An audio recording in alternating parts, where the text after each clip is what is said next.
Chapter 65. Jianchen and Changyang who returned to their mothers. Accompanied by 2 other aunts, they walked to the conference hall of Changyang Prefecture. Ah Hu, you've suffered in the academy. Look at the scar on your face. On the way, Jianchen's eldest aunt, Linglong, looked at the scar on Changyang Hu's face with a distressed expression. Her eyes gradually became moist and tears kept rolling in them. Changyang Hu didn't care at all. He smiled and said, "Mother, it's just a small injury. It's not a big deal. Fortunately, my 4th brother saved me. Otherwise, I'm afraid I wouldn't be able to get out of bed and walk now." Hearing this, Linglong turned to look at Jianchen with a gentle smile on her face. She said, "Xiangtian, thank you so much for saving Ah Hu this time." Jianchen smiled and said, "Eldest aunt, what are you talking about? My eldest brother is in trouble. It's my duty to help him. Moreover, this matter was caused by me. My eldest brother was just implicated. As long as you don't blame me, I'm very happy." Linglong smiled and said, "Xiangtian, you're becoming more and more sensible. You're much better than us and Ah Hu." "You're flattering me, eldest aunt." Jianchen chuckled. He could clearly feel that Linglong's attitude towards him was much better now. At the very least, she was no longer as indifferent as she had been in the past. "Mother, you're right. My 4th brother is very powerful. When he was not a saint, he could hunt 2nd-level demonic beasts alone. When he reached the saint realm, even Cheng Mingxiang, who was known as a cultivation genius in our Kargath Academy and had reached the senior saint realm, was no match for him. He was knocked down to the ground in a few moves. At that time, there were more than a dozen students who were above the saint realm besieging him. In the end, they were all easily injured by him. Speaking of this, Changyang Hu looked particularly excited. He said excitedly, "Mother, you didn't see the scene at that time. It was spectacular. My 4th brother beat those people up in the blink of an eye. They were all primary and intermediate saints. They couldn't fight back at all." Hearing this, Jianchen's mother, Bai Yuntian, smiled happily and looked at Jianchen with affection. "Humph." At this moment, a cold snort sounded from the side. Jianchen's 3rd aunt, Bai Yushuang, coldly said, "You're powerful, but you're powerful enough to offend the Huayun sect. You've brought great trouble to our Changyang Prefecture." Jianchen frowned. His 3rd aunt, Bai Yushuang, had always had a prejudice against him since he was very young. Jianchen's mother, Bai Yuntian, was also very dissatisfied with Bai Yushuang's words. However, because it was her son who had caused trouble, she also felt that she was in the wrong. Moreover, his relationship with Bai Yushuang was not good, so she couldn't say anything. Otherwise, it would only escalate this small conflict. Jianchen's 2nd aunt, Yu Fengyan, tried to mediate. "Forget it, 3rd sister. What's done is done. It's useless to talk about it now. What we should do now is to properly think about how to deal with this matter." "Forget it, 3rd sister. After all, Jianchen caused this trouble in order to save Ah Hu. This matter can't be completely blamed on him." Linglong also spoke up for Jianchen. Seeing that there were 2 people speaking up for Jianchen, Bai Yushuang lightly snorted and immediately shut her mouth. Bai Yuntian lightly sighed. Her gaze was both affectionate and worried as she looked at Jianchen. She said, "Xiang we all know of your achievements in the Kargath Academy. Mother is proud of you. But how could you be so impulsive? You actually chopped off the Huayun sect's current sect master's son's arm. Do you know that not only have you caused great trouble for yourself, but you've also implicated the entire Changyang Prefecture?" Jianchen revealed a trace of guilt. He said, "I'm sorry, Mother. I've brought so much trouble to the family." "Xiangtian, this matter has already happened. Don't blame yourself. Right now, let's hurry to the conference hall and discuss how to deal with this matter." 2nd aunt Yu Fengyan spoke up. Afterwards, the group gradually quickened their pace and headed to the conference hall. At this moment, in a dazzling palace, the king of the kingdom of Jessen was reading the letter in his hand. His brows were tightly knitted together. After a long while, the king slowly sighed. He said, "This Changyang Shoten is far too impulsive. He actually made such a huge mistake and chopped off the right arm of the Huayun sect master's son. This matter has become huge. The Huayun sect is not something that the current Changyang prefecture can contend against." The king slowly placed the letter on the table and shouted, "Men, tell the commander of the ironclad army, Bai Dao, to immediately come here." "Yes, your majesty." As soon as the king finished speaking, a eunuch immediately ran out. Very soon, a middle-aged man in black armor who seemed to be in his 40s walked in from outside. The middle-aged man's appearance was nothing special. He had a resolute expression and a pair of bright eyes. However, the most eye-catching thing about him was the extremely sinister scar on his forehead. The scar ran across his entire forehead, causing people to shudder in fear. The middle-aged man only stopped when he was 10 steps away from the king. He clasped his hands and said, "Your Majesty, may I ask why you've summoned me?" The king slowly stood up and took the letter from the desk to the middle-aged man, saying, "Take a look." Hearing this, the middle-aged man in black armor took the letter from His Majesty's hand, opened it, and began to read. But after he finished reading, his face became very dignified. "Sigh, I never thought that he would actually cause such a huge mess." The black-armored man deeply sighed as a sliver of worry appeared on his face. Young people are always so arrogant. They're just too impulsive. The king sighed. "Bai Dao, ever since you joined the ironclad army 20 years ago, you've never returned. Use this opportunity today to go back and take a look." "Yes, your majesty." A complicated expression flashed through the young man's eyes. The king suddenly became stern. "Bai Dao, you have to convince the people in Changyang Prefecture to send Changyang Shoten away as soon as possible. Otherwise, once the people from the Huayun sect find us, we'll be in deep trouble. Only by sending Changyang Shoten away and mediating between us can we temporarily stabilize the conflict between Changyang Prefecture and the Huayun sect. Right now, the surrounding countries have become restless. It looks like they haven't given up on the idea of invading our kingdom of Jessen. At such a critical moment, we can't allow any accidents to happen in our kingdom of Jessen, or the consequences will be unthinkable. Changyang Shoten's talent is supreme and his potential is limitless. His future is limitless. He might be the only hope of our kingdom of Jessen in the past several hundred years, so we have to protect Changyang Shoten. Although we can't guarantee that his future growth will be smooth, we can't let anything happen to him in our kingdom of Jessen." The king's voice was extremely stern. A sliver of pride and joy appeared on the young man's face when he heard that. He forcefully suppressed his excitement and said, "Your Majesty, Bai Dao understands. I know what to do." The king slowly nodded. "Bai Dao, there's no time to lose. Immediately set off for Changyang Prefecture. With your strength, I believe you'll be able to reach Changyang Prefecture before daybreak." "Yes, your majesty." In the discussion hall of Changyang Prefecture, Changyang Ba sat boldly on the main seat. Below him sat Jianchen, his aunts, and a few core members of Changyang Prefecture. Below Changyang Ba sat caretaker Chang Bo. Changyang Ba's face was filled with worry as he looked at Jianchen with a complicated gaze. He then said, "I'm sure everyone knows about what happened to Xiang in the academy. The Huayun sect's current sect master's arm was cut off by Xiang. The Huayun sect will definitely not let this matter rest. Do you have any good methods to deal with this?" Everyone fell silent when they heard that.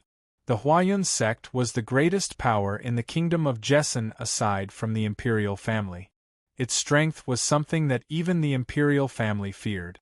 It was not something that the current Changyang Prefecture could handle. Qing Mingxiang was the only son of the current sect master, and had been extremely talented since he was young. Now that his right arm had been cut off by Jianchen, his future would be greatly affected. Without any exaggeration, Jianchen had completely destroyed Qing Mingxiang.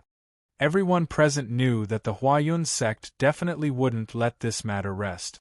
After a moment of silence, an old man in his 60s finally said, "Right now, the best solution is to ask a Radiant Saint Master to regenerate Qing Mingxiang's severed arm. However, only Class 7, Radiant Saint Masters have the ability to regenerate severed limbs. They are not people that we can ask. Furthermore, Class 7, Radiant Saint Masters are extremely rare on the Tian-Yuan continent. They do not have a fixed residence, and finding one is as difficult as ascending to the heavens.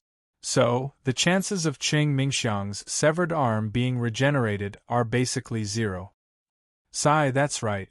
In my opinion, this is the only way to quell the Huayun sect's anger. There's no other way. Even if the imperial family is willing to support us, I don't think the Huayun sect will let this matter rest. However, one thing is for sure, the fourth young master will be hard to protect," a middle-aged man analyzed. The middle-aged men and old men present were all people of great authority in Changyang Prefecture. They had long heard of Jianquan's performance in the academy, and they had already placed the hopes of Changyang Prefecture on Jianquan. As a result, although Jianquan had caused great trouble for Changyang Prefecture, no one blamed him. Everyone was thinking of ways to protect him. In addition, Jianquan was now engaged to Princess Glan of the Kingdom of Jessan. If this marriage went through, Changyang Prefecture's status in the Kingdom of Jessan would rise. "If only the ancestor was here," an old man helplessly sighed. Hearing that, Chang Bo's eyes brightened. He sighed, "That's right. If Master was still here, we wouldn't have to gather here to discuss this matter.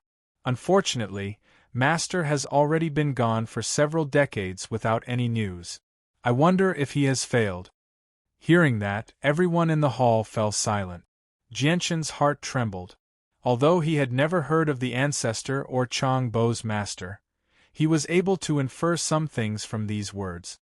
He already knew that the ancestor everyone was talking about and the master Chang Bo was talking about should be the same person. Not only was this person incomparably powerful, not fearing the Huayun sect that had two great experts, but this person was also his ancestor. This question didn't hover in Jianquan's mind for long. Jianquan quickly threw it aside. Looking at the silent people in the hall, Jianquan hesitated for a moment before suddenly saying, "Father, how about we have Chang Bo send me out on a flying magical beast? As long as I'm not in Changyang Prefecture, I believe that even if the Huayun sect really comes, they won't do anything excessive." "No! No." Just as Jianquan's words fell, Bai Yuntian and Changyang Ba's voices rang out at the same time. Chapter 66. That's right. Xiang'er, your mother is right. The outside world isn't as peaceful as the academy. It's filled with slaughter. With your current strength, you don't have the ability to survive. Don't bring this up again. I definitely won't agree to it. Changyang Ba said sincerely.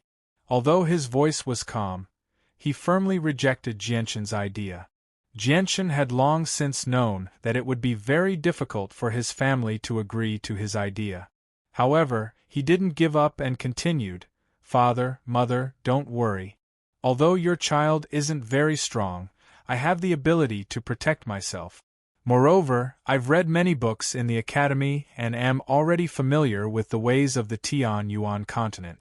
Once your child becomes powerful in the Changyang Prefecture, I'll be able to reduce quite a bit of trouble for the Changyang Prefecture." Fourth young master, things aren't as simple as you think. Once the Huayun sect learns that you aren't in the Changyang Prefecture, they'll probably send a large number of people to search for you. With the Huayun sect's influence in the Kingdom of Jessan, it won't be difficult for them to find you. The one who spoke was a white-haired old man. In the hearts of these old men, Jianquan had already become the future hope of the Changyang Prefecture. None of them wanted him to die halfway.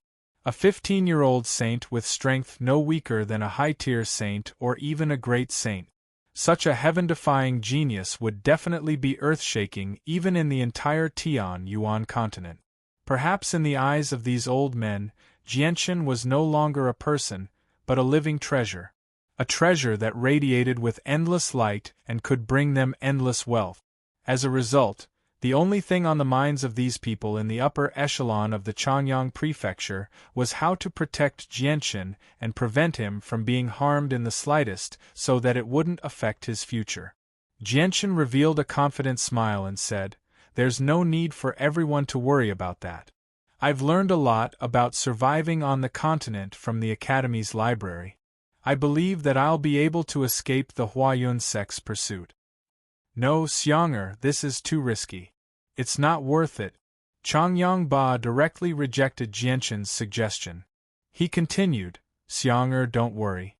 Although the Huayun sect is powerful, our Changyang prefecture isn't a pushover. Furthermore, although your grandfather has disappeared for many years, the prestige he left behind in this place still exists.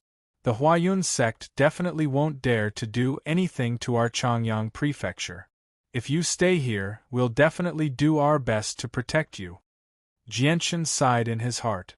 From Changyang Ba's firm tone, he could tell that his father would never agree with his idea. "That's right.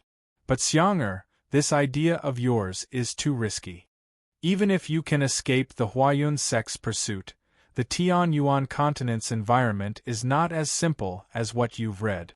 It's best if you obediently stay in Changyang prefecture. At the very least, your father and the other uncles will do their best to protect you." Bai Yuntian gently advised Jianchen. Cough. Changyang Ba lightly coughed and said, "All right, let's discuss how to deal with the Huayun sect. I estimate that they've already received the news and will quickly rush over to Lore City. Time is of the essence." Changyang Ba's face returned to its previous seriousness. Everyone in the hall fell silent once more, tightly knitting their brows as they pondered. "Why don't we ask the royal family for help? After all, the fourth young master is married to the kingdom of Jessen's Princess Glan. In the future, the fourth young master will be the king's son-in-law. Now that his son-in-law is in trouble, I believe that the king will not sit by and do nothing," someone said. Hearing this, Chang Bo pondered for a moment before saying, "If the royal family is willing to stand by our side and help us with all their strength, we can temporarily suppress this matter. However, this will definitely cause the Huayun sect to be dissatisfied with the royal family. Furthermore, this is an extremely important time. In recent years, the surrounding countries have been secretly mobilizing their troops, seemingly ready to make trouble.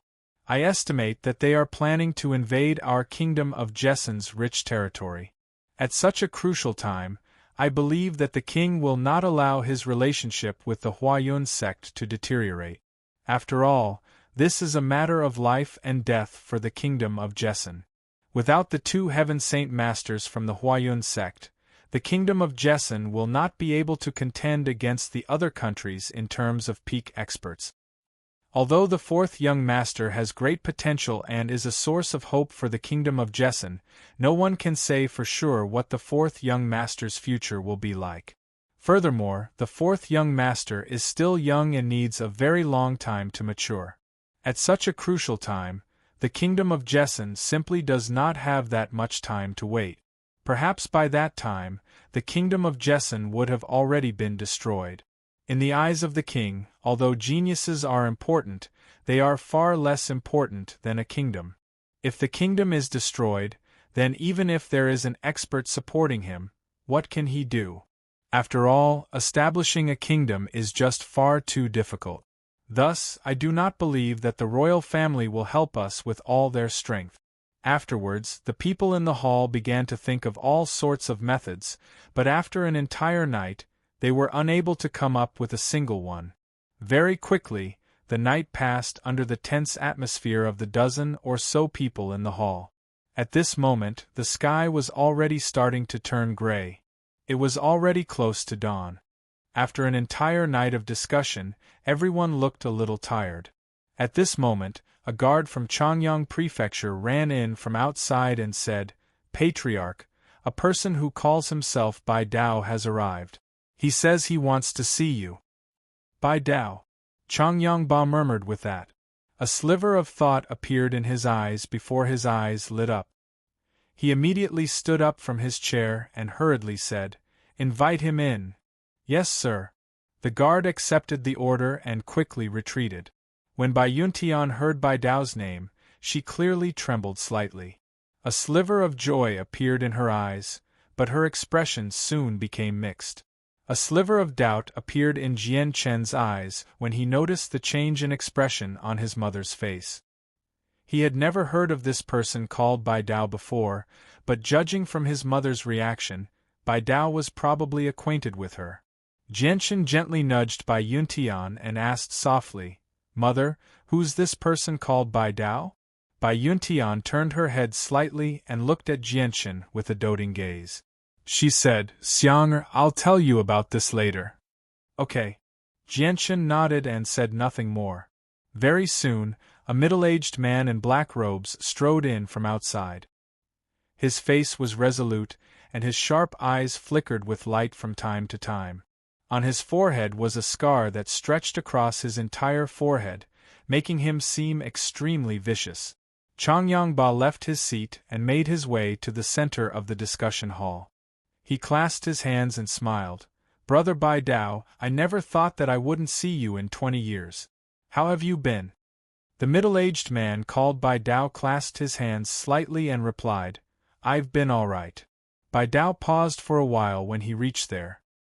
His gaze paused on Jianchen and his mother for a while before he turned around and said, "Let's get straight to business. I've come under the king's orders this time, and I'm also here to pass on his orders." Changyang Ba immediately became stern when he heard that. He asked, "Brother Bai Dao, does it have something to do with Xiang'er?" Bai Dao nodded, "Correct. The king wants you to immediately send Changyang Shoten away from Lore City. That's the only way to avoid a conflict between Changyang Prefecture and the Huayun sect for now." Changyang Ba frowned when he heard that. He clearly did not want to do this. Bai Dao continued, "The matter this time has gotten a little out of hand. Qing Mingxiang is the only son of the Huayun sect's sect master, and he's a talented citizen. He's the future pillar of the Huayun sect." Changyang Shoten chopped off Qing Mingxiang's right arm, and Wu Ning destroyed Qing Mingxiang. As a result, the Huayun sect will not let this matter go so easily. The Huayun sect has 2 Heaven Saint Masters. It's not something the current Changyang Prefecture can contend against. Although the imperial family also has 2 Heaven Saint Masters, these are special times. The neighboring kingdoms have begun to stir again. If I've guessed correctly, the kingdom of Jessen will be baptized by the flames of war again very soon. At this time, the king definitely won't offend the Huayun sect. As a result, we can only send Changyang Shoten away and have the imperial family mediate between us. Only then can we temporarily calm this matter and preserve the strength of the kingdom of Jessen. Is there really no other way? This time, it was Jianchen's second aunt, Yu Fengyan, who spoke. "No."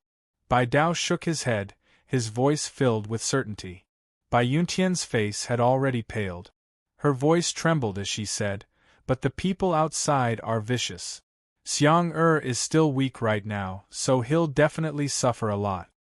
Bai Dao deeply glanced at Jianchen, who sat beside Bai Yuntian, and said, "Only through suffering can one rise above others. If one doesn't experience the wind and rain, how can one grow into someone who can stand on their own? Spoiling him like this will not benefit him at all. Instead, it'll harm him." Hearing that, the upper echelons of Changyang Prefecture all nodded. Bai Dao's words made sense. However, Changyang Ba was still hesitant. Jianchen looked around. He knew that his chance had come, so he immediately struck while the iron was hot. He said, "Father, just let me leave. I'm confident that I can deal with anything that happens in the future. At the same time, I really want to go out and explore." "Patriarch, since the 4th young master wants to go out and explore, why don't we let him leave Lore City?" Bai Dao is right. Not only is this the only way to temporarily avoid conflict between our Changyang Prefecture and the Huayun sect, but it'll also be a very good training for the fourth young master. Without experiencing the wind and rain, no matter how talented the fourth young master is, his accomplishments will be limited in the end, Chang Bo said at this moment. Chang Yongba helplessly sighed when he heard that. He said, whatever. Since Chang Bo agrees with this suggestion, let's let Xianger leave Lore City and train outside. I'll send a few loyal guards with Xianger to protect his safety. Jianchen could not help but frown when he heard that his father would send guards to protect him. He said, Father, there's no need to send guards. I want to go out and explore by myself. Xianger, it's far too dangerous for you to go out alone. Calling a few guards can at least guarantee that you won't be bullied. Bai Yuntian said with concern as she held Jian Chen's hand tightly. Now that things had developed to this point, there was nothing she could do. She could only accept this reality. Chapter 67. Although Chang Yongba strongly objected to Jianchen not having any guards, Jianchen was extremely firm on this matter. In the end, Chang Yongba could only agree to Jianchen's request. Once everything was discussed, Bai Dao spoke once more. According to the news I've received from the Imperial Palace, the Huayun sect has already received the news and is hurrying over to Lore City. They'll probably arrive by noon at the latest, so you should send Changyang Shoten away as soon as possible. Otherwise, it'll be too late. Everyone in the hall could not help but become stern when they heard that.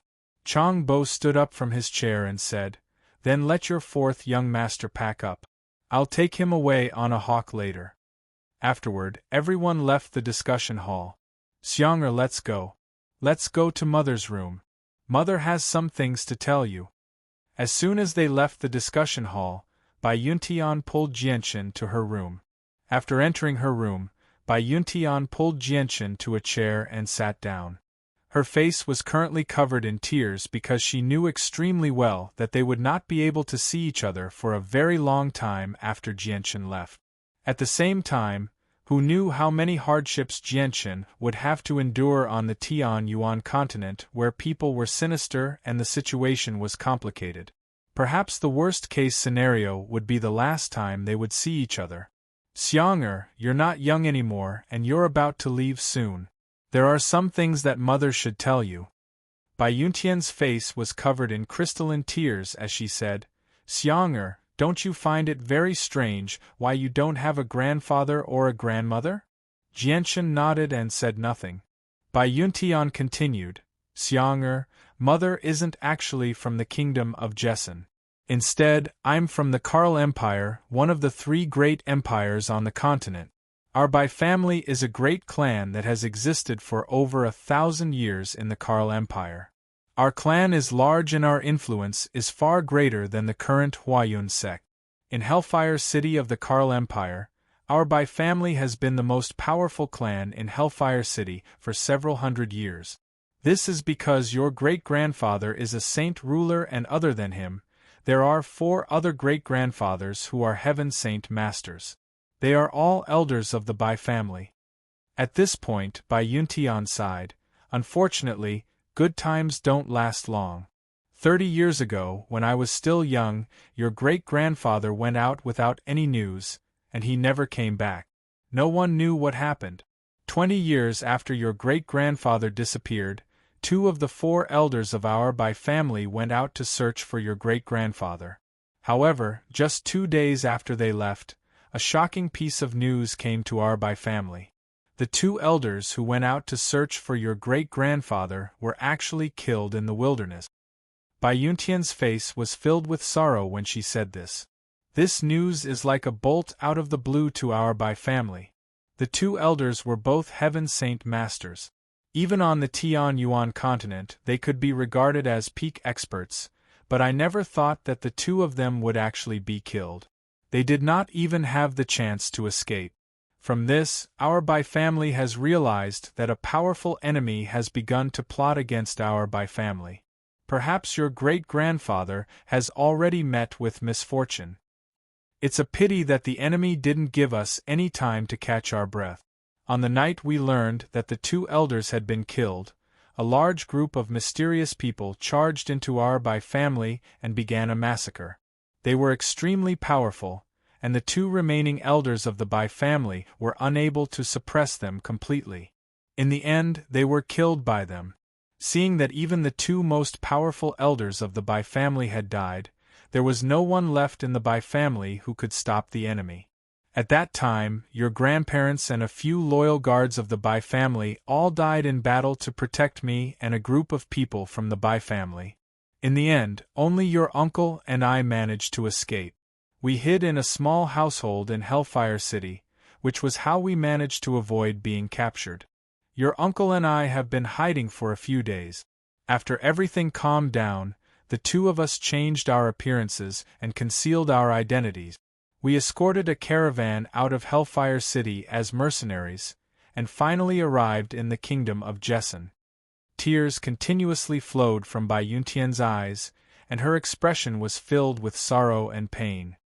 Xiang'er, the Bai family that was once incomparably glorious with thousands of people, is now only the two of us and your uncle. You must remember that not only does the blood of Changyang Prefecture flow in your veins, half of it is also the blood of the Bai family. The continuation of our Bai family depends on you, so you must protect yourself well outside, understand? Jianchen nodded silently, but his heart was already in turmoil, unable to calm down for a long time. The impact of his mother's words on Jianchen was just too great. After a while, Jianchen finally calmed down and asked, "Mother, don't we know the identity of those mysterious people? Which faction they belong to?" Bai Yuntian shook her head. "We don't know. Your uncle and I were still young back then, so we didn't know much, so we didn't know who they were at all. The two elders of our Bai family probably knew, but they're already dead." As she spoke, Bai Yuntian took out a red brocade pouch from her bosom. She stared at it blankly, as if she was immersed in her memories. She murmured, "Xiang'er, before your grandfather passed away, he gave this brocade pouch to your mother. He said that this is our Bai family's heirloom, passed down from generation to generation. It has been passed down for thousands of years. He told me to take good care of it. Those mysterious people came to destroy our Bai family because of this brocade pouch." Jianchen's gaze fell on the red pouch and asked, "Mother, what's inside?" "There's only a piece of skin the size of a palm inside. As for what it's used for, I don't know." As she spoke, Bai Yuntian stuffed the red pouch into Jianchen's hands and said, "Xiang'er, although this pouch only contains a piece of skin, since it's our family heirloom, it's definitely not that simple. Now that you're the only descendant of our Bai family, I should give this pouch to you. I hope you can take good care of it, but it's best if you don't take it out outside. Although it's very difficult to meet someone who knows what's inside, it's better to be safe than sorry."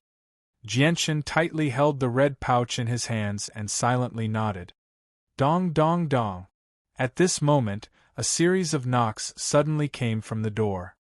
Hearing the knocks, Bai Yuntian wiped the tears from her face and said, "Who is it?" There was no sound from outside. After quite a while, a voice rang out, "Sister, it's me." Jianchen became stunned when he heard the familiar voice, because he just happened to hear this voice before. It belonged to the middle-aged man called Bai Dao, who had come from the imperial palace.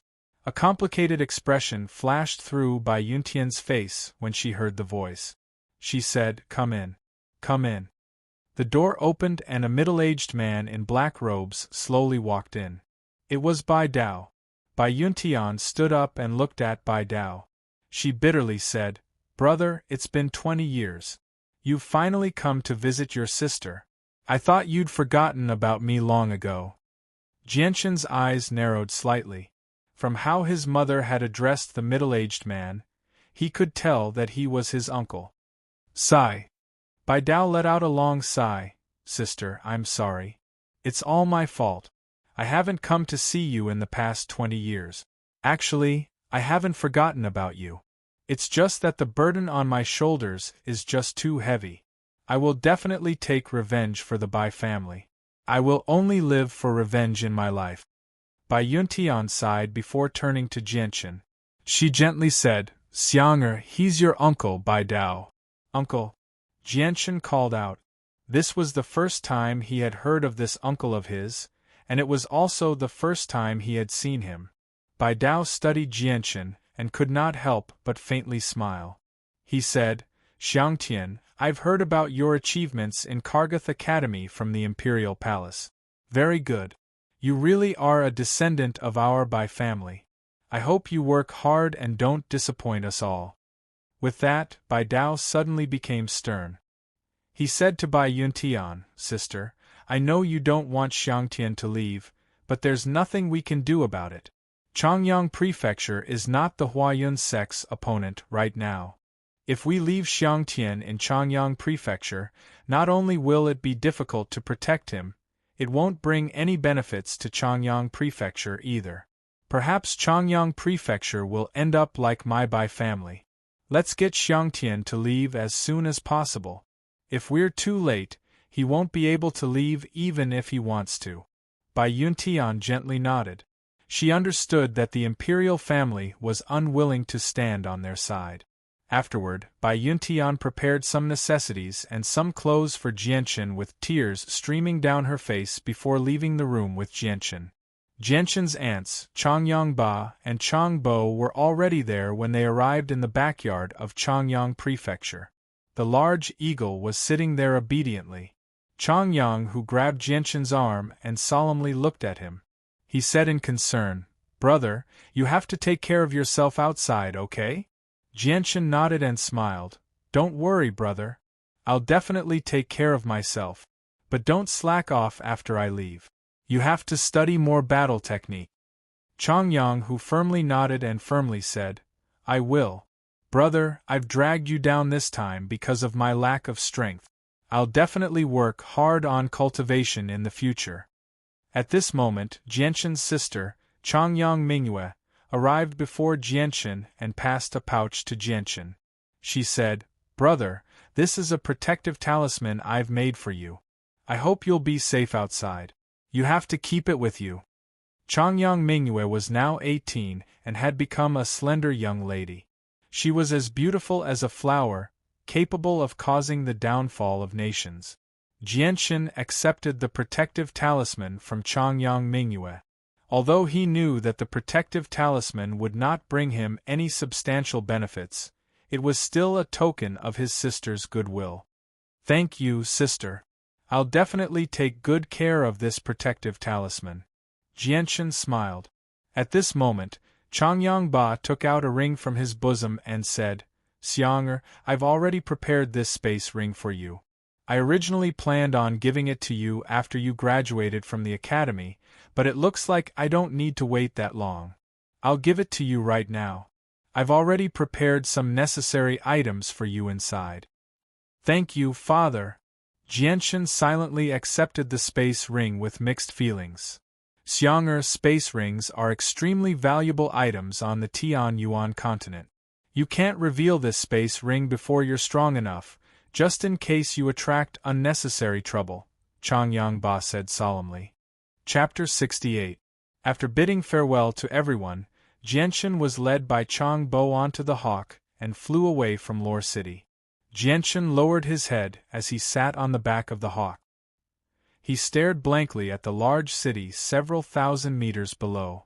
His emotions were extremely complicated. This was the second time he had left Changyang Prefecture and Lore City in the 15 years since he had arrived in this world. The first time he had left was to study in Kargath Academy, but this time was completely different. Jianshan understood that he would not be able to see his family again for a very long time after he left this time. Moreover, he would have to travel alone on the extremely dangerous Tian Yuan continent that was filled with the aura of slaughter. He would have to rely on himself for everything. Jianshan did not even know if he would have the chance to see his family again in the future. After all, he had already understood the situation of the Tian Yuan continent from the books. This was a world where the strong were respected. Everything on the Tian Yuan continent was based on strength. It was much more dangerous than the Jianghu of his previous life. With his current strength, No one knew what would happen in the future if he were to travel on this extremely dangerous continent. Changbo glanced at Jianchen, who was deep in thought as he sat on the hawk. He said, "Fourth young master, everything will depend on you from now on. You must be careful when you travel alone on the continent."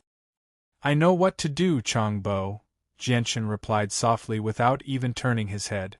Changbo stared deeply at Jianchen and sighed inside. He did not say anything else. The hawk flew straight towards the sun that had just appeared at the horizon. The fierce wind whistled in their ears, causing Jianchen and Changbo's hair and clothes to flutter. The flying eagle flew past several cities and villages of various sizes. Just as the sun was about to set, the flying eagle finally flew over a small city. Looking at the small city below, Jianchen suddenly said, "Changbo, send me off here." Changbo lowered his head and looked at the small city below. He nodded, "All right." Afterward, Changbo controlled the hawk to stop 10 kilometers away from the city. Jianchen jumped off the hawk and turned to Changbo saying, "Changbo, you should hurry back. The Huayun sect has probably already arrived in our Changyang prefecture." Changbo nodded from the hawk and said, "Fourth young master, take care of yourself." Jianchen waved his hand at Changbo, then walked towards the city 10 kilometers away without looking back. Changbo sat on the hawk, staring at Jianchen's back. Only when Jianchen disappeared from his line of sight did he sigh and mutter to himself, "Fourth young master, I hope that when we meet again, you can give me a pleasant surprise." The eagle's wings flapped violently. With a burst of sand and pebbles, smoke and dust filled the air. It had already brought Uncle Chang up into the sky and returned in the direction they came from. Right now, the sun was about to set and the sky was dusk. When Jianchen arrived at the road leading to the small city, there were still many people walking towards the city. However, they were mostly mercenaries riding various magic beasts and caravans. Jianchen's appearance naturally attracted the attention of some people. Many mercenaries looked at him with vigilance, but when they saw Jianchen's young face and saw his age, the vigilance in their eyes immediately disappeared. Jianchen sized up these mercenaries riding various magic beasts. He saw that these mercenaries looked to be in their 20s to 50s. Some were wearing armor, some were wearing beast skins, and some were wearing clothes. When he got closer, Jianchen could clearly feel that these mercenaries had a bloody aura. With his rich experience, he naturally knew that these mercenaries had been baptized by slaughter. 10 kilometers was not a long distance, so Jianchen arrived very quickly. Jianchen raised his head and looked at the 20-meter-high city wall in front of him. The city wall had clearly been there for many years, and it was not maintained for many years. The merciless passage of time had left clear marks on the tall city wall. Above the city gate, 3 words were written in flamboyant calligraphy, "White Cloud City." "Hey, stop, what are you doing?" Just as Jianchen passed by the city gate, he was stopped by a guard. Jianchen chuckled. He took out a few gold coins from his spatial belt and stuffed them into the guard's hand. He said, "Brother, I'm a mercenary. I've come to White Cloud City with a mission." The guard glanced at the gold coins in his hand from the corner of his eye. He immediately put on a smile and said, "Oh, since you have a mission, I won't delay your precious matters. Go on in."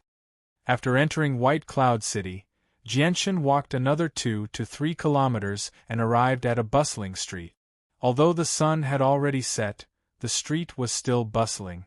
There was an endless stream of people coming and going on the street.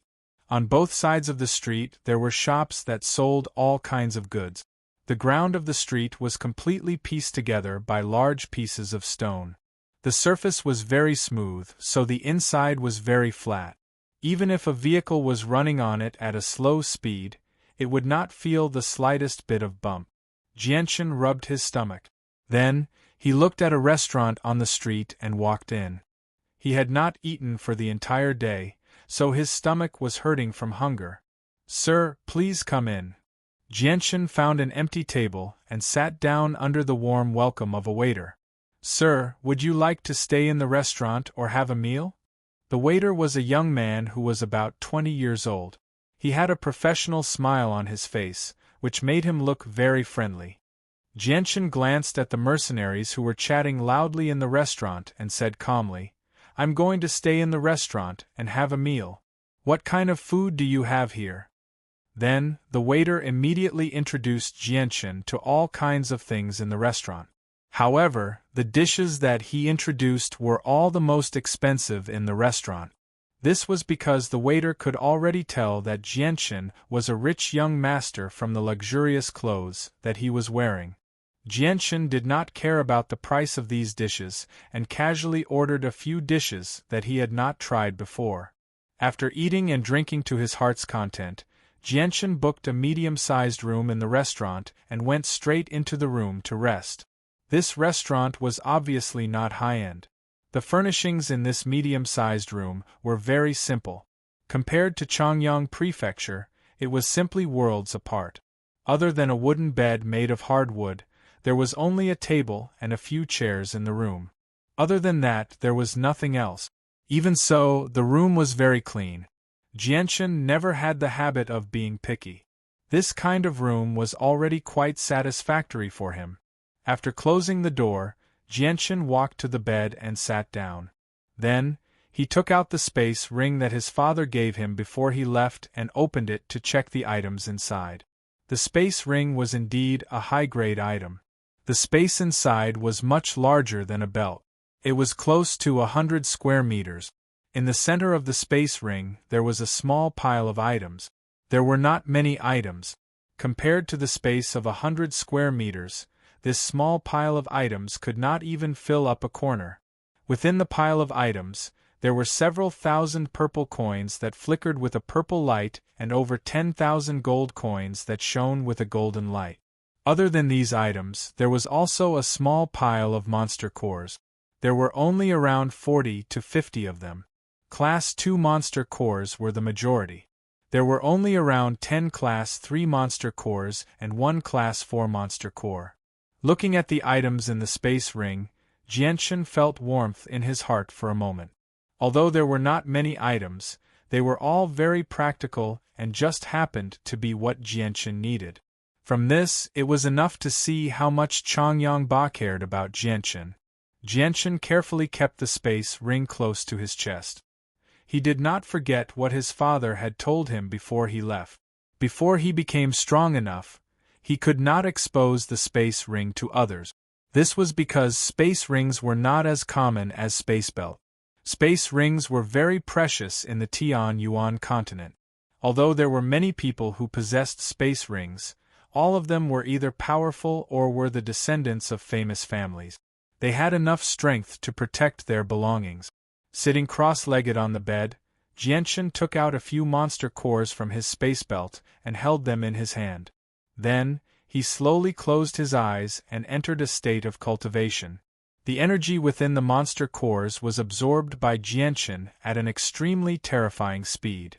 At this moment, if someone was present, they would definitely see the monster cores in Jianchen's hand emitting a faint glow. The energy leaking from the monster cores was so dense that it formed a blurry, visible energy ribbon that enveloped Jianchen's body. At the same time, the Class 1 monster cores in Jianchen's hand rapidly shrank in size. Ever since Jianchen broke through to the Saint Realm and 2 specks of light appeared in his dantian, his path of cultivation had become extremely difficult. Although the speed at which he absorbed the energy of the world had increased by more than 10 times, he only absorbed a pitiful 1% of it.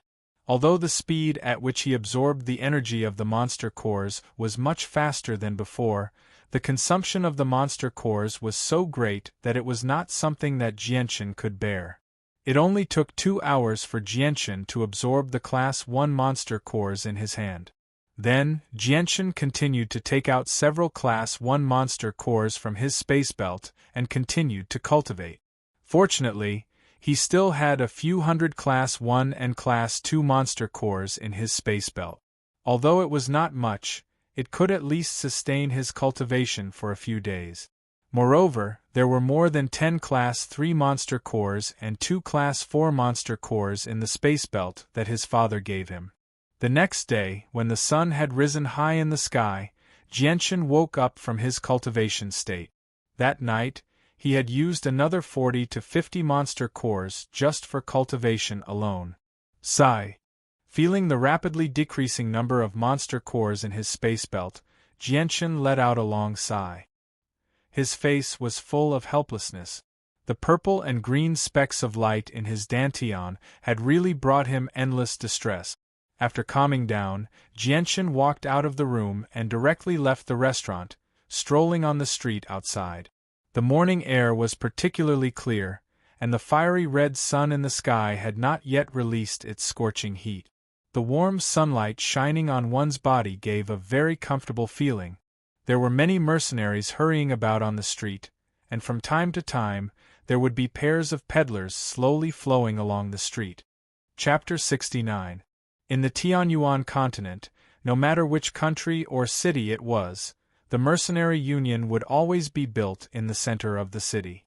Beside the mercenary union, there would always be a bank that was not much smaller than the mercenary union.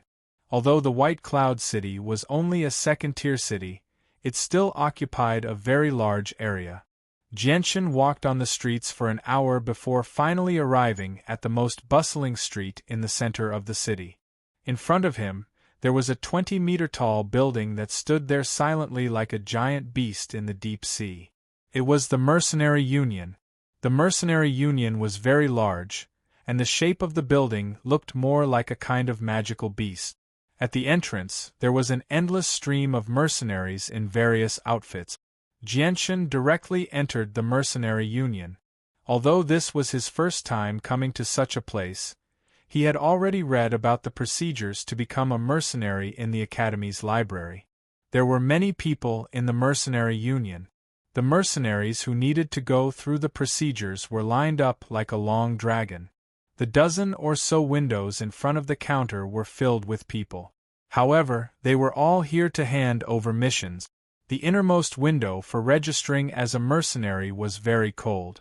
Jianchen came to the window for registering as a mercenary and said, "Hello, I would like to register as a mercenary." The person in charge of registering as a mercenary was an old man. He looked to be in his 50s or 60s. Even so, his face was rosy and his old eyes were bright. The old man looked at Jianchen indifferently and said calmly, "To register as a mercenary, you need to have the strength of a saint.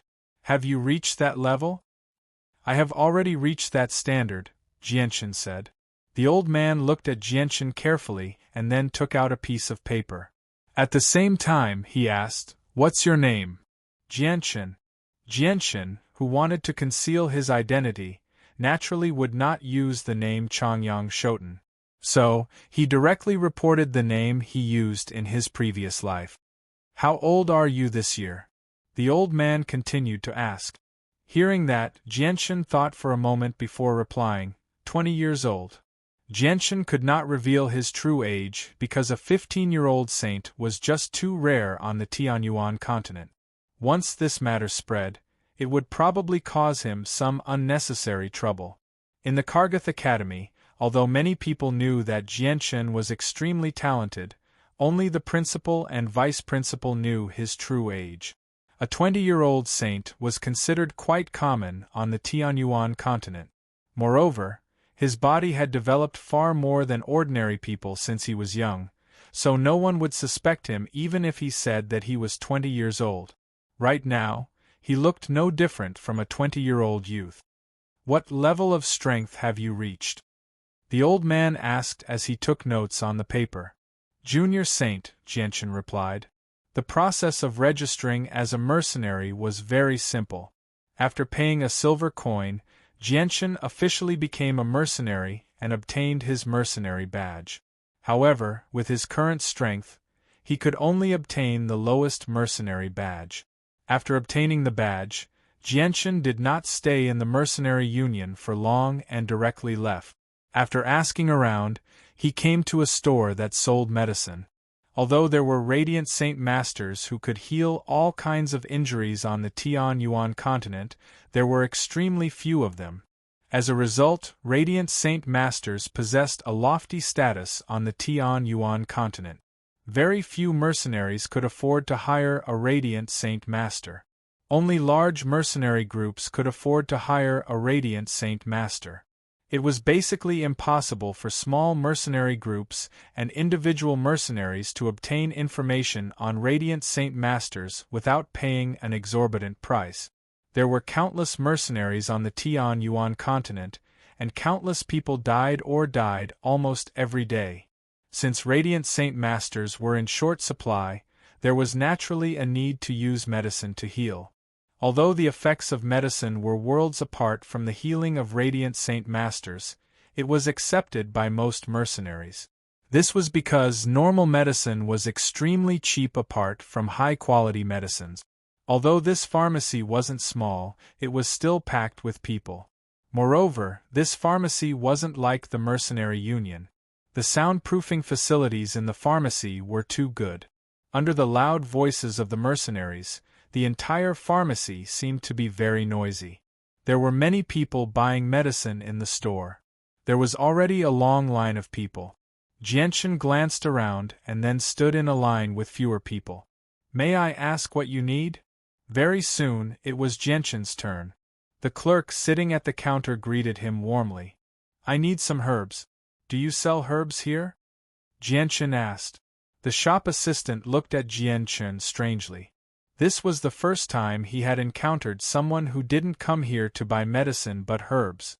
Although he was very curious about Jianchen's request, the shop assistant still replied, "Of course we're selling." "Sir, what kind of herbs do you need? As long as we have them, we can take them out."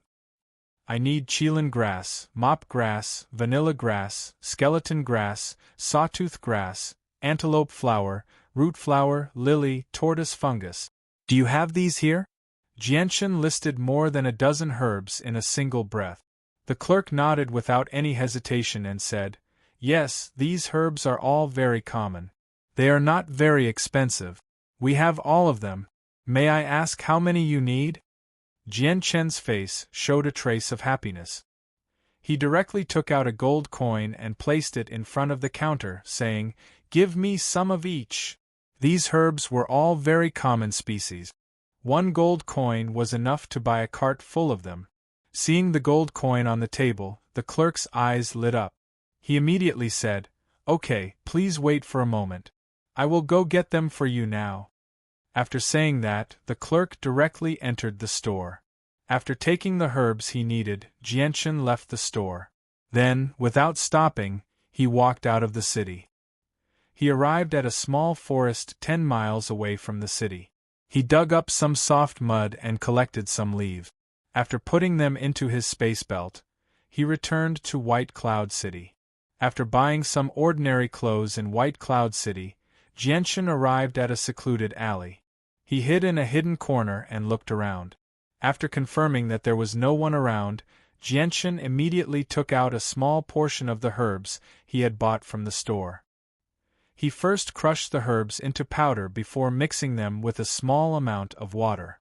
After that, he added some soft mud from the deep soil. Finally, he ground a few leaves into powder and squeezed them dry.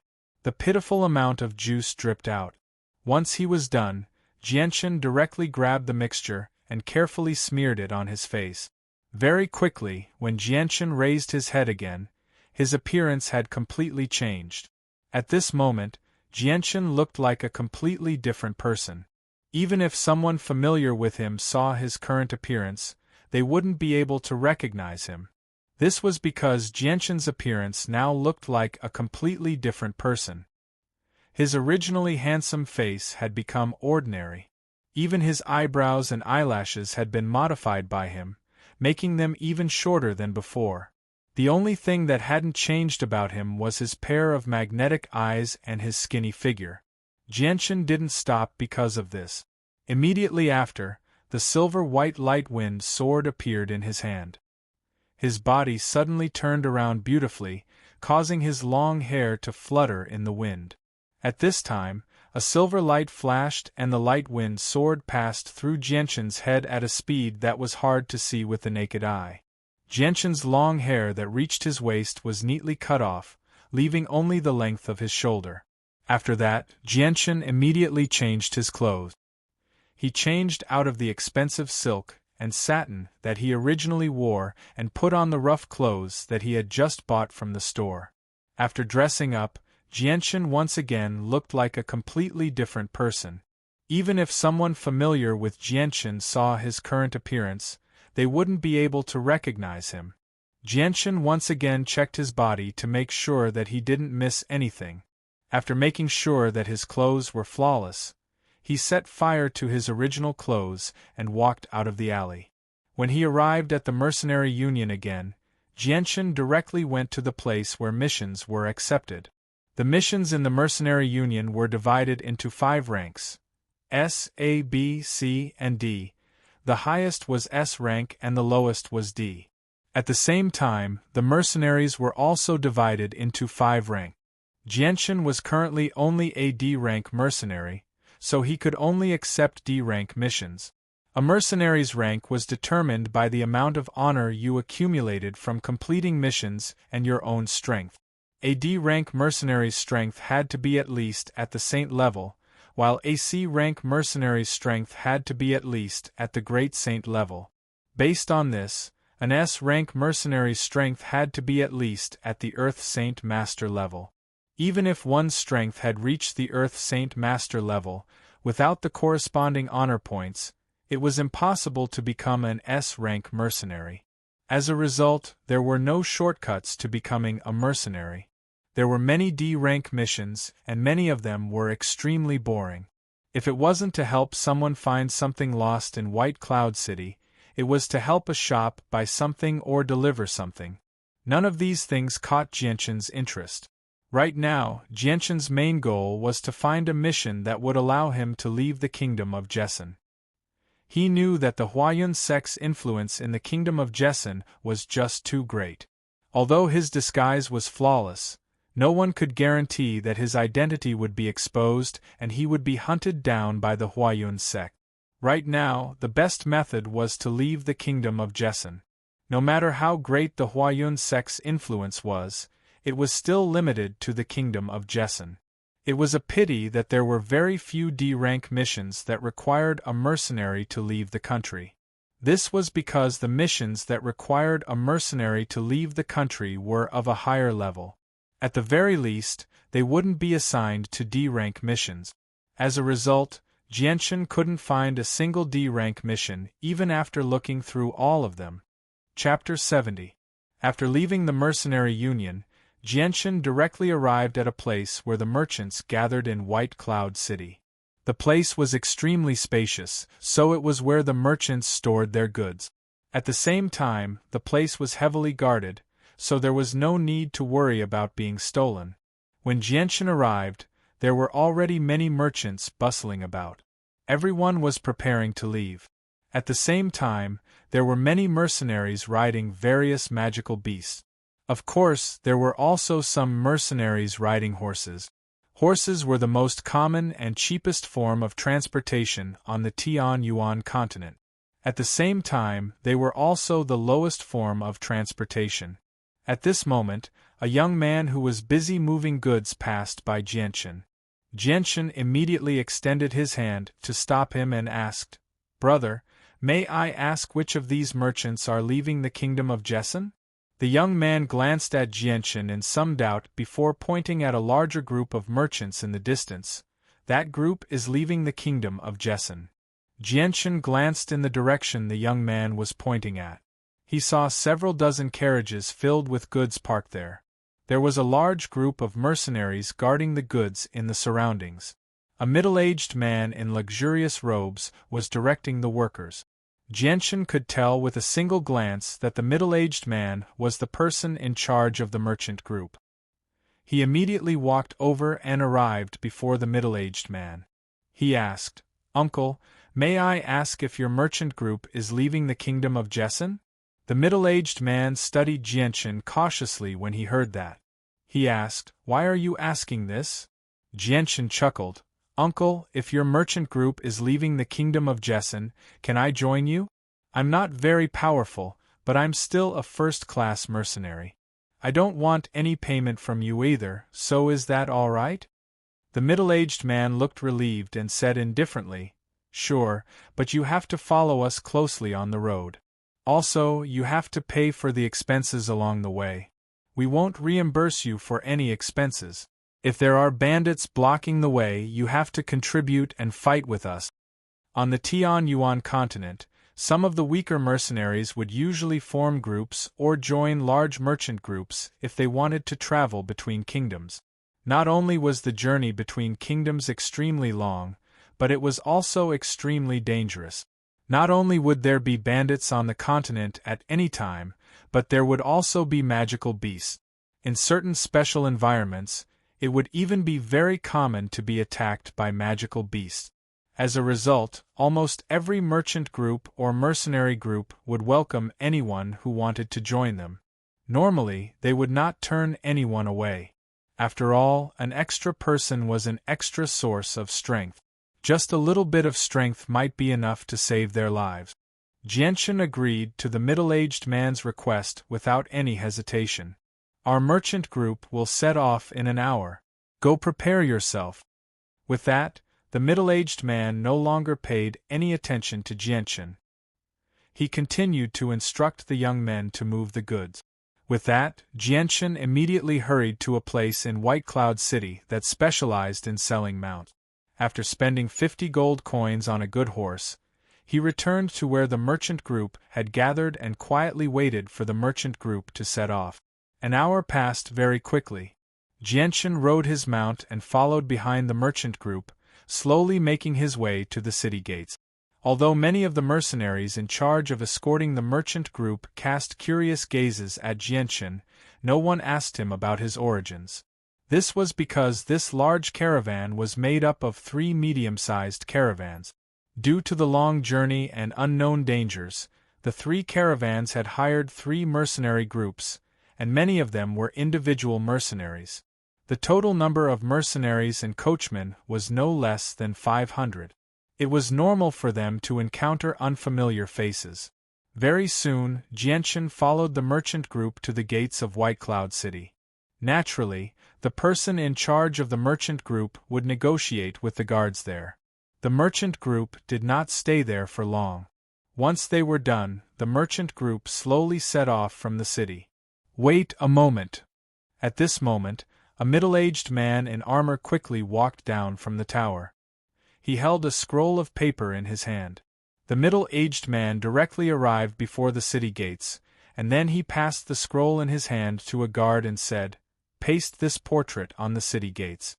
At the same time, get the best artist in White Cloud City to draw the person in the portrait and paste it on the streets and alleys of the city. Capture anyone who looks like the person in the portrait immediately. Kill them without mercy if they resist." "Yes, Commander. Commander." A guard immediately took the scroll of paper from the middle-aged man and opened it before pasting it on the city walls. "The person in the portrait is a fugitive of the Jessen kingdom.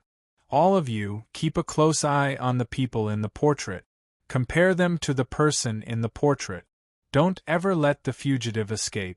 Do you understand?" The middle-aged man ordered loudly again. His voice was so loud that even some people who were far away could hear him clearly. When the guard pasted the portrait on the city walls, the person in the portrait appeared before everyone's eyes. It was a young man who seemed to be in his teens, at most in his 20s. The young man had a dignified appearance and was extremely handsome. Although it was only a portrait, the person in the portrait was extremely lifelike, just like a real person. Just from this point alone, it could be seen that the person who drew the portrait was extremely skilled. Only after the portrait was pasted on the city walls did the commander wave his hand. He said to the waiting merchant group, "All right, you can all go." The caravan blocking the city gate continued to move out of the city, but at this time, the number of guards guarding the city gate had increased by several times. The original dozen guards had increased to over 100. Every person entering or leaving the city gate would be stopped by the guards and then compared with the portraits pasted on the city wall. When Jianchen passed by the city gates and saw the portrait on the city walls, his gaze suddenly froze. That was because the person in the portrait was actually his original appearance. Seeing this, Jianchen couldn't help being shocked by the Huayun sect's strength. This place was over 10,000 kilometers away from Lore City. He had only left Lore City yesterday morning and arrived at White Cloud City in the evening. During this time, not only did the Huayun sect perfectly draw his appearance, they even sent it to White Cloud City in such a short time. Just this kind of efficiency was enough to cause one to tremble. Furthermore, Jianchen didn't believe that the Huayun sect only wanted him in White Cloud City. Right now, all the cities in the kingdom of Jessen had already received his wanted list. Thinking of this, Jianchen couldn't help but inwardly rejoice that he had already changed his appearance. Otherwise, if he was recognized with his current strength, it would be very difficult for him to leave White Cloud City. Jianchen rode on his horse and followed the merchant group out of the city. Just as he passed by the city gates, the guards on both sides of the gates cast sharp gazes on his face. However, Jianchen's appearance had already undergone a complete transformation. Even if someone familiar with Jianchen walked in front of him, they wouldn't be able to recognize him, let alone these guards who had never seen him before.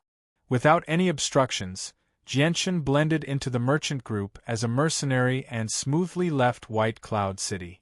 Then, the merchant group continued to move forward along the trade route like a long dragon. This large merchant group was made up of 3 medium-sized merchant groups. Their destination was the Blue Wind Empire, which was the closest to the kingdom of Jessen. As the merchant group was carrying large carts of goods, their speed wasn't very fast. Even though White Cloud City was very close to the border fortress of the kingdom of Jessen, it would take at least 2 to 3 days to reach the border fortress.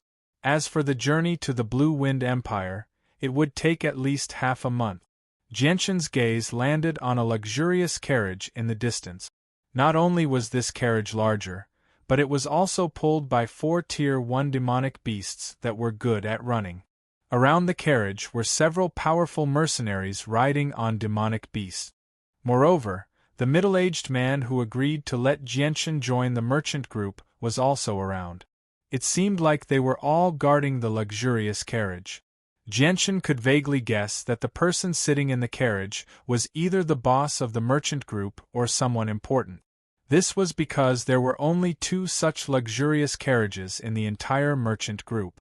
After traveling on the official road for 4 days, the merchant group finally arrived at the border fortress of the kingdom of Jessen. The border fortress of the kingdom of Jessen was a huge wall that stretched for several miles. It was more than 50 meters tall and 20 meters thick. From afar it looked like a giant dragon that was entrenched on the ground. It was an awe-inspiring sight. When Jianchen arrived in front of the wall, a huge shadow instantly enveloped him. The 50-meter-tall wall completely blocked the setting sun, causing the light in front of the wall to dim. The majestic aura was enough to shock anyone who saw this wall for the first time. It was as if the thing in front of them was a terrifying monster in the deep sea.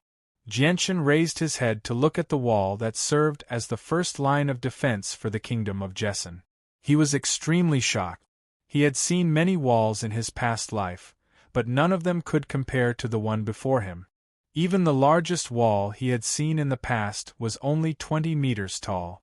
Compared to the 50-meter wall before him, Wu Ning was like an adult compared to a child.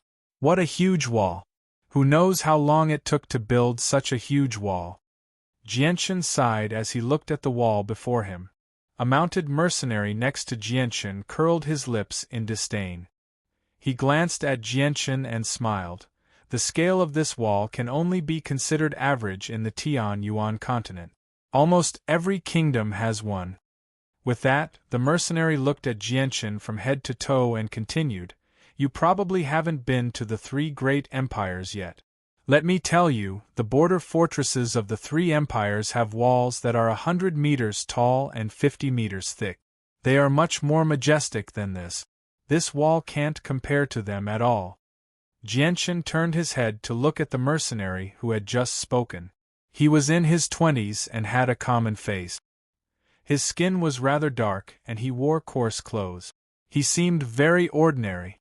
If there's a chance in the future, you must visit the 3 great empires. Jianchen chuckled. Chapter 71. Jianchen faintly smiled. He clasped his hands at the mercenary and said, "Looks like you've been on the Tianyuan continent for quite some time." The mercenary smiled faintly. "It's not that long. It's only been a few years." "It's nowhere near as long as the mercenaries who have been on the Tianyuan continent for decades or even centuries." "May I ask for your name?" Jianchen asked again. "I'm Mu Yun. What about you?" The mercenary was clearly a rather easygoing person. "I'm Jianchen," Jianchen replied. He had already decided that he would use the name Jianchen on the Tianyuan continent in the future. Afterward, Jianchen and Mu Yun began to chat casually. They talked about a few interesting things that had happened on the Tianyuan continent. Although this was the first time Jianchen had ventured out, he had basically learned a few of the not-so-secretive matters of the Tianyuan continent from his time in Kargath Academy. Jianchen even knew a few things that had happened in the past. Mu Yun, on the other hand, had spent quite a few years on the Tianyuan continent, so he was extremely experienced. The two of them could be said to be mutually beneficial, so they talked very enthusiastically along the way. Unknowingly, the two of them had become even closer. When the caravan slowly passed through the huge gates of the fortress, Jianchen discovered a few portraits of himself on the walls. The words Chongyang Shoten were written at the bottom of the portrait.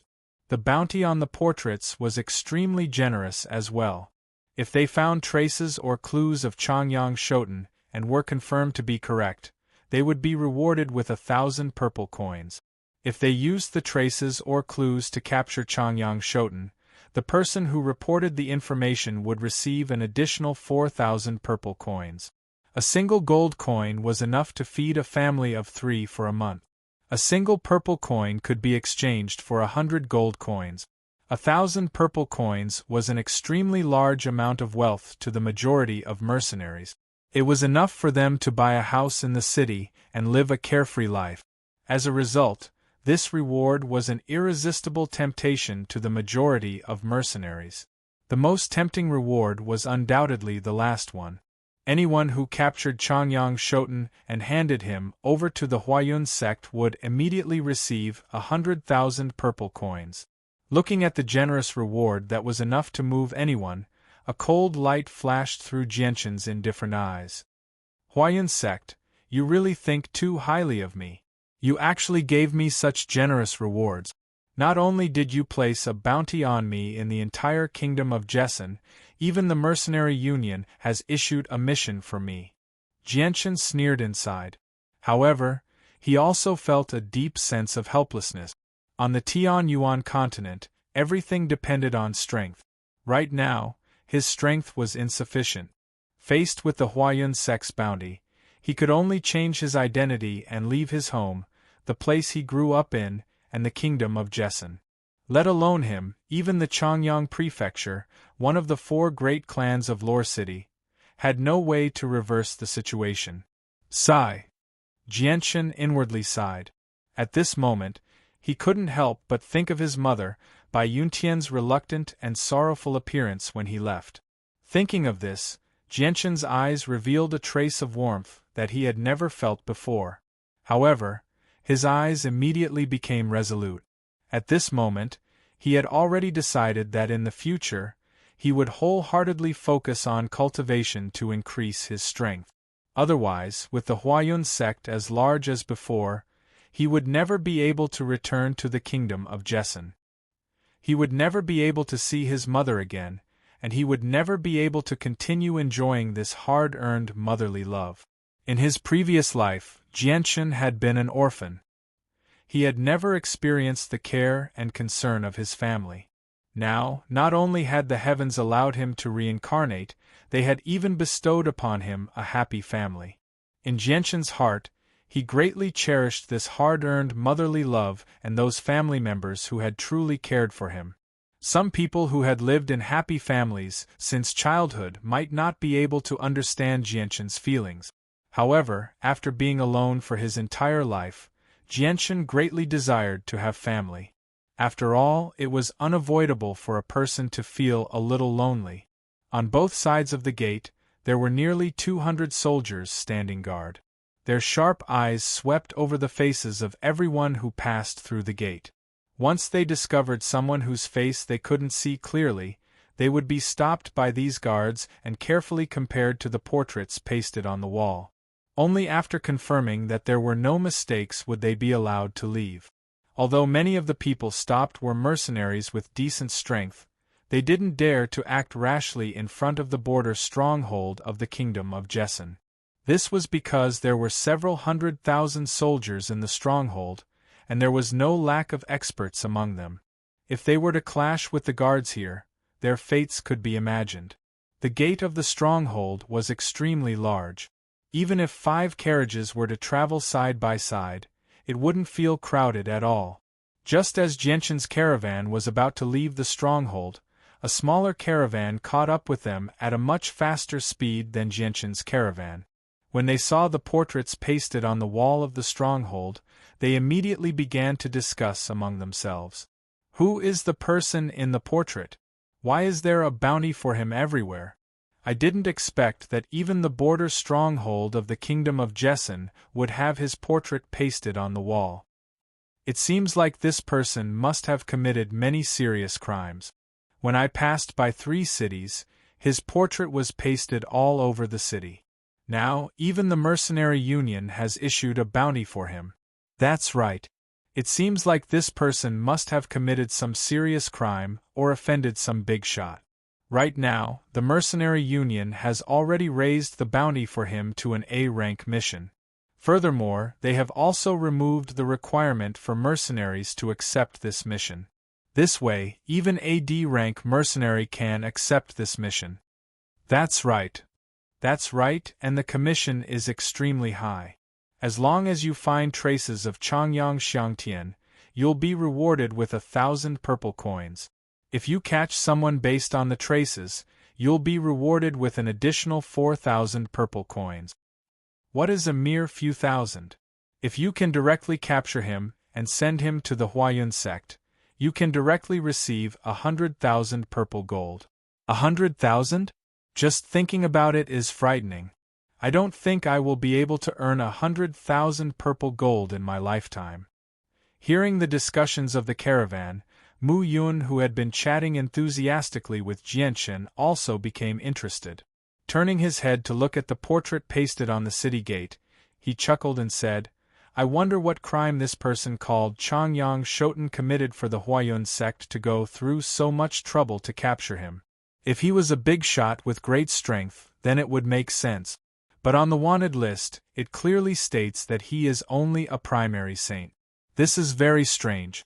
Could it be that a primary saint could do something that would make the Huayun sect so hateful? Could it be that this person called Changyang Shoten peeked at the daughter of the Huayun sect's sect master taking a bath? Hearing Mu Yun's mutterings, Jianshan couldn't help but laugh. He helplessly looked at Mu Yun and said with a smile, Brother Mu Yun, I have stayed in the kingdom of Jessen for more than 10 years and have heard a lot about the Huayun sect. But according to what I know, the Huayun sect's sect master only has one son and no daughter. Peeking at the daughter of the Huayun sect's sect master taking a bath is a bit unreasonable. Mu Yun rolled his eyes at Jianshan and said, What do you know? Who said that the Huayun sect's sect master doesn't have a daughter? Perhaps he just happens to have one. It's just that the outside world doesn't know about it.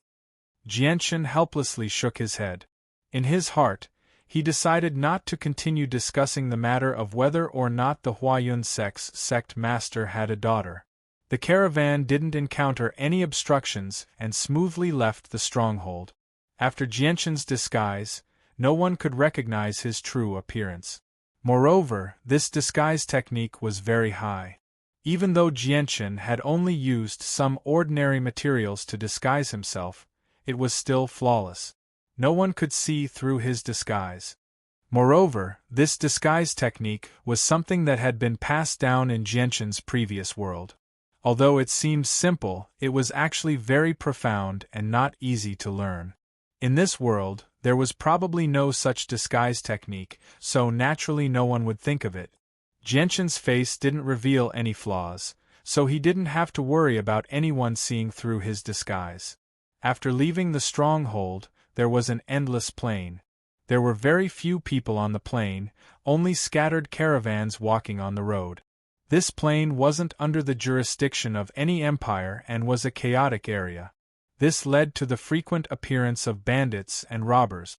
The caravans walking on this plain were either in groups or escorted by powerful mercenaries. This plain was very vast. The caravan walked on the plain for an entire day and only covered a quarter of the plain. If they wanted to reach the Fenglan Empire, they would have to cross this plain and then pass through a mountain range to reach the Fenglan Empire's stronghold. With the caravan's slow speed, it would take them at least 10 days to reach the Fenglan Empire's stronghold.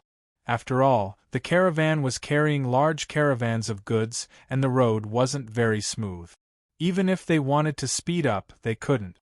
When the sky darkened, the caravan stopped moving forward and camped in a relatively flat place. Nearly 100 tents surrounded the caravan, which was full of goods. Some of the coachmen skillfully unloaded the caravan and fed the horses. Smoke rose in spirals around the tent.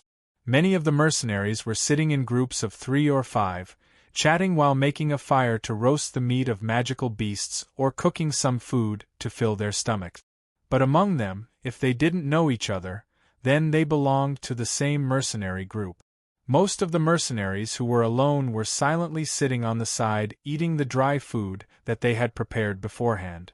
Jianchen also took out a tent that he had prepared beforehand from his space belt and then found a flat and dry place to set it up. As a mercenary group that didn't belong to any mercenary group and wasn't on the list of hired members of the caravan, Jianchen was completely responsible for all the consumption and necessities along the way. The caravan wouldn't give him any help. Just as Jianchen's tent was set up, Mu Yun suddenly appeared in front of Jianchen and said, "Jianchen, it seems that you also joined the caravan halfway. Where are you going?" Jianchen nodded and said, "I'm going to the Blue Moon Empire." "Brother Mu Yun, what about you?" Chapter 72. At night, Jianchen entered his tent after eating some rations. He sat down and cultivated with a few Class 1 monster cores in his hand. He could encounter danger at any time on the Tianyuan continent. Only with great strength could he ensure his safety. As a result, Jianchen did not want to waste any time on increasing his strength. Moreover, Jianchen knew that he could only return to the kingdom of Jessen and reunite with his family once he became powerful enough to not fear the Huayun sect. Otherwise, he would probably be hunted down by the Huayun sect as soon as he showed his face. It was extremely quiet outside. Only a few light footsteps could be heard from time to time. These were the mercenaries in charge of patrolling the area as they passed by Jianchen's tent. Time passed by quietly, and in the blink of an eye, it was already late at night. At this time, most of the mercenaries in the tents had already entered a state of deep sleep. Even the mercenaries in charge of patrolling the tents had drowsy looks and were in a very lax state. At this moment, a black streak of light suddenly appeared. Using the cover of the night, it quickly flew over from the distance and shot straight at one of the patrolling mercenaries. In the end, it silently struck the mercenary's throat. The black streak of light was clearly a kind of killing force. The mercenary did not even have the chance to cry out before his body collapsed to the ground. The black streak of light was extremely small and extremely fast. It was completely silent as it flew, making it difficult for anyone to detect it. Moreover, the merchant camp was extremely large, and the patrolling mercenary was far away by himself. As a result, no one noticed what had happened after he fell to the ground. After the mercenary fell to the ground, several more black streaks of light quickly shot over from the distance, killing all the patrolling mercenaries who were further away from the tent. Jian Chen's tent was located at the outermost perimeter. Among the dead mercenaries, there just happened to be one that was less than 30 meters away from Jian Chen's tent. Just as the mercenary that was closest to Jian Chen's tent fell to the ground, Jian Chen's ears slightly twitched as he sat cross-legged in his tent cultivating. His slightly closed eyes abruptly opened and his eyes turned. Immediately after, Jian Chen immediately bent over and carefully opened a gap in the tent's door to observe the situation outside. Just as Jian Chen opened the door slightly to see what was happening outside, another black streak of light shot over from the distance at an extremely fast speed. It struck a patrolling mercenary in the distance, and the mercenary fell to the ground without making a single sound. Seeing this, Jian Chen's expression changed slightly. He immediately understood that the merchant group had been attacked. However, with the experience of his past life, Jian Chen did not panic at all. He immediately shouted from the tent, "Everyone, be careful! There's an enemy attack!" Jian Chen's shout was extremely loud, and everyone in the camp could hear it clearly. As soon as he finished speaking, the originally quiet camp immediately became noisy. Countless mercenaries quickly ran out of their tent. In just a short moment, the originally quiet camp was filled with hundreds of noisy mercenaries. Jian Chen's words were extremely sensitive to the mercenaries who had been roaming the Tianyuan continent for a long time. As a result, when they heard Jian Chen's shout, all the mercenaries ran out of their tents as quickly as possible. The mercenaries who had just run out of their tents habitually scanned their surroundings, but all they saw were their own people. They did not see any traces of the enemy. Enemy attack? Where is the enemy? Who was shouting just now? Where is the enemy? Where is the enemy? Who the F*CK was shouting randomly? Many mercenaries began to shout loudly. If they were to discover that someone was shouting randomly to mess with them, they would not easily let this person off. Not good, Captain Lang Tian, the patrolling Du Mulan has died. Just as many mercenaries were cursing, a loud voice drowned out all the curses of the mercenaries and rang out from afar. Hearing this, all the mercenaries fell silent. However, at this moment, another 3 black streaks of light shot over from the darkness at an extremely fast speed and struck the chests of 3 mercenaries. The mercenaries who were struck by the black streaks of light did not even have the chance to cry out before directly falling to the ground. Before the 3 mercenaries could fall to the ground, another 3 black streaks of light shot out from the darkness and struck the 3 mercenaries again. The black streaks of light constantly shot over from afar. Using the cover of the night and their completely silent flight, it was difficult to discover their existence. The black streaks of light shot out at an extremely fast rate. In less than a breath's time, over a dozen mercenaries were struck by the black streaks of light and fell to the ground. At this moment, someone finally cried out, "Everyone be careful, there's an enemy." Before the mercenary could finish his sentence, a black streak of light flashed by and shot straight into the mercenary's body. Afterward, the mercenary powerlessly fell to the ground. Everyone quickly scatter and find cover. A tall, middle-aged man with a scar on his face roared. He was dressed in a tight suit and had a tall build. After he finished speaking, a pair of fiery red hammers appeared in the middle-aged man's hands, and he rushed alone in the direction of the black streaks of light. "Captain Lang Tian, be careful." Seeing the middle-aged man actually rushing alone in the direction of the enemy, many mercenaries cried out in alarm one after another. Their voices were filled with worry. Just as the middle-aged man rushed out a few steps, over a dozen mercenaries who boasted of their strength rushed out and followed closely behind the middle-aged man. They formed a fan shape and rushed in the direction of the black streaks of light. The black streaks of light were still constantly flickering, but this time, the shooting angle of the black streaks of light had changed their target. Under the cover of the night, The undetectable black streaks of light were like sharp swords that shot towards the dozen mercenaries who were rushing over.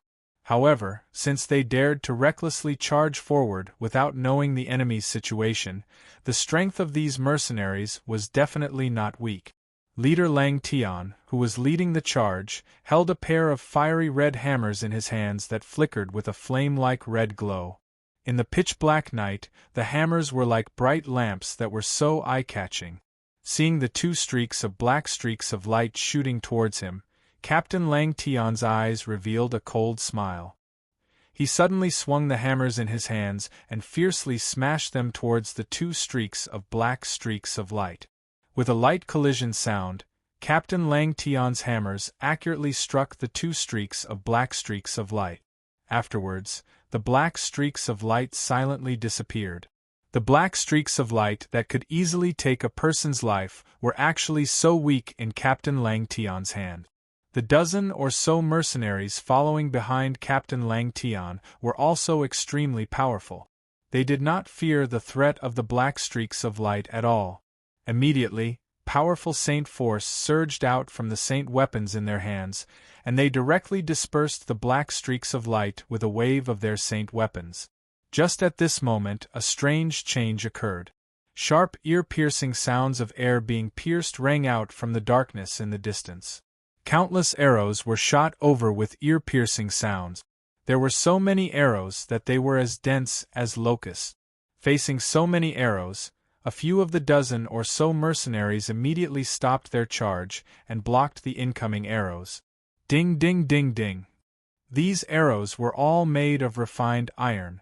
When they collided with the Saint weapons, the sound of metal clanging rang out. Captain Lang Tian and the mercenaries still did not stop their charge. Facing the dense rain of arrows, the mercenaries all roared out angrily. Powerful Saint force surged out of their bodies, forming a barrier completely condensed from Saint force around them. Although this barrier was weak, its defensive power was extremely strong. When the arrows made of refined iron struck their barrier, they could only cause it to tremble slightly. They were simply unable to break through this layer of defense. Brothers, kill! Just as the powerful mercenaries were about to charge into the enemy's camp, a loud and clear shout rang out from the darkness in the distance. Following the shout, earth-shaking battle cries rang out. In the darkness, a large number of black figures could be faintly seen suddenly appearing, rapidly charging towards the caravan's camp. The bandits have appeared. Everyone, prepare your bows and arrows. In the mercenary camp, a mercenary loudly shouted. Hearing this, many mercenaries immediately took out the iron longbows on their backs and nocked arrows. They aimed at the black figures in the distance, waiting for the bandits to enter the range of their arrows. Jianchen stood at the periphery of the group of mercenaries and looked at the black figures in the distance. His expression became a little solemn. Although the bandits were still far away from the camp and visibility was very low due to the darkness, with his eyesight and experience, he immediately determined that there were at least a few hundred bandits. They were not much fewer than the mercenaries in the caravan. Moreover, the few powerful mercenaries who had charged forward against the rain of arrows had already been dealt with by the experts in the enemy camp. Release the arrows. At this time, the bandits had already entered the range of the arrows. With the order of one person, the hundreds of mercenaries immediately released the arrows in their hands. Immediately, hundreds of iron arrows pierced through the air and shot towards the bandits in front. Although there were some powerful people in this group of bandits, most of them were not that strong. In just one round of arrow rain, more than a dozen of the bandits had fallen. 3 black streaks of light shot out from behind the group of bandits at an extremely fast speed, directly hitting the chest of 3 bow-wielding mercenaries. A finger-sized hole immediately appeared on the chest of the 3 mercenaries who were hit by the black streaks of light. They immediately fell to the ground and breathed their last. The black streaks of light shot out at an extremely fast rate, and each time there were 3 streaks of light. In just a short moment, 9 mercenaries had died under the black streaks of light. Seeing the wounds on the mercenaries' chests, a middle-aged man's face suddenly changed. He immediately called out, "Everyone be careful. There's someone with darkness attributed Saint force in the enemy camp." As he spoke, another 3 black streaks of light shot out from the night sky. One of the black streaks of light just happened to be aimed at the middle-aged man who had called out to warn everyone. The middle-aged man's strength was obviously not weak. His face sank, and a silver machete appeared in his right hand in an instant. With a flash of the machete, the middle-aged man had already swung down the machete in his right hand, slashing at the incoming black light. Bang! The black streak of light was completely condensed from energy. When the black streak of light collided with the machete in the middle-aged man's hand, there was a soft explosion. Afterward, the black streak of light silently dispersed. The middle-aged man's body swayed slightly, and his face immediately became stern. He said in a deep voice, "God damn it, there's actually 3 darkness-attributed Saint force in the enemy camp, and they're all professional archers. In this region, only the Boundless Bandits have such strength." "Vice Captain Liu, what did you say? Are these bandits from the Boundless Bandits?" "Heavens, they're actually from the Boundless Bandits." Chapter 73.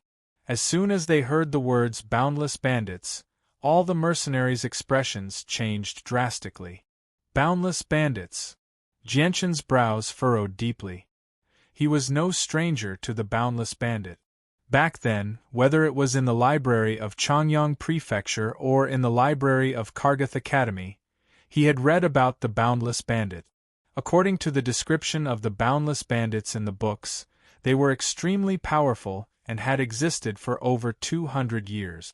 200 years ago, when the Boundless Bandits were first born, they were already very powerful and would often appear in the borders of the surrounding kingdoms. At that time, the Boundless Bandits were a nightmare to all the caravans. This was because the Boundless Bandits were very ruthless. They never left any caravans alive after robbing them, and countless merchants and mercenaries had died at their hands. Moreover, the Boundless Bandits would occasionally attack some villages and cities with weak defenses. There was once a time when 2 Grade 3 cities were plundered by the Boundless Bandits, while a Grade 2 city was attacked by the Boundless Bandit. Although they did not manage to capture the Grade 2 city in the end, they still caused a lot of casualties in the Grade 2 city. More than a dozen villages were massacred. At that time, the Boundless Bandits had caused a bloodbath in the surrounding kingdoms, causing caravans to not dare to go to remote places and causing great losses to the various kingdoms. Because of this, the 4 kingdoms, the Kingdom of Jessen, the Kingdom of Blue Moon, the Kingdom of Wind, and the Kingdom of Walla had gone to war. After sending people to investigate the Boundless Bandits' lair, they had sent troops to encircle and annihilate the Boundless Bandits several times. Unfortunately, the Boundless Bandits' strength was beyond everyone's expectations. Every encirclement and annihilation by the various kingdoms ended in failure and heavy casualties.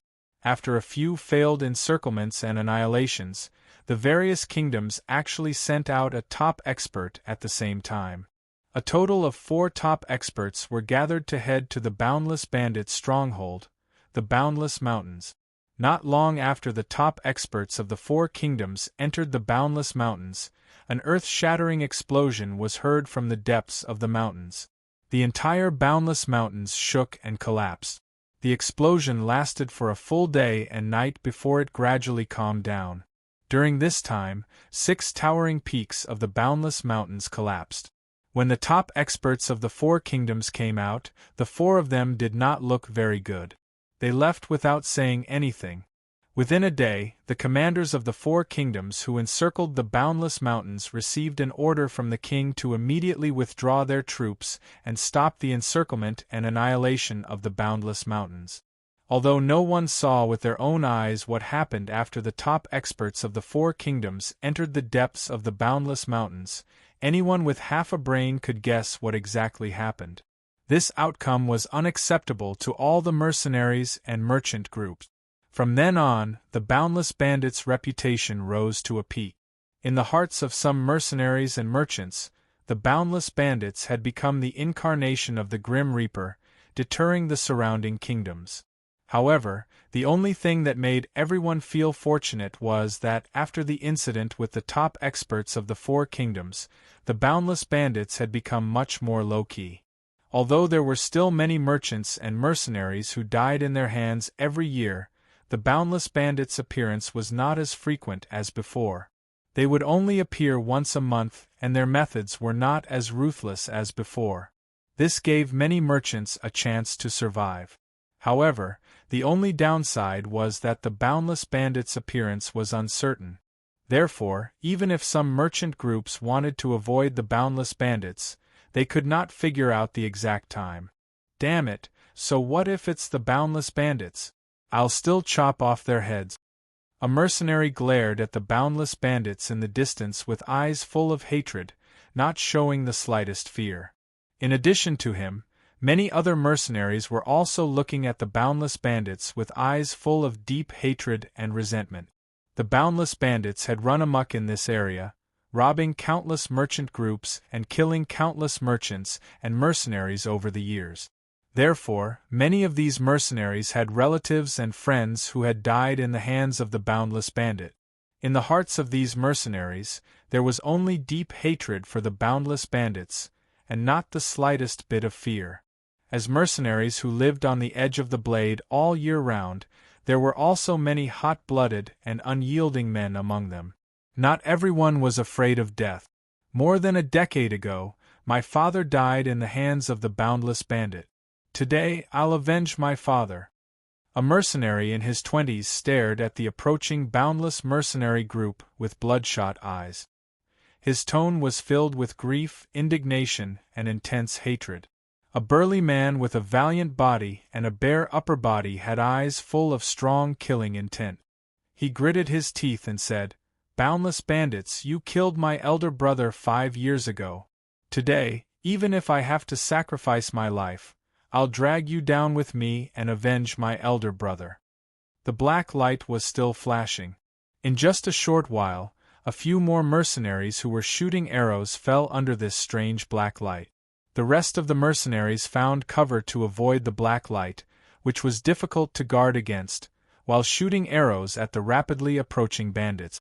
Seeing that the bandits were getting closer and closer, many of the mercenaries began to panic. The name Boundless Bandits had a huge impact on them. Many of them were scared out of their wits, and they didn't even have the courage to resist. After all, not everyone was fearless of death. There were still some among them who were timid and afraid of death. Noticing the situation of the mercenaries, a middle-aged man had a look of worry in his eyes. He shouted, "Don't be afraid, everyone. This is just a small unit of the Boundless Bandit. They are not necessarily stronger than us. As long as we work together, we will definitely be able to defeat them. Otherwise, the only thing that awaits us is death. Brothers, let's give it our all for the sake of survival." Hearing the middle-aged man's words, some of the cowardly mercenaries couldn't help but feel emboldened. These words were extremely motivating to some of them. Only by fighting would there be hope for survival. At this moment, the strong desire to survive made many of the mercenaries abandon the fear in their hearts and decide to fight to the death. The mercenaries tried their best to dodge the black light that was shooting at them from afar while shooting at the bandits in front of them with their bows and arrows. After nearly 100 people fell, the boundless bandits finally arrived in front of a group of mercenaries. At this time, the bows in the mercenaries' hands had already lost their effectiveness. All of the mercenaries abandoned their bows and arrows and summoned their holy weapons to fight the boundless bandits. Ah! Battle cries shook the sky from the crowd. The collision of weapons was densely packed, and miserable shrieks were constantly heard. Behind the bandits, in the darkness that couldn't be seen with the naked eye, black light constantly streaked through the air.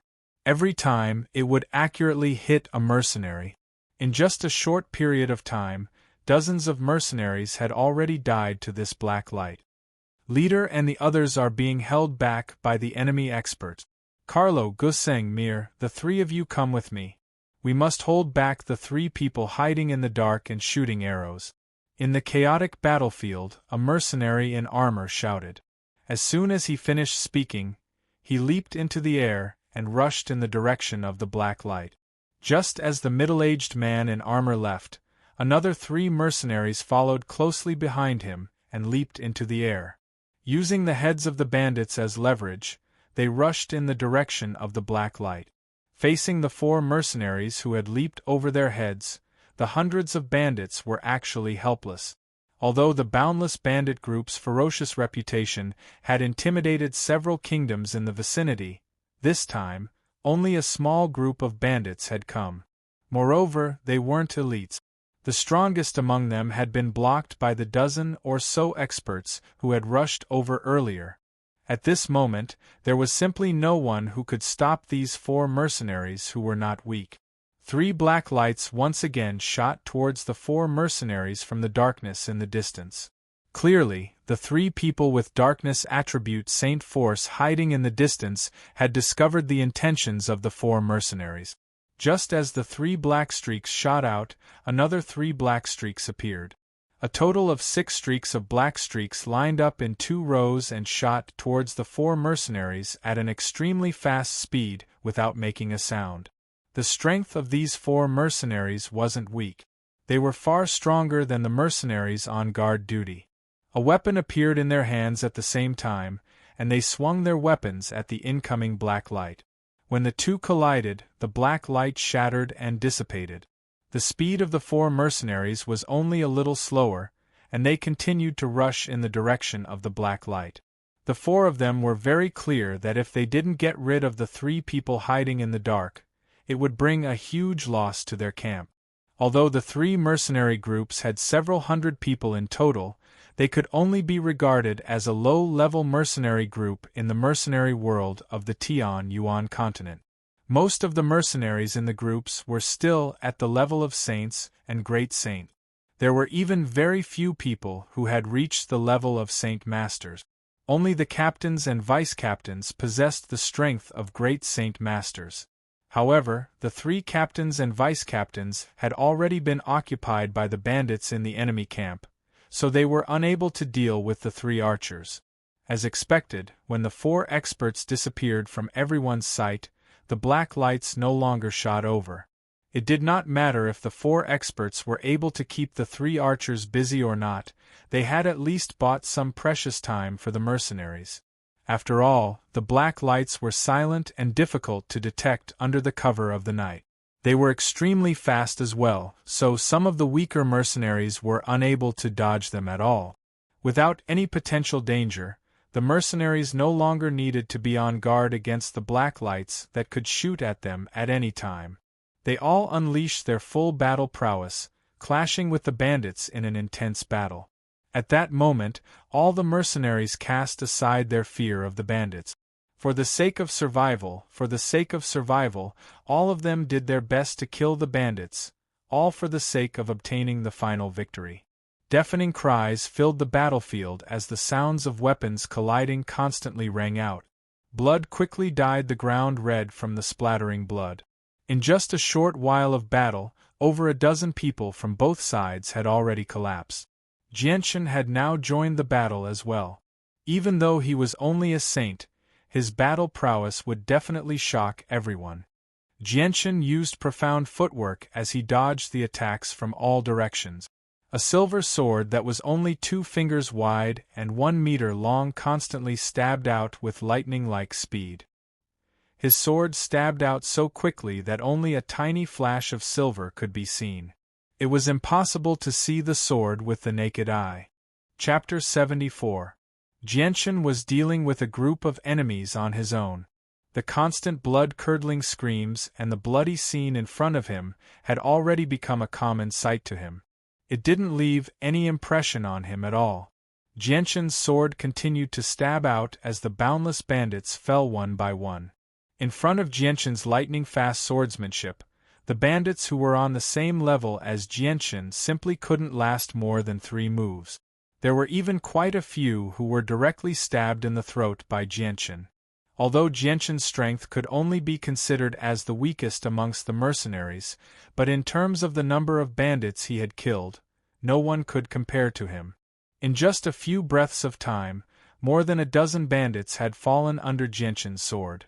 Jianqin's silver-white light-wind sword was already stained red with blood. Even so, Jianqin's coarse clothes were still clean and neat. There wasn't a single drop of blood on them, unlike the other mercenaries who were covered in blood. Unknowingly, Jianqin had already infiltrated deep into the bandit camp. Right now, within a 20-meter radius of him, there were only bandits from the Boundless Bandits. There wasn't a single mercenary present, and the mercenaries were all grouped up in groups of 3 to 5 to fight against the bandits. Kill! 3 bandits who were closest to Jianqin let out a battle cry as they rushed towards Jianqin. Raising their weapons, they slashed towards Jianqin's head. Jianqin quickly took a step forward. His movements were like that of a ghost as he arrived in front of one of the bandits. At the same time, the light-wind sword in his hand became a red ray of light as it pierced towards the bandit's throat. Jianqin was already proficient in fast swordsmanship, so the speed of his sword was even faster. The bandit didn't even have time to react. All he could see was a red ray of light flashing past his throat. After that, he felt a slight numbness in his throat. It was as if something was blocking his throat, making it difficult for him to breathe. Following that, fresh red blood began to flow from his neck. The bandit didn't even have the chance to make a sound as his body slowly fell backward. At the last moment, the bandit didn't even understand how he died. Perhaps he didn't even know that his throat had been pierced by Jianqin's lightning-fast sword. This was because Jianqin's swordsmanship was so fast that the bandit didn't even have time to react. Moreover, when the thin sword pierced through his throat, the bandit didn't feel any pain at all. After the light-wind sword pierced through the bandit's throat, Jianqin's movements didn't slow down at all. At this time, the other 2 bandits were already in front of him, their weapons already slashing towards his body. Facing the attacks of the 2 bandits, Jianqin's expression didn't reveal the slightest trace of panic. His face was as calm as water as he immediately pulled out the light-wind sword from the bandit's throat. With a mysterious footwork, his body moved 2 meters to the side like a ghost, dodging the attacks of the 2 bandits. At the same time, the blood-stained light-wind sword in his hand pierced towards the throat of one of the bandits at a speed that the naked eye couldn't follow. The light-wind sword didn't meet with any resistance and easily avoided the reaction of the bandit, stabbing deep into his throat. Just as the light-wind sword was about to pierce the throat of the bandit, Jianqin immediately pulled it out and stabbed towards the 3rd bandit. Every strike of Jianqin's sword was extremely fast, to the point that the naked eye couldn't follow it. Almost no one in the same realm as him would be able to dodge his sword. As for the 3rd bandit, he couldn't even see the shadow of the sword before the light-wind sword had already pierced through his throat. To Jianqin, killing people was already a common occurrence. The bloody scene in front of him was already a common occurrence, so he didn't even bat an eyelid. After dealing with the bandits, Jianqin didn't stop and continued to stab the bandits around him with his light-wind sword. The battle was very fierce. At this critical moment that concerned their lives, no one could stay out of it. Even the coachmen who had not reached the Saint Realm had gathered in groups of 3 to 5. They gathered their strength and cooperated with some mercenaries to attack the bandits who were alone. The intense battle caused the number of people on both sides to decrease rapidly. Whether it was the bandits or the mercenaries, they all suffered extremely heavy casualties. Aside from Jianqin, who still maintained his clean clothes, everyone else was covered in blood. There were even a few people who were completely bathed in blood. They seemed like people made of blood, and their bodies were covered in wounds of various sizes. Although the bandits outnumbered the mercenaries by a lot, their individual strength and teamwork were far inferior to the mercenaries. As the 2 sides fought, the number of people who died was much higher than the number of mercenaries. Even so, the number of people on both sides could barely maintain a balance. Jianqin continued to weave through the bandits, calmly dodging the attacks coming from all directions. The light wind sword in his hand was completely stained with blood, and with every stab, it would either directly hit the heart of a bandit, killing them, or leave a deep wound on their body. The surrounding bandits couldn't do anything to Jianchen. Not only were they unable to see Jianchen's sword, they couldn't even hit him with their weapons. This was because there were many times when their weapons were about to hit Jianchen. Jianchen would always be able to dodge by a hair's breadth. As a result, the bandits couldn't even touch Jianchen's clothes. Instead, more and more people fell to Jianchen's sword. More and more bandits died at Jianchen's hands. Gradually, the surrounding bandits began to realize how powerful Jianchen was, and began to deliberately distance themselves from him. After all, in a situation where they were no match for him, no one was willing to throw away their lives for nothing. "Sire, you have good skills. Let me have a go at you." At this time, a deep voice entered Jianchen's ears. Just as the voice fell, a light green light shot towards Jianchen at an extremely fast speed. Feeling the speed of the light green light and the powerful energy it emitted, Jianchen's expression suddenly changed. Just from this attack, he could tell that this person was very strong. So strong that even with his current strength, he didn't dare to face this person head-on. Otherwise, he was afraid that this person's attack would be enough to injure him. This light green light was very fast. In an instant, it had arrived in front of Jianchen. At the same time, Jianchen's expression became very dignified. He immediately controlled his body and tried his best to dodge to the side. The light green light almost brushed past Jianchen's shoulder and fiercely bombarded the ground. With a loud boom, a deep hole was created in the ground. Jianchen's figure quickly retreated and immediately pulled away from the opponent. In the blink of an eye, he had retreated 5 zhang away. When he stopped, Jianchen raised his head and looked. Although it was now dark, with the help of the stubbornly burning bonfire in the distance and his extraordinary eyesight, he could still clearly see the person in front of him. He saw that the person was a middle-aged man of about 30 or 40 years old. The middle-aged man had an average build and didn't look very strong. His appearance was also very ordinary. Coupled with the cloth clothes he was wearing, he looked like a very ordinary person. If you removed the large glaive in his right hand that was emitting a faint green light, then this middle-aged man in front of him looked like a completely ordinary person. There was nothing about him that could attract attention. Just as Jianchen was sizing up this middle-aged man, the middle-aged man's calm gaze was also sizing up Jianchen. At the same time, the middle-aged man said, "Your strength is very good. Your opponent should be me." The middle-aged man's voice was very calm. His gaze was fixed on Jianchen as if there was only Jianchen in his eyes. He showed an indifferent expression to the sounds of killing all around him. Jianchen looked around and observed the surroundings. This middle-aged man clearly had quite a high status among the bandits. Ever since he appeared, all the bandits within a certain range of Jianchen all avoided him. Even though there were quite a few bandits around Jianchen, when they saw the middle-aged man facing off against Jianchen, none of them dared to approach him. They all went to find other mercenaries to fight. Jianchen's face became stern. He knew that this battle was definitely the first battle of life and death since he had come to this world. Even though he had gone through hundreds of battles and was confident that he was invincible among those of the same level, Jianchen did not have much confidence in killing this middle-aged man.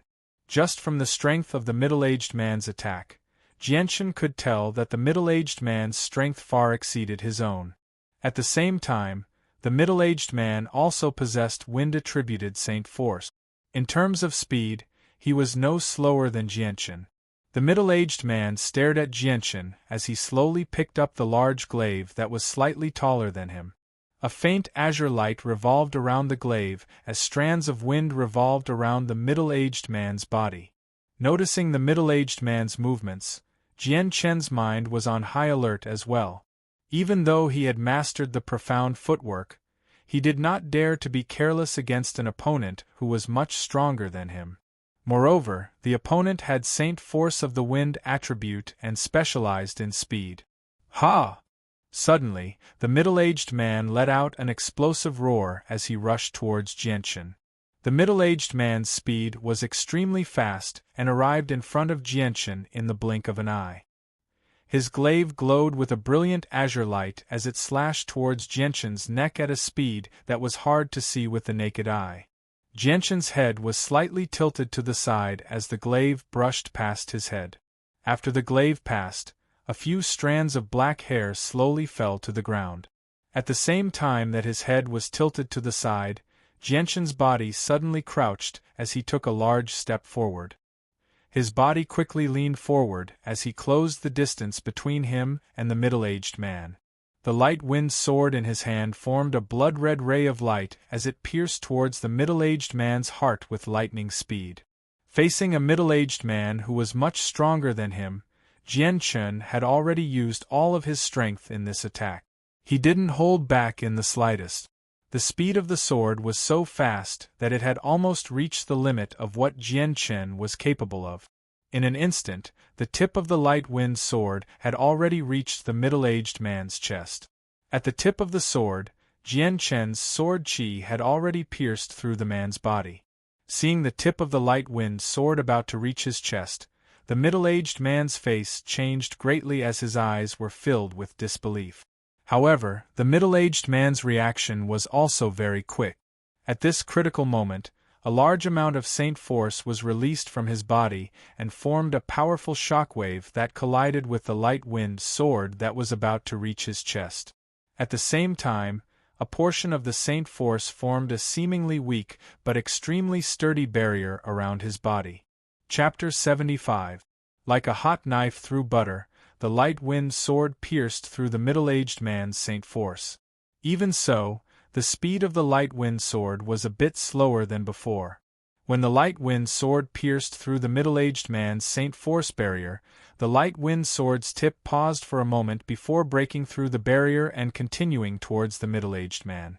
The middle-aged man's 2 layers of defense only lasted for less than a breath of time before they were broken. Even so, it was enough to buy him enough time. By the time the light-wind sword broke through the 2 layers of defense, the middle-aged man had already retreated a few meters away with the help of his wind-attributed Saint Force. The middle-aged man stood several meters away as he stared at Jianchen, who had already sheathed his sword. His face became serious as he muttered, "What a fast speed!" Jianchen calmly stared at the middle-aged man without saying a word. In his heart, he felt that it was a pity.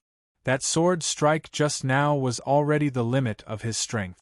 Moreover, it was also the fastest speed he could achieve. If his full-strength attack was dodged by the middle-aged man, then it would be very difficult for him to kill the middle-aged man. After all, the middle-aged man's strength was much higher than his own. Moreover, he had the Saint Force of the wind element and was an expert in speed. It could be said that Jianchen had already lost the upper hand against the middle-aged man. No matter how exquisite his swordsmanship was, it would all be useless if it was not so fast that the opponent could not react to it. Moreover, Jianchen did not dare to clash with the middle-aged man in a head-on battle when the difference in strength was so great.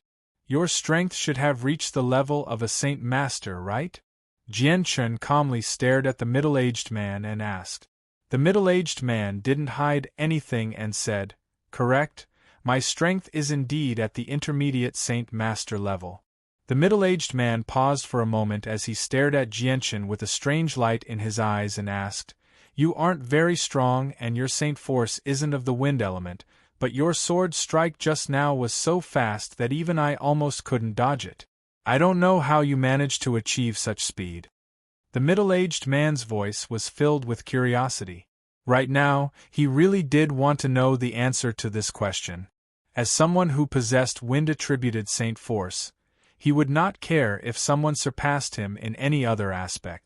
However, if someone surpassed him in speed, it would be very difficult for him to just let it go, especially when the person who surpassed him in speed was weaker than him and did not possess wind-attributed Saint Force.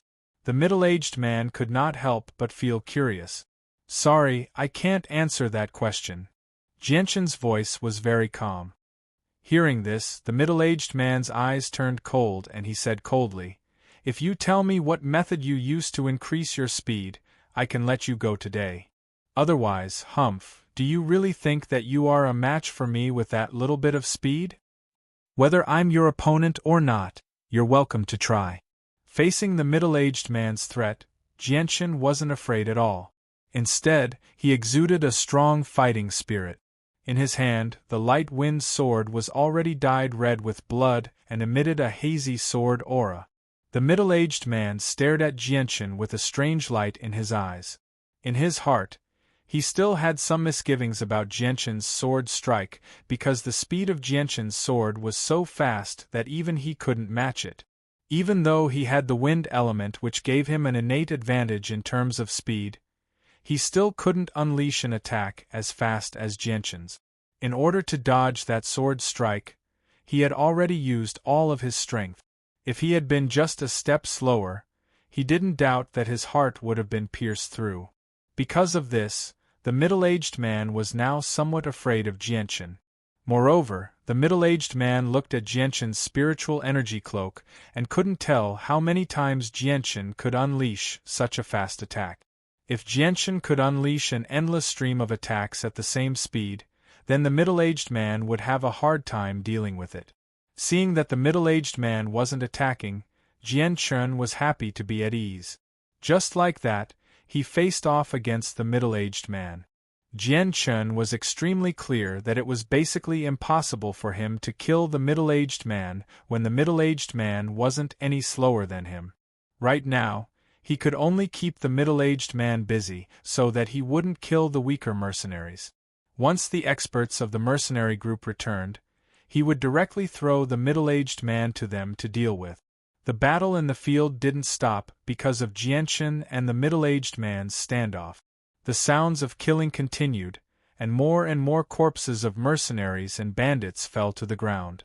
The ground was completely dyed red with blood, and there were even small puddles of blood on the uneven ground. The bandits were still fighting with all their might. Those who were able to survive until the end were either smart or had outstanding strength. Currently, the number of mercenaries and bandits was still at a relatively balanced stage. After the middle-aged man and Jianshan's standoff, the middle-aged man finally made his move again. The large glaive in his hand emitted a light green light, and in the darkness of the night, it was like a bright light. Holding the 2-meter-long glaive, the middle-aged man once again rushed towards Jianshan. Seeing the middle-aged man rushing towards him, Jianshan's eyes flashed with a sharp light. His right hand gripped the light wind sword even tighter as he took the initiative to meet the middle-aged man head-on. The middle-aged man raised his faintly glowing glaive and directly swung it down at Jianshan's head. He moved extremely quickly. Facing the attack of a mid-level Saint Master, Jianshan didn't plan to meet it head-on. Instead, he nimbly dodged the attack and counterattacked. But just as Jianshan's sword was about to strike out, the middle-aged man's glaive suddenly changed direction in midair. With a whistling sound, the glaive flew towards Jianshan's light wind sword. Jianshan's face slightly changed as he immediately pulled back his light wind sword. From the beginning to the end, he didn't want to meet the glaive head-on. Jianshan's light wind sword was his life-bound saint weapon. His entire life was tied to this seemingly weak light wind sword. If the light wind sword was damaged, then not only would Jianshan lose all of his martial arts, his life would also be in danger. In the Tianyuan continent, there were many cases where the owner of a saint weapon had died because of it. However, even though a saint weapon was condensed from saint chi, once it was summoned out of the body, it would become incomparably hard. Moreover, it would also become stronger as the owner's strength increased. Unless the difference in strength was too great, then a saint weapon would not be easily damaged. The middle-aged man's current strength was already at the intermediate Saint Master level, which was 2 whole levels higher than Jianshan. Although Jianshan's light wind sword and the glaive head-on would not necessarily cause too much damage to the light wind sword, the powerful recoil would still be too much for Jianchen to bear. Therefore, no matter what, Jianchen would not dare to meet the middle-aged man head-on. After all, the only one who would suffer would be himself. Once again dodging the middle-aged man's attack, the middle-aged man's defense revealed a small opening. Jianchen's eyes flashed as he took advantage of this rare opportunity. Like a ghost, Jianchen silently appeared behind the middle-aged man. The light wind sword in his hand emitted a sharp sword chi that transformed into a blood-red light as it pierced towards the middle-aged man's back. The long sword pierced through the air, creating a sharp sound as if the air itself was being sliced apart. The sword's speed was even faster than before, reaching the middle-aged man's back in an instant. But before the tip of the sword could make contact with the middle-aged man's back, the sword chi emitted from the tip of the sword had already pierced through the middle-aged man's back, piercing through his skin. Feeling the sharp pain from his back, the middle-aged man's expression changed greatly, but he didn't show any signs of panic. He was already prepared for Jianchen's extremely fast attack.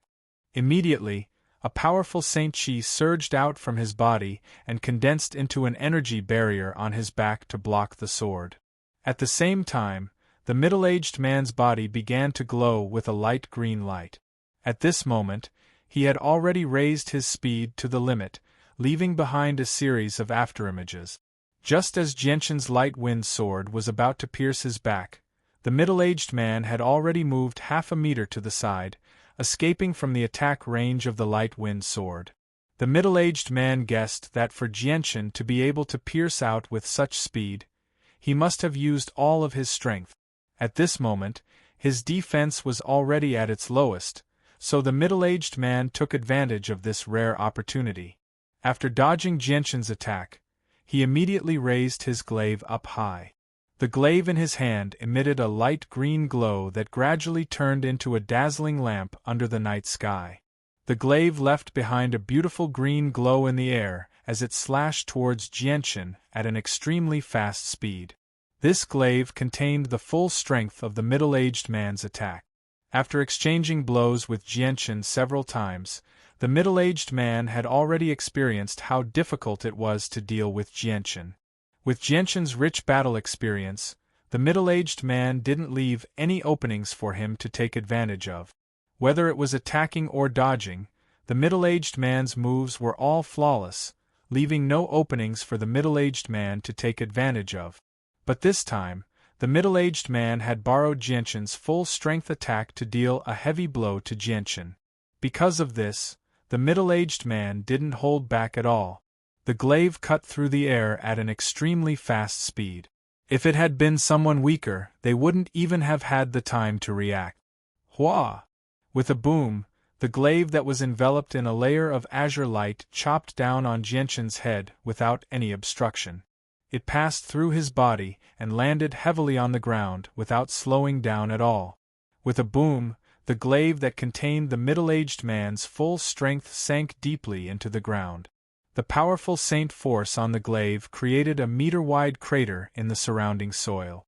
As dust flew into the air, Jianchen's figure was directly swallowed up. However, the middle-aged man did not show any joy at all. Instead, he became extremely stern. An afterimage! The middle-aged man exclaimed in his heart. However, just as this thought appeared in his mind, a strong sense of crisis spread throughout the middle-aged man's heart. The middle-aged man did not hesitate at all. His body leaned to the side with all his strength, as if it was a conditioned reflex. At the same time, he immediately pulled out the large glaive in his hand from the ground and slashed behind him without looking. Ding! With a crisp sound, the middle-aged man's large glaive collided with a thin long sword covered in blood that had suddenly appeared and clashed with it. Chapter 76. Jianchen retreated 20 meters before stopping.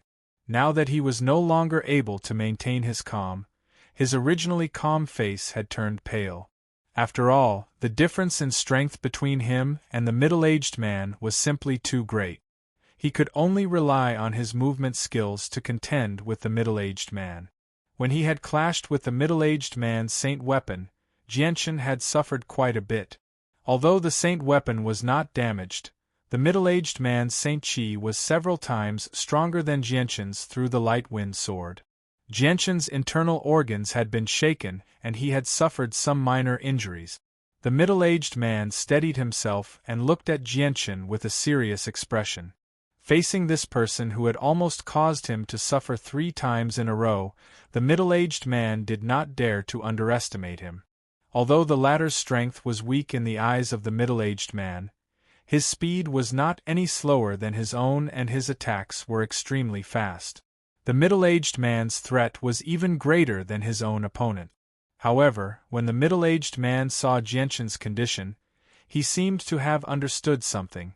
He could not help but laugh and say in a deep voice, "Brat, I admit that your speed is very fast, but in the end your strength is still too weak."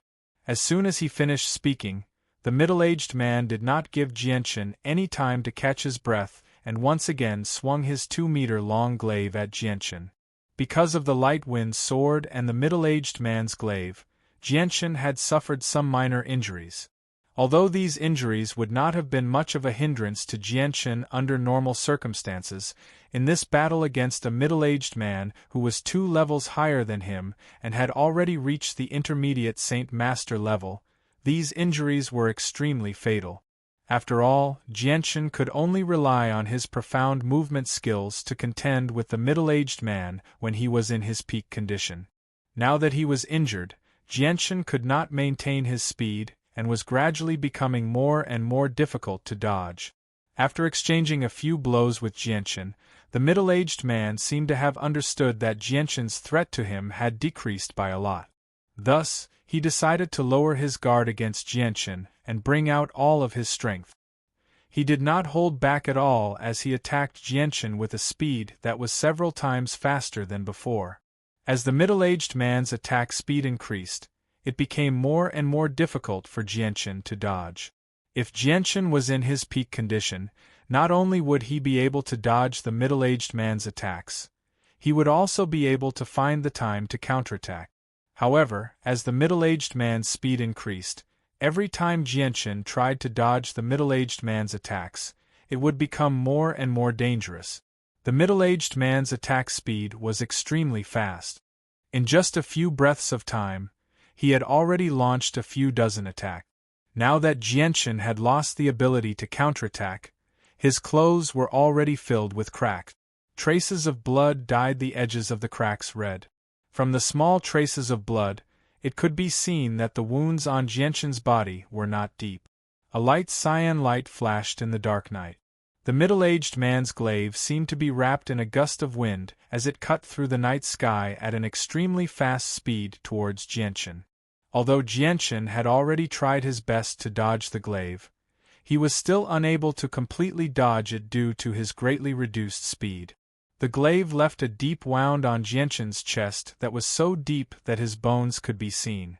The glaive went through his entire chest, and the blood gushed out and dyed Jianchen's clothes red in a moment. The middle-aged man smiled ferociously and did not stop at all.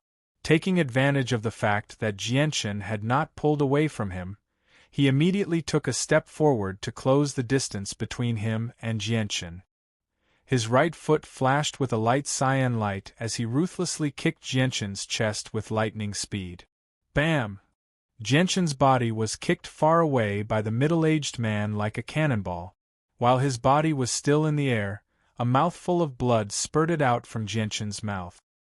His body flew for more than 20 meters, knocking away several bandits along the way before he fell to the ground in a sorry state. Immediately after, another mouthful of blood spurted out from Jianchen's mouth. His face had already become deathly pale. With a flash of cyan light, the middle-aged man had already crossed over 20 meters and appeared before Jianchen. He sneered at him and said, "I'll give you one last chance. If you tell me how you can display a speed that's no slower than mine with your puny strength, I'll spare your life today. Otherwise, die." The middle-aged man's eyes flickered with a scorching light. He was extremely tempted by how Jianchen could display a speed that was no slower than his with his puny strength. He desperately wanted to know how to use a secret technique like that. To him, who cultivated wind-attributed Saint Force, speed was extremely important. Once he grasped the secret technique, the middle-aged man could not imagine just how fast he would be. However, he was certain that his strength would increase drastically. At that time, his status in the Boundless Bandits would increase drastically. The middle-aged man felt his blood boil as soon as he thought up to there. He was extremely excited, and even his face became rather excited. Jianchen wiped the blood from the corner of his mouth and slowly stood up. He stared coldly at the excited middle-aged man. The man could not help but sneer. "I'm afraid you don't have the ability."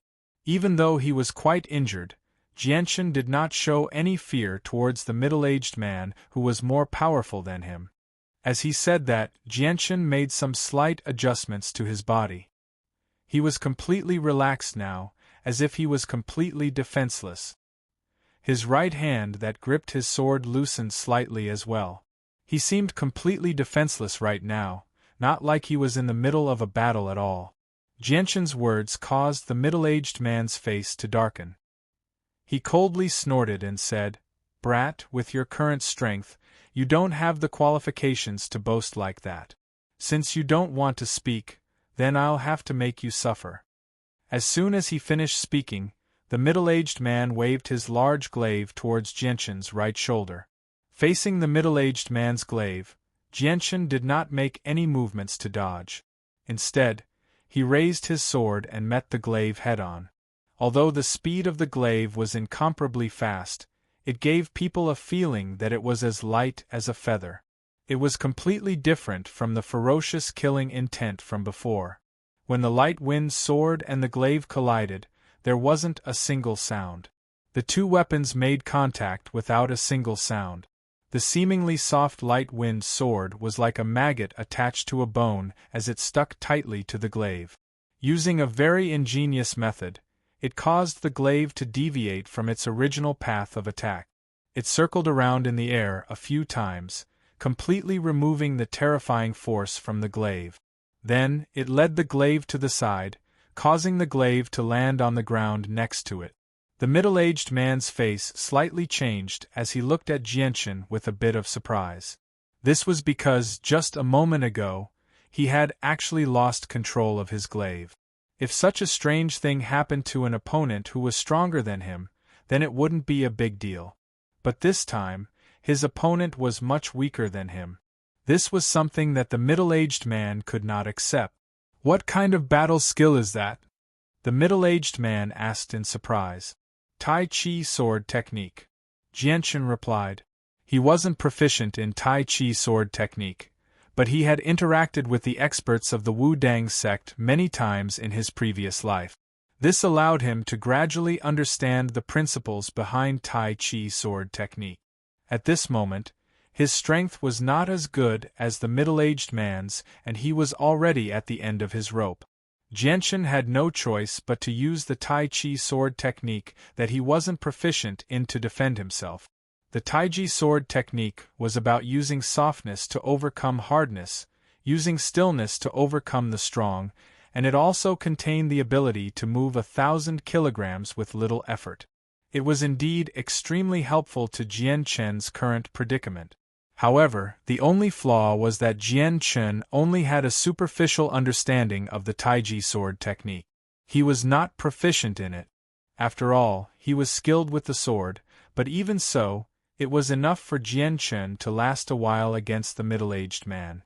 Hearing this, the middle-aged man frowned in thought. He then shook his head slightly and murmured, "Tai Chi sword technique? I've never heard of it." Afterwards, the middle-aged man looked at Jianchen again. His eyes flickered with an indescribable light as he chuckled coldly, "Kid, I never thought that you would know so many battle skills even though you're not strong. Looks like it would be a pity to kill you with a single glaive. I should capture you and bring you back. I'm sure this would be a great contribution."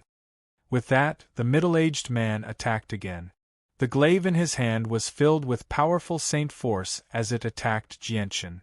He had already made up his mind to capture Jianchen today no matter what. The middle-aged man did not pay much attention to the Tai Chi sword technique that could divert his attack. What really interested him was Jianchen's secret technique of using speed. Afterwards, Jianchen barely managed to contend with the middle-aged man with the Tai Chi sword technique that he was not very familiar with.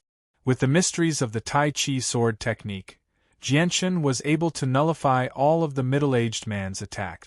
At the same time, the middle-aged man was unable to control his glaive due to the guidance of the Tai Chi sword technique. Before Jianchen's Tai Chi sword technique, the middle-aged man's great strength seemed to be non-existent. However, Jianchen was not as relaxed as he seemed on the surface.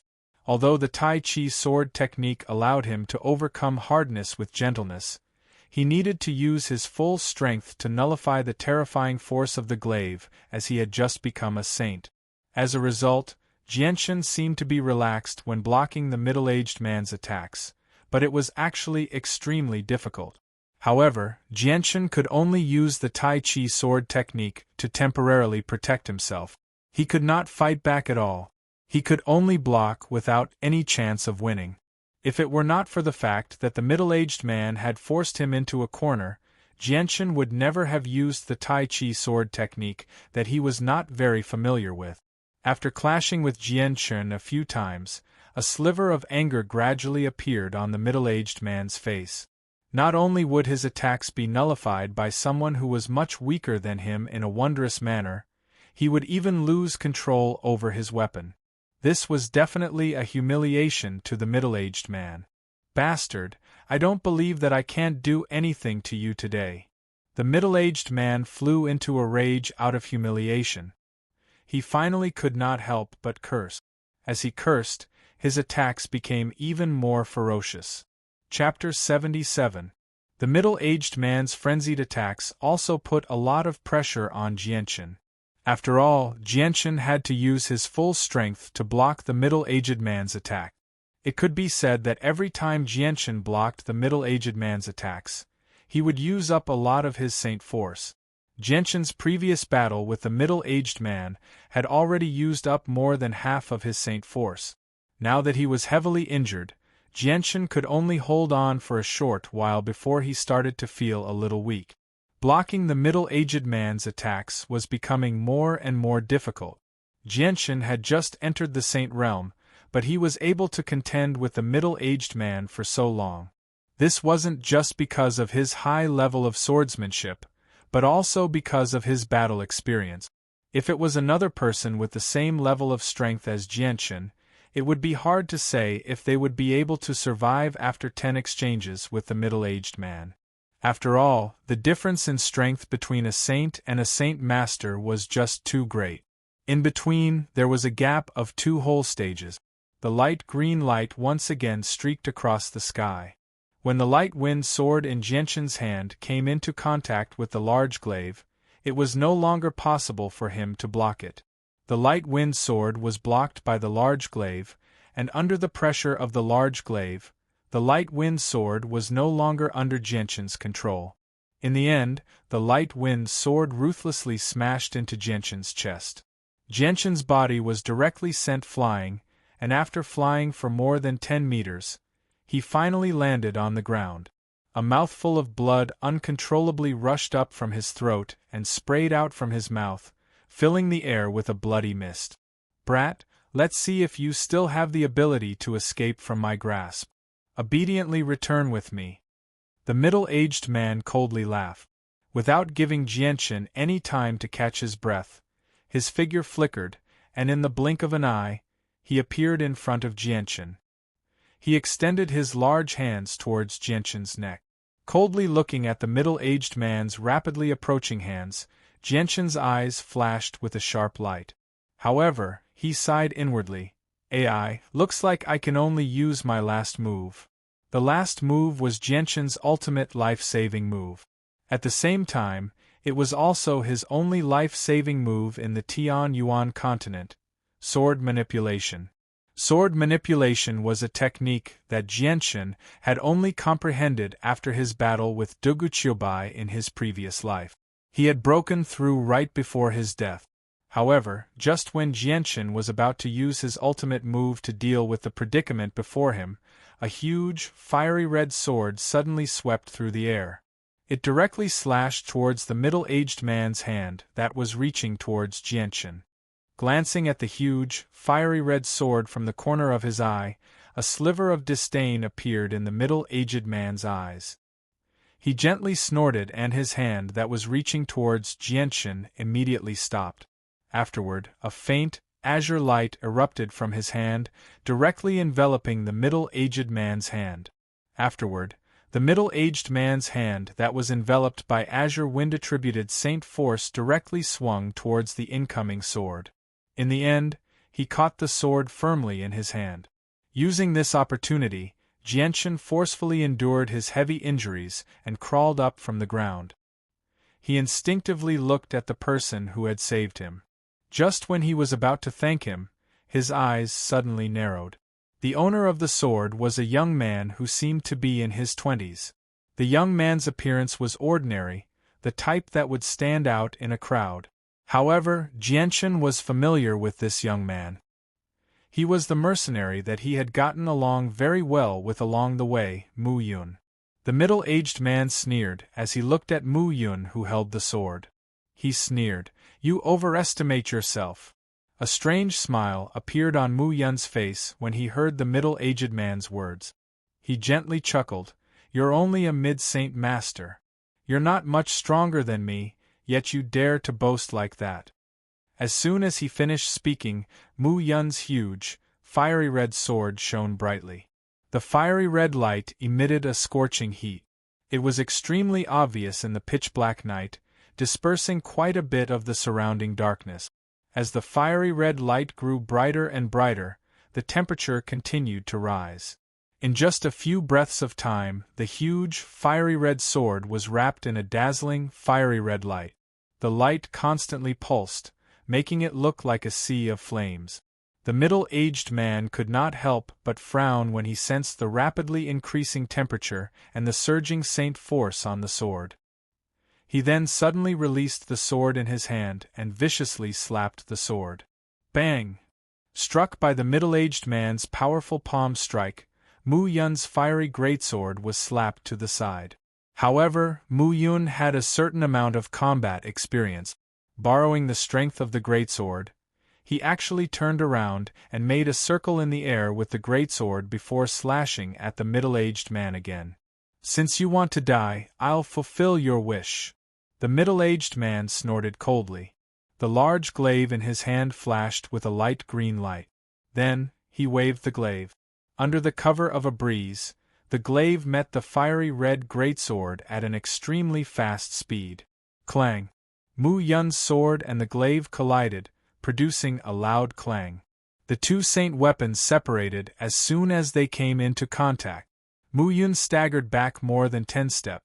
On the other hand, the middle-aged man's feet seemed to have taken root in the ground. He stood there as steady as a mountain, not even swaying in the slightest. It was obvious who was stronger and who was weaker with a single glance. Jianshin, who was standing on the side, saw this scene and understood. Mu Yun's strength was slightly weaker than the middle-aged man, but he was definitely stronger than him. According to his estimation, Mu Yun's strength should be between the intermediate and advanced great saint. Even so, he was still not a match for the middle-aged man. The middle-aged man's wind-attributed Saint Force specialized in speed. In terms of attack power, it was far inferior to Mu Yun's fire-attributed Saint Force. After all, the fire-attributed Saint Force was recognized as the most powerful attack power apart from the two rarer attributes of light and darkness. However, the middle-aged man could completely suppress Mu Yun in a head-on battle with his wind-attributed Saint Force. If the middle-aged man used his wind-attributed Saint Force to fight Mu Yun with his speed, Jianshin was certain that Mu Yun would not be able to last long in the middle-aged man's hands. If he and Mu Yun worked together to fight the middle-aged man, Jianshin was confident that the two of them would be able to hold the middle-aged man back. Unfortunately, Jianshin had been heavily injured by the middle-aged man several times. He was now heavily injured. His organs had all been severely damaged. In his current state, even standing there was an extremely difficult task for him, let alone helping out. Forcing Mu Yun to retreat with one strike, the middle-aged man's eyes flashed with murderous intent. Without giving Mu Yun time to adjust, the green light on his glaive soared. His body left behind an illusory shadow as he appeared in front of Mu Yun in the blink of an eye. He slashed at Mu Yun's head with his glaive at an extremely fast speed. The middle-aged man did not hold back at all against Mu Yun. He directly tried to kill him as soon as he arrived. After all, there was nothing on Mu Yun that could interest him. Mu Yun's expression turned solemn. He suddenly let out a roar, and the greatsword in his hand instantly turned red. An even hotter temperature radiated from the greatsword. At the same time, a raging flame suddenly appeared and enveloped the greatsword completely. Mu Yun then swung the greatsword to meet the oncoming glaive head-on. Just as Mu Yun's giant sword was swung out, it suddenly split into 3 fire snakes. 2 of them carried monstrous flames to meet the glaive, while the last fire snake rushed towards the middle-aged man's face. Boom! The glaive and the 2 fire snakes collided, and suddenly a loud sound rang out. The 2 fire snakes that were burning with monstrous flames were directly split apart by the glaive, causing sparks to fly in all directions. From afar, it looked like a beautiful flower that was blooming. It was a different kind of scenery. After dispersing the 2 fire snakes, the middle-aged man's glaive attack was also forcibly blocked. The 3rd fire snake was still like a ferocious tiger, bringing along scorching heat and raging flames as it went straight for the middle-aged man's face. Just as the 3rd snake of fire approached the middle-aged man's face, the middle-aged man suddenly released his glaive. Powerful wind-attributed Saint force gathered in a single moment before he slammed his hand toward the snake of fire. When the hand collided with the snake of fire, there was a loud boom. The snake of fire was dispersed by the middle-aged man's hand, causing sparks to fly in all directions again, dispersing the darkness in the surroundings. After dispersing the snake of fire, the middle-aged man did not continue his attack. He stared at Mu Yun in surprise and cried out, "That's a battle skill. You actually know a battle skill." No one noticed that the middle-aged man's drooping right hand had become incomparably red at this moment. Moreover, in terms of size, it was also a size larger than before. Jianchen also glanced at Mu Yun in surprise when he heard the middle-aged man's words. Jianchen was no stranger to battle skills. Instead, he knew extremely well that battle skills were an extremely precious cultivation method on the Tianyuan continent. Battle skills could be used to unleash attacks that were several times or even over 10 times more powerful than cultivation method. They were far more precious than cultivation methods, so they were not something a normal mercenary could possess. Jianchen had never thought that Mu Yun, who seemed like a normal mercenary, would actually possess something as precious as a battle skill. It had to be mentioned that battle skills were so rare and expensive on the Tianyuan continent that even great saint masters could not possess them. Chapter 78. Mu Yun sneered, "You're quite knowledgeable." "That's right, it's a battle skill." The middle-aged man sucked in a deep breath as a sliver of greed immediately appeared in his gaze towards Mu Yun. Battle skills were extremely valuable on the Tianyuan continent. It was extremely difficult for regular fighters to obtain a battle skill unless they were the descendants of large clans that had been passed down for several decades or even several centuries or the renowned experts of the continent. Although there were a few people who managed to obtain a battle skill through pure luck, it was extremely rare for something like that to happen on the Tianyuan continent. Without great fortune and great luck, it was basically impossible for them to obtain a battle skill. Although the middle-aged man was already a mid-saint master and could be regarded as quite a powerful expert among the bandits, he still had not grasped a single battle skill. He had been drooling over battle skills for a very long time now, but unfortunately, he did not have the right to obtain one with his strength and status. The middle-aged man slightly moved his right hand and felt the burning pain from it. He could not help but feel no anger inside. Instead, he became excited. With his knowledge, he could tell with a single glance that Mu Yun's battle skill was quite powerful. Even though the battle skill was of the fire attribute, it was not necessarily suitable for wind-attributed Saint Force. He had used it, but this did not stop the middle-aged man from being eager to obtain the battle skill. This was because battle skills were just too valuable on the Tianyuan continent. The more powerful a battle skill was, the more expensive it would be. Haha, it looks like even the heavens are looking out for me today. Kid, I'll be taking everything from you. The middle-aged man laughed out loud. The middle-aged man laughed aloud. His voice was filled with indescribable excitement. It was as if Jian Chen's secret technique and Mu Yun's battle skill were already in his grasp. How arrogant! You overestimate yourself. Mu Yun sneered and struck out first. The huge, fiery red sword in his hand pierced through the pitch-black night sky with roaring flames, stabbing toward the middle-aged man's chest.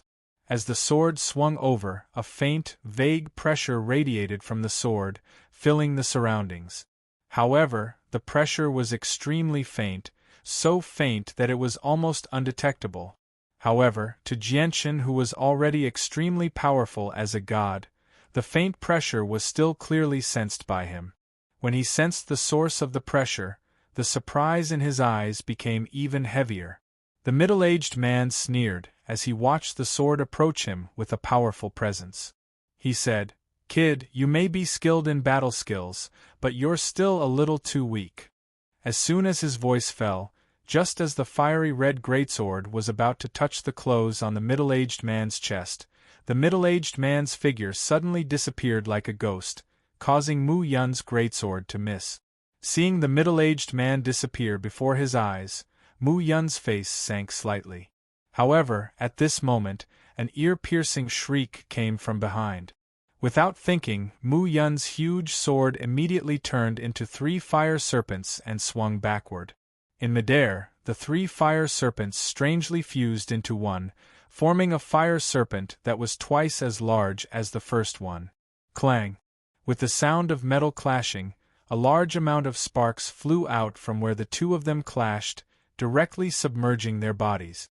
Afterwards, a ring of fiery red ripples spread out from where the 2 of them clashed, rapidly expanding to a radius of over 10 meters. When the fiery red ripples swept past Jian Chen's body, the heat that still hadn't dissipated from the flames burned Jian Chen's coarse clothes black. If it weren't for the fact that Jian Chen's clothes were covered in blood, keeping them slightly moist, his clothes would probably have been set ablaze already. Mu Yun and the middle-aged man retreated from the flames in a rather messy manner. The 2 of them seemed to be in a rather horrible shape. Mu Yun's neatly tied hair had become extremely messy while his face was pale. The fire-red sword in his right hand had become dim as well. On the other hand, the middle-aged man was wrapped in powerful wind-attributed Saint Force. Quite a few places on his clean clothes had become black spots from the flames. Only half of his sleeves remained. Due to the use of battle skills, the disturbance created by Mu Yun and the middle-aged man's battle was much greater than Jianchen's. The large swathe of sparks immediately attracted quite a few mercenaries. Immediately, the mercenaries and bandits who were still fighting glanced in the direction of the battle. When they saw the large swathe of sparks, a few of the more knowledgeable mercenaries could not help but cry out. Those are actually tangible flames. It's impossible to create tangible flames without reaching Earth Saint Master. That's a battle skill. A battle skill. It's actually a battle skill. There's actually someone who knows a battle skill. Whether it was the mercenaries or the bandits, all of them cried out when they recognized Mu Yun's battle skill. Their gazes were filled with shock and disbelief. After all, battle skills were just far too rare and expensive on the Tianyuan continent. A few weaker mercenaries would probably never be able to see a battle skill in action in their entire life. After their surprise, greed flickered in the eyes of most of the mercenaries and bandits. On the Tianyuan continent, battle skills were the things that every fighter coveted and desired the most. Their desire for battle skills far exceeded the desire for cultivation technique. This was because battle skills could allow one to unleash attacks that were several times, or even 10 times more powerful than one's own strength. On the Tianyuan continent, where strength was everything and where slaughter was everywhere, possessing a battle skill would give one an additional layer of protection. Jianshan could not help but frown when he saw the greed in the eyes of the mercenaries and bandits. A man's wealth was his own ruin. He understood this principle better than anyone else. Mu Yun possessing a battle skill had completely exceeded his expectations. Now that Mu Yun's battle skill had been exposed before so many mercenaries, it would definitely bring him endless trouble with how precious battle skills were on the Tianyuan continent. It was even possible for him to lose his life because of it. After all, Mu Yun was still far too weak right now. Jianshan could not help but worry for Mu Yun's future. Although he had not known Mu Yun for very long and could only be regarded as strangers who had met by chance, Jianshan understood that Mu Yun had become embroiled in the battle with the middle-aged man in order to save him, thus exposing his battle skill. The middle-aged man stared at Mu Yun with a burning gaze and said with a deep voice, "What a powerful battle skill! You can actually block my full-powered strike as a great saint." When he spoke up to hear, the middle-aged man's voice paused for a moment. Then, the corners of his lips revealed a hint of a sneer, saying, "Even though you can temporarily display the power of a sacred expert through combat skills, this isn't your own strength in the end. I want to see how long you can last." With that, the middle-aged man raised his glaive high into the air. Just when he was about to attack Mu Yun again, several powerful presences suddenly appeared in the distance. The middle-aged man beamed with joy when he sensed the powerful presences that had suddenly appeared. In his opinion, the experts on his side had already killed the experts of the mercenary group and had come to reinforce them. At the end of the darkness in the distance, several black figures were running towards them at an extremely fast speed. In just a breath's time, the faces of the black figures appeared in everyone's line of sight. When they saw the faces of those figures, all the mercenaries immediately cheered loudly. "It's the captain! The captain and the others have returned! Captain Lang Tian! Captain Lang Tian has returned victorious! It's Captain Xiahou! They killed the experts of the Boundless Bandit." There were a total of 5 people who had returned. Every one of them had wounds of various sizes on their bodies. With the help of the flickering flames not far away, one could vaguely see that their clothes were stained with blood. There were also several corpses on their shoulders. The middle-aged man and the bandits who were still fighting with the mercenaries immediately turned grim when they heard the thunderous cheers of the mercenaries. Then, the middle-aged man suddenly turned his head and stared at Captain Xiahou and the others who had returned. His eyes were filled with disbelief. How did you all come back alive?" The middle-aged man swallowed his saliva with difficulty and said in disbelief. When he saw this scene, the middle-aged man knew that the experts in his camp had most likely met with misfortune. Otherwise, the ones who returned would not be the mercenaries, but the experts in his camp. The middle-aged man's words attracted the attention of the 5 mercenaries who had returned. Then, the 5 of them slowly put down the corpses on their shoulders and looked at the middle-aged man with murderous eyes. Sensing the strong murderous intent from the 5 of them, the middle-aged man was shocked. Without hesitation, he immediately shouted, "The situation is not good. Everyone, retreat!" Before he could finish speaking, the middle-aged man put away his glaive and retreated as fast as he could in a flash of light green light. Although the 5 experts who had returned were quite injured, a starving camel was still bigger than a horse. Moreover, there were 5 of them. The middle-aged man had no confidence in winning against them. As soon as the middle-aged man moved, 2 of the 5 experts who had just returned immediately chased after him. Hearing the middle-aged man's words, The bandits who were still struggling to hold on immediately abandoned their opponents and fled in all directions as if they had been granted amnesty. Kill. Leave no one alive. As one of them ordered, the remaining mercenaries immediately strode forward and chased after the remaining members of the Boundless Bandits with all their might. These mercenaries hated the Boundless Bandits to the core. How could they let them leave so easily? Not only had the experts in their camp been defeated by the mercenaries, but even the middle-aged man, who was the only one who could speak, had fled. At this moment, the members of the Boundless Bandit group had lost their will to fight. They only cared about escaping, and they didn't even have the courage to fight anymore. On the other hand, the mercenaries' morale had soared after seeing their leaders and experts defeat the experts of the Boundless Bandit group. Even those who were originally exhausted suddenly had an inexhaustible supply of energy as they pursued the fleeing bandits with all their might. Shouts and screams filled the night, but they soon quieted down. Under the leadership of the 3 experts, more than half of the remaining bandits were killed by the mercenaries. Only a few of them managed to escape. We won. We won. We defeated the Boundless Bandits. We defeated the Boundless Bandits. Chapter 79.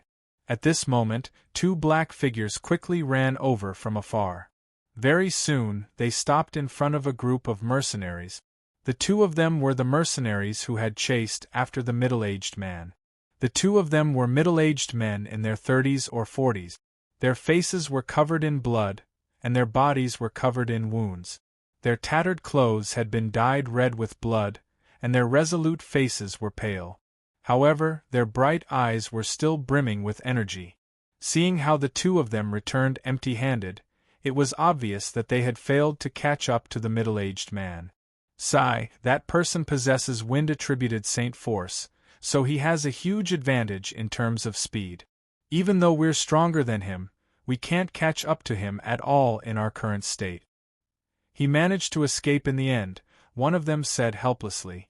Whatever, let him escape.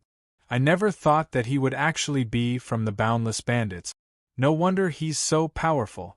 If it weren't for the help of a mysterious expert, we probably wouldn't have been able to make it back alive. It's already extremely fortunate that we managed to keep our lives this time, said a burly middle-aged man. The one who spoke was a tall and sturdy middle-aged man. Under the illumination of the fire, one could vaguely see that the skin on his face was rather tanned. Upon hearing the middle-aged man's words, the expressions of the other mercenaries who had gone to kill the Boundless Bandits changed slightly. There was actually a hint of relief and lingering fear in their eyes. Captain Lang Tian, are you all right? At this moment, a mercenary arrived before the middle-aged man and asked in concern. The middle-aged man called Captain Lang Tian lowered his head slightly when he heard that. He looked at his wounds and shook his head gently. I'm fine. I can still hold on. With that, the middle-aged man glanced at the mercenaries on his shoulders. He let out a long sigh as sorrow flashed through his eyes. He said with a heavy voice, "It's a pity that Mu Yunbai, De He, and the captain of the desert mercenaries have all died to the hands of the Boundless Bandits." Many of the mercenaries became filled with sorrow when they heard that, especially the members of the desert mercenaries. Their hearts were extremely heavy. However, to the mercenaries who often roamed the Tianyuan continent and lived on the edge of the blade, who knew how many times they had experienced something like this, they had already become accustomed to it, so they calmed down very quickly. Brothers, although we have successfully forced the Boundless Bandit group to retreat, we have only encountered a small group of them this time. If we were to encounter their large group or elite group, we would definitely have no chance of survival. Therefore, it is not wise to stay here for long. Everyone, immediately count the casualties and bury the brothers who have died in battle. After that, we will hurry through the night and leave this place immediately, Commander Lang Tian said loudly. Hearing this, the mercenaries immediately became busy. Among them, the mercenaries who were more heavily injured were escorted away to be treated with medicine. As for those who were strong and not heavily injured, They were all arranged to dig holes and move the corpses. Everyone busied themselves silently. A strange silence filled the entire campsite. At that moment, no one said anything. They all silently went about their own business. The atmosphere was extremely heavy. Jianchen glanced around and sighed inside.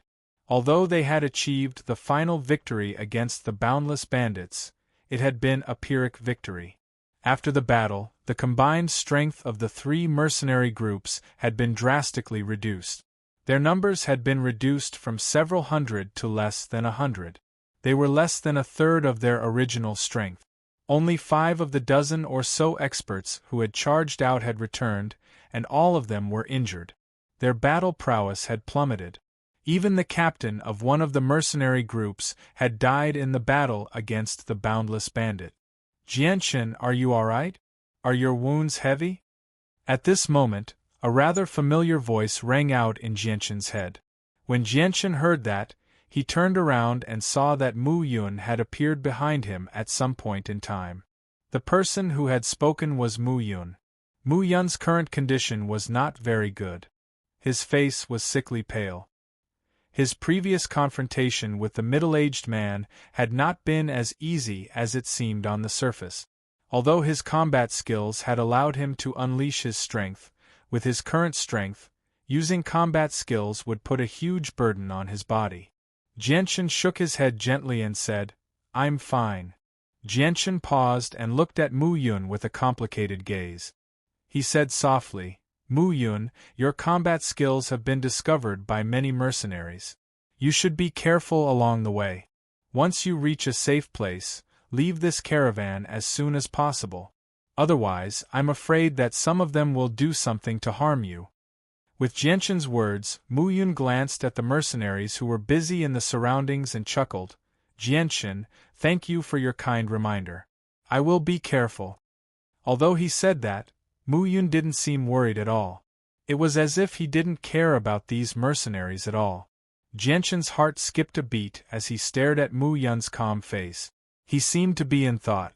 Jianchen did not believe that Mu Yun was strong enough to protect himself in the mercenary group with the strength he had displayed against the middle-aged man.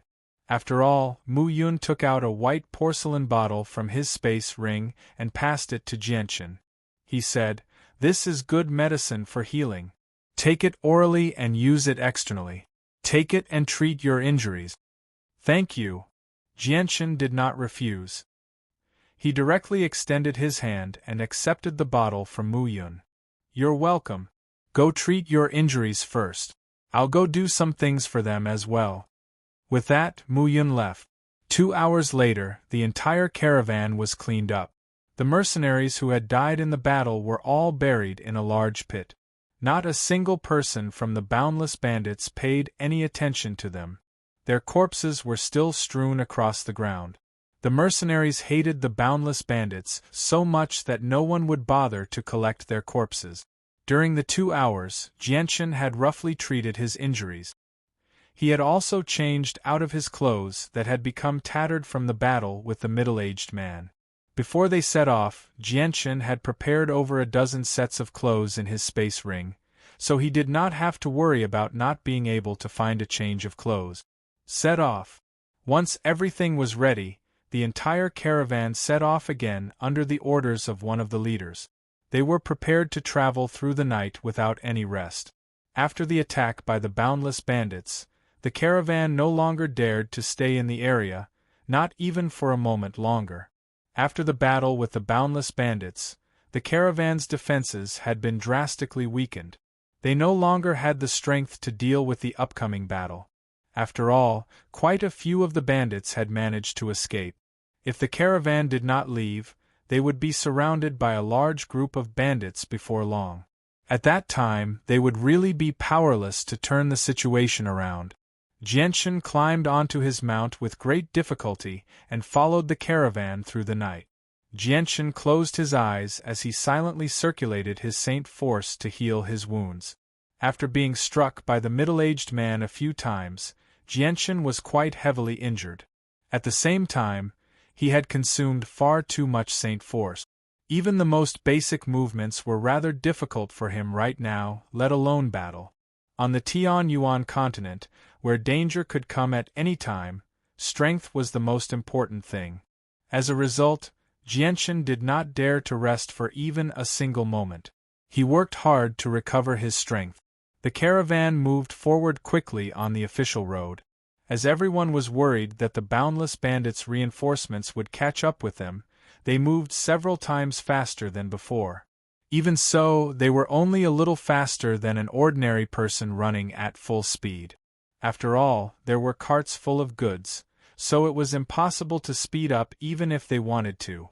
Even at their current speed, they almost overturned their carts several times when they passed through some bumpy road. Jianshan's eyes remained closed as he circulated his saint force to slowly heal his wounds. Due to the environment, Jianshan did not dare to focus on healing at all. As a result, his extremely heavy wounds healed at a snail's pace. Jianshan could not help but think of his mother, Bai Yuntian. He could still clearly remember how he had injured his third brother, Changyang-ku, a few years ago in Changyang Prefecture. Bai Yuntian had healed Changyang-ku effortlessly without even leaving behind a single scar. If a Radiant Saint Master was present right now, it would probably be much easier for him to heal. Unfortunately, there were just far too few Radiant Saint Masters, and they possessed extremely great statuses. It was impossible for the three mercenary groups to invite them over with their current strength. Just as Jianshan thought of a Radiant Saint Master, a thought suddenly flashed through his head. He suddenly opened his eyes, and the moment he opened them, a resplendent light shot out from his eyes. Oh right, I can sense Radiant Saint Force and absorb it. I wonder if I can control Radiant Saint Force to heal myself like a Radiant Saint Master, Jianshan thought to himself. As soon as he thought about how it was very likely that he could control Radiant Saint Force like a Radiant Saint Master, his heart immediately surged with excitement. He was unable to control his joy. Chapter 80. Jianshan sucked in a deep breath and slowly suppressed his excitement. He slowly calmed himself down. Once he calmed down, he immediately closed his eyes again without any hesitation and absorbed the energy of the world like he usually did. However, unlike before, Jianshan did not absorb the energy of the world to cultivate. Instead, he extracted the special energy from the surroundings and directly absorbed it into his body. All of this sounded simple, but it was extremely difficult to actually do. However, to Jianshan, who had an extremely powerful god, doing this was not particularly difficult. At most, he would just have to expend a little more effort. Before Jianshan's powerful god, the energy of the world could not be sensed by anyone other than Radiant Saint Masters. It immediately appeared in Jianshan's senses. Afterwards, Jianshan's powerful god was like a vacuum cleaner with great suction, wildly extracting the energy of the world. Afterwards, it slowly gathered in his body and was absorbed by him in the end. Jianshan knew extremely well that when the special energy gathered to a certain extent, it would shine with a milky white light. As a result, in order to prevent this from happening to him, Jianshan absorbed the energy at an extremely slow speed. It was as slow as a snail. When the special energy was absorbed by Jianshan, it immediately fused with his limbs. At the same time, a comfortable feeling appeared from the bottom of Jianshan's heart, filling his entire body very quickly. Jianshan only felt that his entire body was enveloped by a ball of warmth. It was extremely comfortable. As he bathed in this comfortable feeling, Jianshan seemed to enjoy it very much. Jianshan's heavily injured body began to recover at an extremely terrifying rate after fusing with the special energy. It was so fast that it left Jianshan dumbfounded. He felt disbelief. Only now did he truly experience just how terrifying the Radiant Saint Force controlled by Radiant Saint Masters was in terms of healing. The book said that a few high-level Radiant Saint Masters could not only regrow a person's arm, they could even bring the dead back to life. It looks like these words are not false at all. Judging from the healing effects of this Radiant Saint Force, perhaps a few peak high-level Radiant Saint Masters really do have such heaven-defying abilities. Jianshan thought to himself. If it was said that he held a skeptical attitude towards high-level Radiant Saint Masters being able to regrow a person's arm and bring the dead back to life, then after tasting the healing effects of the Radiant Saint Force, he was 80% convinced. Sitting on the back of the horse, Jianshan used his soul to extract the Radiant Saint Force from the energy of the world. Afterwards, he absorbed it at a slow and steady rate. Because his body was absorbing the Radiant Saint Force, Jianshan's body was enveloped by a faint layer of strange energy. This strange energy was the special energy known as Radiant Saint Force. Although there were several mercenaries gathered not too far away from Jianshan, and there were even a few great Saint Masters, they did not notice the abnormality of Jianshan's body at all.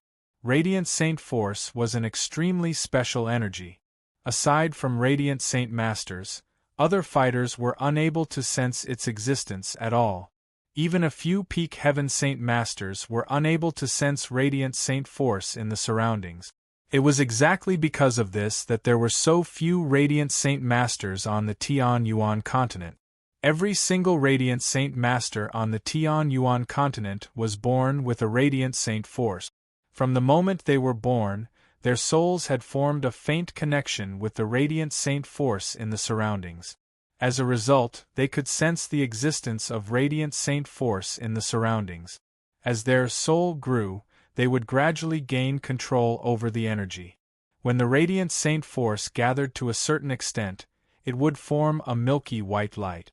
Only in this way could warriors discover the existence of the Radiant Saint Force with their eyes. They could not sense the Radiant Saint Force like they could sense the Yuan Qi of the world. In their perception, the Radiant Saint Force was a complete blank. A night passed quickly as the caravan hurried along. Not a single person in the caravan slept the entire night. They were either using the time to heal their wounds or paying close attention to the surroundings at all times. All of them were afraid of running into the boundless bandits again. In the tense atmosphere of the mercenaries, the night finally passed. Even so, none of them let down their guard. Although they were far away from their previous stop after a night of rushing, they still hadn't reached a safe place. In this area, they could still encounter bandits and robbers at any time.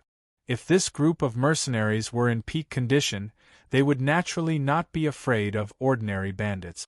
Unfortunately, after the battle with the boundless bandits, not only were all of them injured, but their numbers were also greatly reduced. With their current strength, even if they encountered ordinary bandits, it would probably be a tough battle. Although they could save their lives by discarding some of their goods that could be sent overseas were not cheap. Unless they had no other choice, neither the merchants nor the mercenaries were willing to make such a choice. When the fiery red sun slowly rose from the horizon, Jianshan, who had been sitting on his horse without moving for the entire night, finally opened his eyes slowly. His eyes were filled with joy and excitement. After a night of treatment, Jianshan's severe injuries that would have taken at least 5 or 6 days to heal had completely healed. Even the saint force in his body that had been depleted had reached a state of saturation. It could be said that Jianshan had reached his peak condition. Furthermore, Jianshan could clearly sense that the saint force in his body had increased by a lot compared to the day before. I never thought that I could actually control Radiant Saint Force like a Radiant Saint Master. Jianshan thought to himself as ecstasy filled his heart. To him, this was definitely a delightful discovery. With such an ability, his life in the future would have an additional layer of protection. No matter how severe his injuries were, he would be able to recover as quickly as possible at any time. While he was pleasantly surprised, Jianshan was also shocked by the effects of Radiant Saint Force on his injuries. If his injuries were treated with medicine, it would have taken him 4 or 5 days to completely recover, but with Radiant Saint Force, he had completely recovered in a single night. Furthermore, Jianshan had purposefully slowed down the rate at which he absorbed Radiant Saint Force. After all, He did not want to reveal his ability to control Radiant Saint Force by gathering Radiant Saint Force too quickly. Jianshan was extremely clear that the fact that he could control Radiant Saint Force like a Radiant Saint Master was not something that could be easily leaked unless it was absolutely necessary. He had considered everything very thoroughly. Perhaps at a critical moment, his ability to control Radiant Saint Force would have an unexpected effect. Although the status of a Radiant Saint Master was extremely high in the Tian Yuan continent, but compared to his own life, this honor was nothing.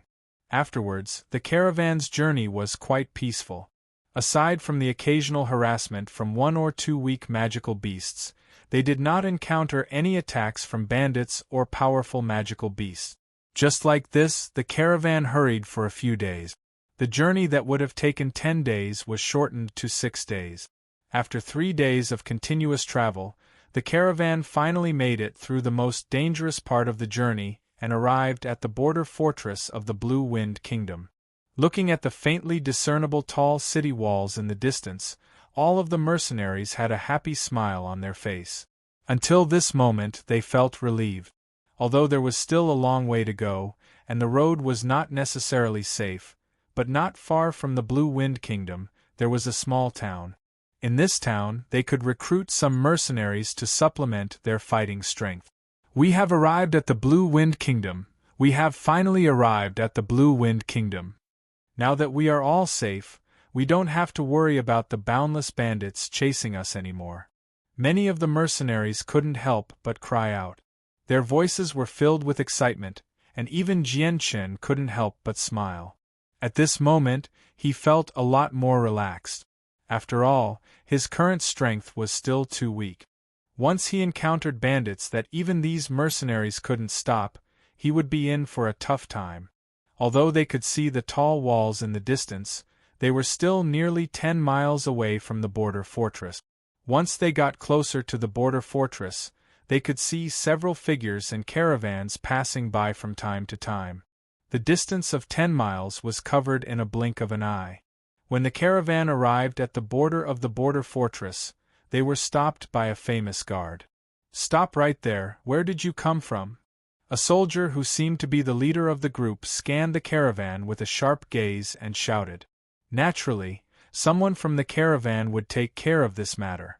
A mercenary immediately stepped forward and negotiated with the soldier who seemed to be the leader. At the same time, a few golden dots of light flashed in his hand, and he carefully stuffed them into the soldier's hand. The guard clenched his fist and carefully rubbed it a few times. Gradually, a satisfied smile appeared on his face. He waved his hand and said loudly, "You can go in." Soon after, the caravan successfully passed through the border fortress of the Blue Wind Kingdom and entered the territory of the Blue Wind Kingdom. After passing through the border fortress, Jianshan immediately felt a lot more at ease. This way, he had at least successfully escaped from the Huayun sect's sphere of influence.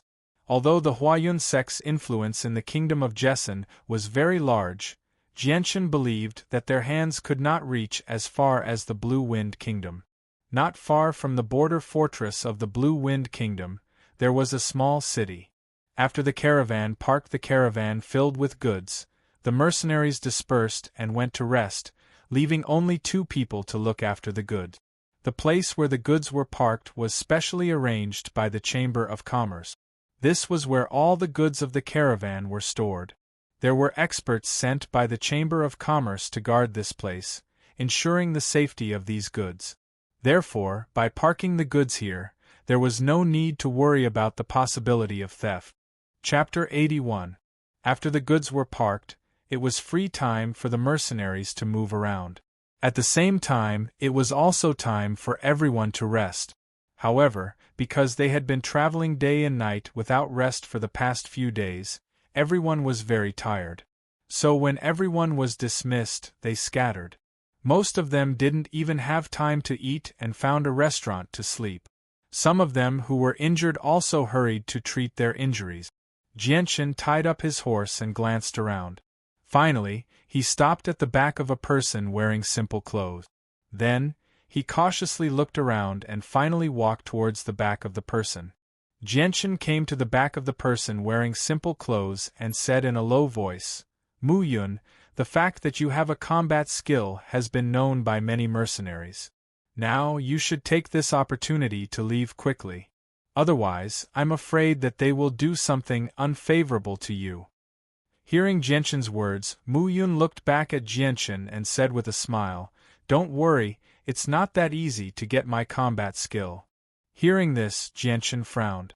Xiao Chen frowned slightly and gave Mu Yun a deep look. He smiled faintly and said, "Since that is the case, I will not waste any more words." Speaking up to here, Jianchen paused for a moment and then continued, "Since we have successfully arrived at the Blue Wind Kingdom, then I will also leave the mercenary group. We won't be able to travel together for the rest of the journey. Brother Mu Yun, take care." Jianchen cupped his fist at Mu Yun. Although it was the first time that Jianchen and Mu Yun met, the two of them had a good relationship and could talk to each other. Moreover, in order to save Jianchen, Mu Yun exposed the fact that he had a combat skill. Therefore, in Jianchen's heart, Mu Yun had a good impression. However, this was not enough for Jianchen to include Mu Yun in his list of friends. "You also take care." Mu Yun also cupped his fist and replied, "Two friends, are you planning to leave? Everyone has worked hard along the way. We have already prepared good food and wine. Why don't we all have a good meal together?" At this moment, a deep voice suddenly came. A big man wearing black clothes walked towards Jianchen and Mu Yun with a smile on his face. Looking at this big man, Jianchen was slightly stunned, but he quickly recovered and immediately cupped his fist. "So it's leader Lang Tian."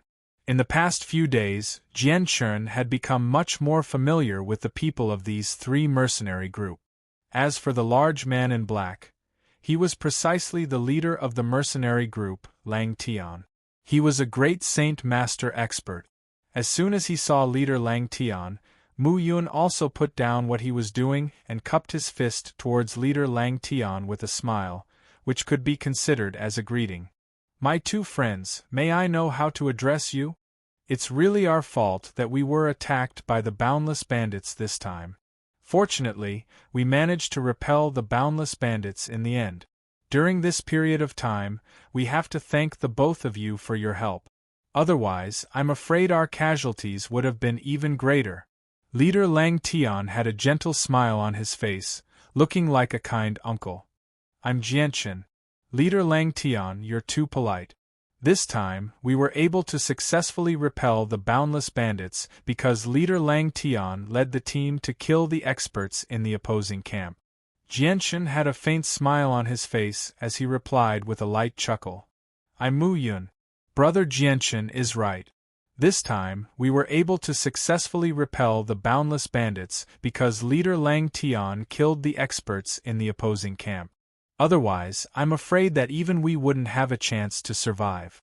Mu Yun also said with a smile. After hearing Jianchen and Mu Yun's words, a look of shame flashed across leader Lang Tian's eyes, but he quickly concealed it. He then said, "Jianchen, Mu Yun, these two friends are too polite. No matter what the final result is, I still want to thank you on behalf of the entire Lang Tian mercenary group. These days, everyone was worried that the boundless bandits would catch up to them, so we've been hurrying along day and night. It's really been hard on the two of you. Now that we've prepared good food and wine, why don't we all have a good meal and then have a good rest for a few days to ease the fatigue of these days?" "All right. These days I've been eating rations all day. I've almost forgotten what meat tastes like. It just so happens that I'm planning to have a good meal later. Since leader Lang Tian has already prepared food and wine, I'll save on the cost of a meal." Mu Yun very straightforwardly agreed. He then looked at Jianchen and said, "Brother Jianchen, why don't we go together? These days you've been eating rations all day. I'm sure you're tired of it." Hearing this, Jianchen shook his head slightly and said, "I appreciate leader Lang Tian's kindness, but I still have important matters to attend to, so I have to leave immediately. I won't be able to accompany you brothers to drink." If I've offended you in any way, I hope Leader Lang Tian can forgive me. A trace of regret appeared on Leader Lang Tian's face. However, since Jianchen had already said so, he couldn't continue to urge him to stay. He could only cup his hands and say, "Since Brother Jianchen has important matters to attend to, then I won't delay Brother Jianchen's time to avoid disturbing you." Afterwards, Jianchen directly left after bidding farewell to Leader Lang Tian. For a mercenary like him who had joined the caravan midway, his freedom was not restricted in any way. Therefore, Jianchen could leave whenever he wanted. There was no need for him to report to anyone. Not long after Jianchen left, Leader Lang Tian, who was dressed in black, gathered with several mercenaries in a room of a restaurant. They were discussing something in low voices. "Kabu, are you sure that the mercenary called Mu Yun had a battle skill on him?" The one who spoke was a middle-aged man wearing a white gown who was sitting beside Leader Lang Tian. The middle-aged man had a medium build. His long black hair was tied behind his head with a string. On his bronze skin, there was an exceptionally sinister wound. From the blood scars that had yet to completely fall off, it was very obvious that this wound had been inflicted recently. Yes, Leader Bai Feiyun. When that mercenary called Mu Yun used his battle skill, many people here saw it. It definitely wasn't fake. A mercenary immediately opened his mouth to reply. "Yes, Leader Bai Feiyun, Leader Lang Tian. I believe that as long as our brothers who survived this matter, they can all testify to this matter. Mu Yun definitely used a battle skill, and it was a battle skill of quite a high grade." Someone immediately agreed. Originally, these mercenaries would have reported such an important matter long ago. Unfortunately, at that time, they could have encountered the boundless bandits' troops at any time. It was uncertain whether they would be able to keep their lives. Therefore, at that time, no one cared about the battle skill. After all, even if you obtained a battle skill, if you did not have the life to enjoy it, then in the end, it would all be for naught. But now it was different. They had entered the Blue Wind Kingdom, which meant that they were temporarily safe. At this time, they finally spoke of the battle skill that Mu Yun possessed. Although they were a group of mercenaries, the living environment of the Tian Yuan continent was extremely cruel. Even some mercenaries would act like bandits when they saw something that made them jealous. Things like this were not uncommon on the Tian Yuan continent. Hearing the words of the two mercenaries, the other people in the room frowned at the same time. The middle-aged man in a white robe looked at Leader Lang Tian, who was dressed in black, and said, "Leader Lang Tian, what do you think about this matter?" Leader Lang Tian frowned and thought for a while. Then, he slowly opened his mouth and said, "I think Mu Yun himself should know that the matter of his battle skill has been leaked. But what I don't understand is, with his strength as a great saint, after knowing that the matter of his battle skill has been leaked, why didn't he choose to escape from here at the first moment? Instead, he continued to stay with us. Isn't he afraid that we will have designs on his battle skill? Taking a step back, even if he believes us, isn't he worried that the matter of his battle skill will be leaked from our mouths? It will cause him endless trouble, and even cause him to lose his life." Leader Lang Tian analyzed. Although he looked more like a simple-minded burly man, he was not stupid at all. If that's the case, then this mercenary named Mu Yun is either an idiot with a screw loose in his head, or he has something to rely on that makes him so fearless. The middle-aged man in the white robe muttered to himself. Hearing this, Leader Lang Tian spoke again. "I've been in contact with Mu Yun before. In my opinion, Mu Yun is not an idiot with a problem in his head. Moreover, he seems to be an experienced veteran mercenary. How could such a person make such a fatal mistake? Do any of you know the origin of this Mu Yun?" The middle-aged man in a white robe continued to ask. "This Mu Yun joined us midway and traveled with us. As for his background, we don't know. After all, some mercenaries who want to travel long distances will almost always join a caravan to ensure a smooth journey. For such a person, it's not good for us to get to the bottom of the matter. The one who spoke was a middle-aged man in a green robe. His face was slightly pale. If Jianchen were present, he would definitely recognize this middle-aged man with a single glance. He was the person who had agreed to let him travel with the caravan in the kingdom of Jessen. The mercenaries in the room fell silent. After a while, a mercenary finally could not help but ask, "Leader, are we going to do it or not? If we successfully obtain the battle skill, it'll be quite the fortune for us. Even if we don't use it, if we sell it, it'll definitely fetch an astronomical price with how precious battle skills are on the Tian Yuan continent. Moreover, this battle skill is of quite a high grade. Leader, why don't we take a gamble?" Another mercenary suggested as eagerness flickered in his eyes. Leader Lang Tian frowned, but he did not agree immediately. Instead, he looked at the middle-aged man in white robes beside him and asked, "Leader Bai Yunfei, may I ask if you have any ideas about this matter?" The middle-aged man, who was referred to as Leader Bai Yunfei, frowned. The light in his eyes flickered as he hesitated. After a long moment of thought, Bai Yunfei finally spoke. "Captain Lang Tian, I'm sure you remember when we were fighting with the Boundless Bandits a few days ago. In the end, there was a mysterious person who helped us from the shadows, right?" Bai Yunfei's voice was heavy with emotion. The expressions of the mercenaries in the room changed slightly when they heard what Leader Bai Yunfei had said. Apart from the 5 people who had returned, no one else knew about what had happened, so they naturally did not know. Originally, these mercenaries believed that the Boundless Bandits had been killed by their leader and a few other experts working together. However, it seemed that this was not the case at all. Chapter 82. Hearing Captain Lang Tian's words, the faces of the mercenaries in the room, who were unaware of the situation, changed greatly. They looked at each other, their eyes filled with shock and disbelief. Lang Tian continued, "Captain Bai Yunfei, I reckon you're also worried about that mysterious expert and Mu Yun having some sort of connection." Bai Yunfei nodded, saying, "If it weren't for the fact that Mu Yun still stayed here without any scruples after the matter of him possessing a battle skill was exposed, I wouldn't have associated him with that mysterious expert." "What you say makes a lot of sense." Lang Tian opened his mouth. "If Mu Yun really has some sort of connection with that mysterious expert, then we absolutely can't make a move. Otherwise, the consequences will be even more serious than if we ran into the Boundless Bandit.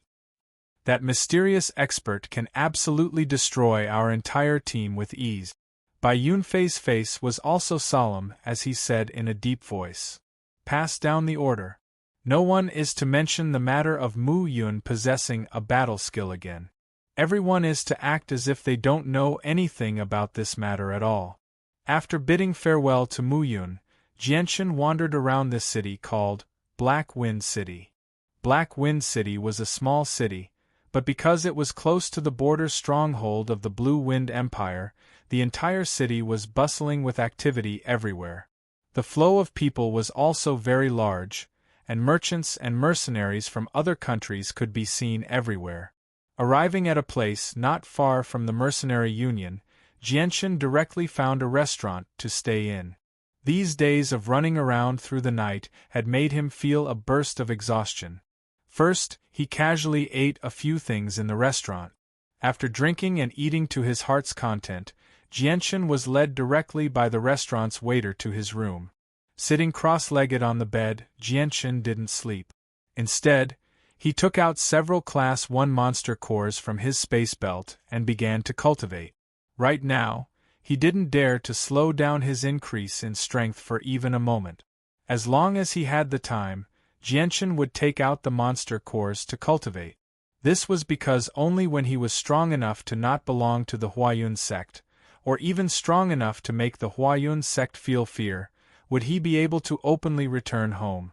Although he wouldn't necessarily be discovered by the Huayun sect if he were to sneak back, with the arrogance that came from Jianchen's bones, he clearly wouldn't be able to do such a thing.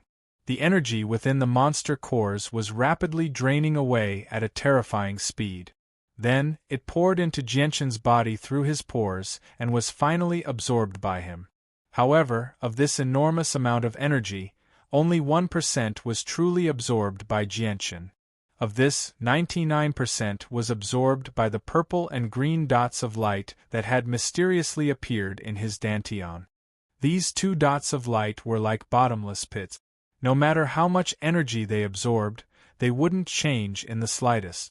As for the matter of his dantian, Jianchen was also helpless. This was simply not something he could control. Right now, he could only allow the two dots of light in his dantian to steal his energy. However, the one thing that made Jianchen feel rather comfortable was that although the consumption of monster cores was several hundred times greater than before, his cultivation speed was actually faster than before. This made Jianchen feel a bit of comfort in his heart. Early the next morning, when the warm and gentle sunlight shone on the ground, Jianchen also woke up from his cultivation state. Opening his eyes, Jianchen looked at the Class 1 monster cores in his hands that had completely disappeared. He couldn't help but bitterly smile as he sighed. This consumption is really too great. I've used up more than 50 Class 1 monster cores in a single night of cultivation. Although I still have some monster cores in my space ring, at this rate I'm afraid I can only last for 10 days at most. Jianchen got off the bed and moved his legs slightly. Then, he went to the window and looked at the unceasing flow of people on the street outside.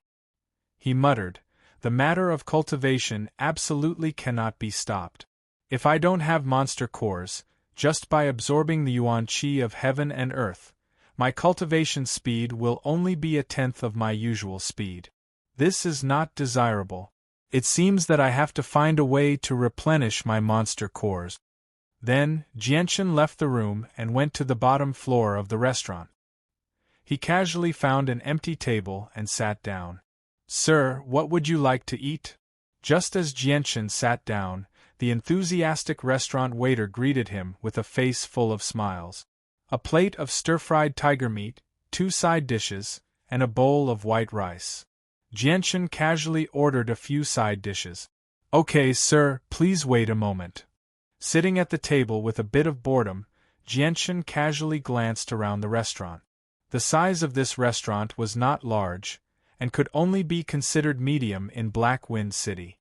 However, it was currently morning, and it was the time for merchants and mercenaries to eat. Therefore, there were already many people sitting in the restaurant. Originally, there were 30 to 40 tables, but now there were less than 5. The restaurant was very noisy. Many mercenaries were talking loudly, not caring about the feelings of others. "Sir, your dishes are here." Jianchen did not have to wait for long.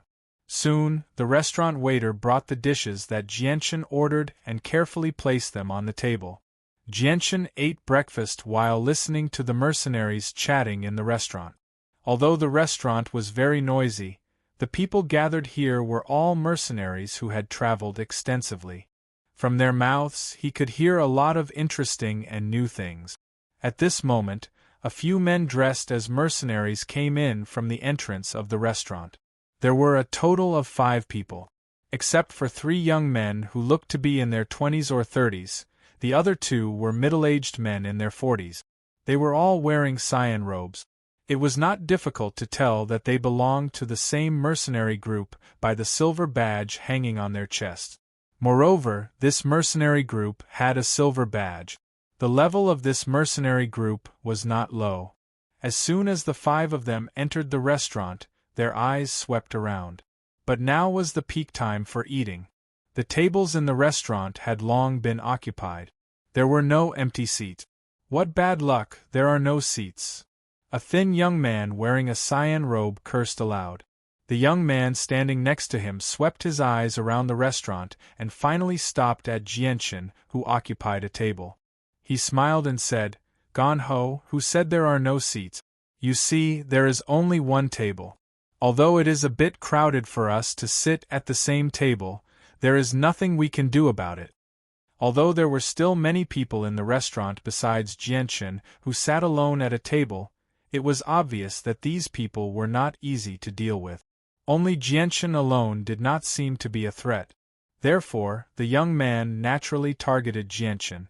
Hearing this, their eyes gathered on Jianchen, who was wearing a white robe. When they saw Jianchen, who looked to be in his 20s, a malicious smile appeared on their faces. Then, the 5 of them walked over at the same time. When they arrived at Jianchen's table, the young man called Gan Ho patted Jianchen's shoulder and said with a fake smile, "Friend, we are taking this table now. You should find another one." Hearing that, Jianchen frowned. He raised his head slightly and glanced at the 5 of them. When his powerful soul sensed that the 5 of them were not very powerful, he immediately relaxed. He said, "Sorry, I also need to use this table right now." Jianchen did not fear the 5 of them at all. Although 2 of them were quite old, they were not very strong. After all, the strength of one's strength was not solely determined by age. Some people with outstanding talent could become top experts renowned throughout the continent at a young age, while some people with mediocre talent would never be able to condense a saint weapon and cross the threshold of the saint realm. Gan Ho's face immediately sank. He looked at Jianchen coldly and said in a deep voice, "Brat, don't refuse a toast only to be forced to drink a forfeit. If you know what's good for you, piss off immediately." Chapter 83. Jianchen's expression changed slightly. His originally calm gaze turned sharp after hearing Gan Ho's words. Although his current strength was still too weak, this didn't mean that Jianchen was a coward. Jianchen slowly put down his chopsticks. His lips trembled slightly as he said in a low voice, "Just the few of you aren't qualified to occupy my table." Hearing this, Gan Ho was stunned at first, but then he sneered. He stared coldly at Jianchen. The intense killing intent in his eyes was undisguised. If Jianchen really didn't know how to appreciate his kindness, he wouldn't mind crippling him. In his opinion, Jianchen's weak figure and his young age didn't look like a powerful cultivator. "Brat, since you don't know what's good for you, I'll let your big brother monkey teach you a good lesson so that you'll remember." After saying that, Gan Ho directly slapped towards Jianchen's face. Before the slap arrived, the violent wind caused by the slap caused Jianchen's hair to tremble slightly. From this, it could be seen that Gan Ho's slap wasn't light. A cold light flashed through Jianchen's eyes. He immediately snorted coldly and grabbed a pair of chopsticks with his right hand. With lightning speed, he stabbed towards Gan Ho's incoming slap. Jianchen's right hand moved extremely quickly. It was so fast that it was difficult for others to catch sight of it. Before Gan Ho could react, Jianchen's right hand had already made contact with Gan Ho's palm. When the two came into contact, the chopsticks in Jianchen's right hand were like sharp iron spikes that easily pierced through Gan Ho's palm. Ah! The excruciating pain from his palm caused Gan Ho to let out a cry of agony. His voice was mournful, and it reverberated through the entire restaurant. Everyone could hear it clearly. Immediately, many gasps of surprise rang out in the restaurant. This result was clearly very different from what they had expected. Everyone in the restaurant cast surprised glances at Jianchen. However, when some of the more discerning people saw that Jianchen had pierced Gan Ho's palm with a chopstick, their expressions immediately became grave. Subsequently, their gazes towards Jianchen also changed slightly. Many of their gazes were filled with deep shock. What kind of strength did it take to pierce a palm with a wooden chopstick? At the very least, none of them could do it. After piercing Gan Ho's palm with the chopstick, Jianchen suddenly kicked out with his right leg. He ruthlessly kicked Gan Ho's chest, sending his frail body flying 3 meters away. In the end, he crashed over a table and fell to the ground in a sorry state. The few mercenaries sitting at that table immediately distanced themselves from the restaurant in fear of being implicated. Although Jianchen didn't seem very old, the strength and ruthlessness he displayed at this moment had deterred many people in the restaurant. The few mercenaries sitting at that table naturally wouldn't fall out with Jianchen over such a small matter. Seeing Gan Ho's fate, the 4 mercenaries who came with Gan Ho were clearly stunned for a moment. However, they quickly recovered and glared at Jianchen, their eyes filled with killing intent. You actually dare to make a move against our grand desert mercenary group? Are you tired of living? A young man's face was filled with anger as he angrily shouted at Jianchen. Before he finished speaking, a large sword suddenly appeared in his hand, and he waved it towards Jianchen. The corner of Jianchen's mouth curled up into a sneer. Then, with a light snort, a slender silver sword appeared in his hand. Near the hilt of the sword, 2 words were engraved on the surface of the sword: Breeze. The Breeze sword was the divine sword that Jianchen used in his previous life. It was Jianchen's personal sword and was extremely famous in Jianghu. Anyone who practiced martial arts would know of it.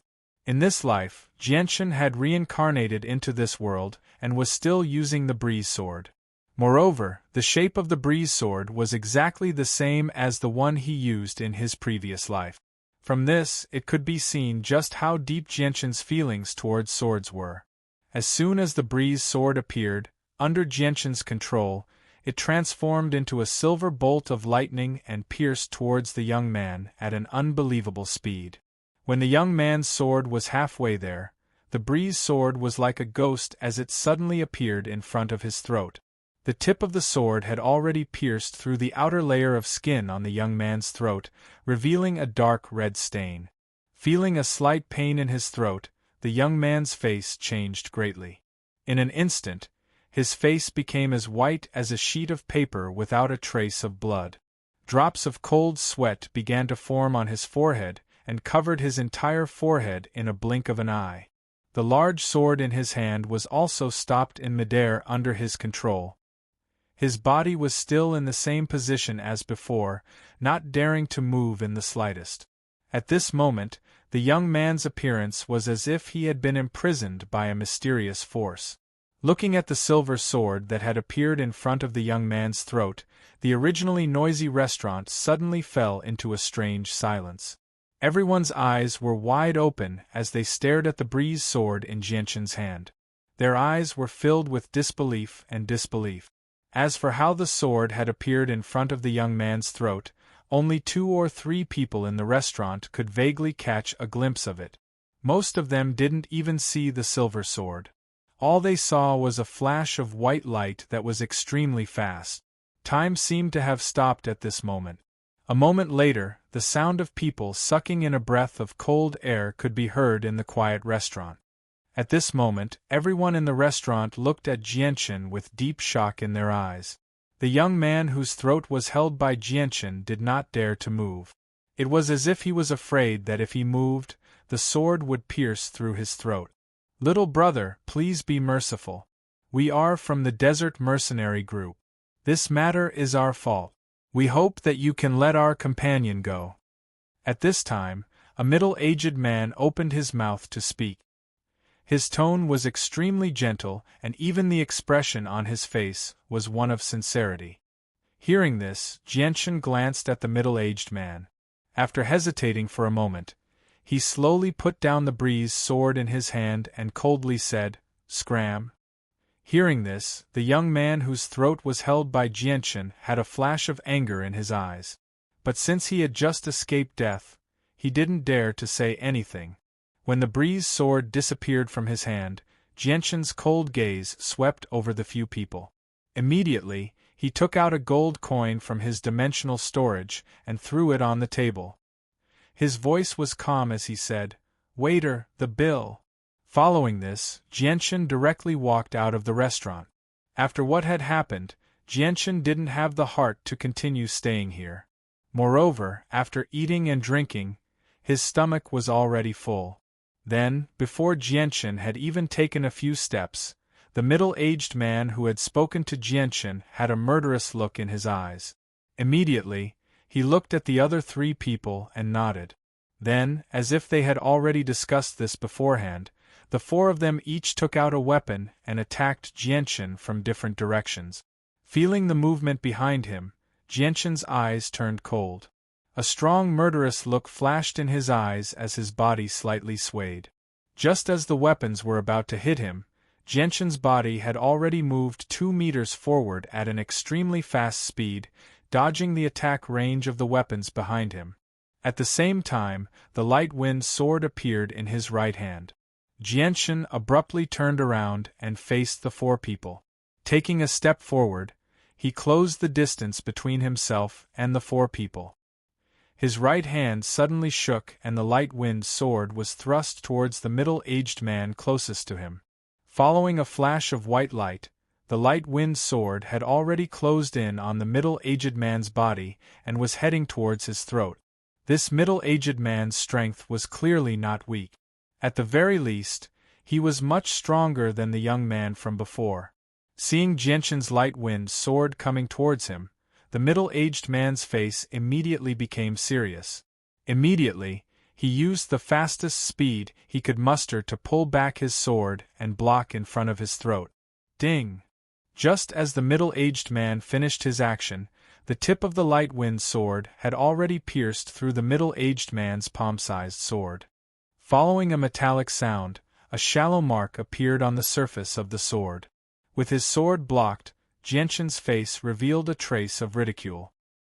His eyes flashed and in the next moment, the light wind sword's blade suddenly exploded with a hazy light. Although it wasn't very strong, the hidden sharpness was felt by many people in the restaurant. Following that, Jianshan's foot kicked off the ground and at the same time his body twisted. His entire body was suspended in the air in a straight line as he quickly rotated.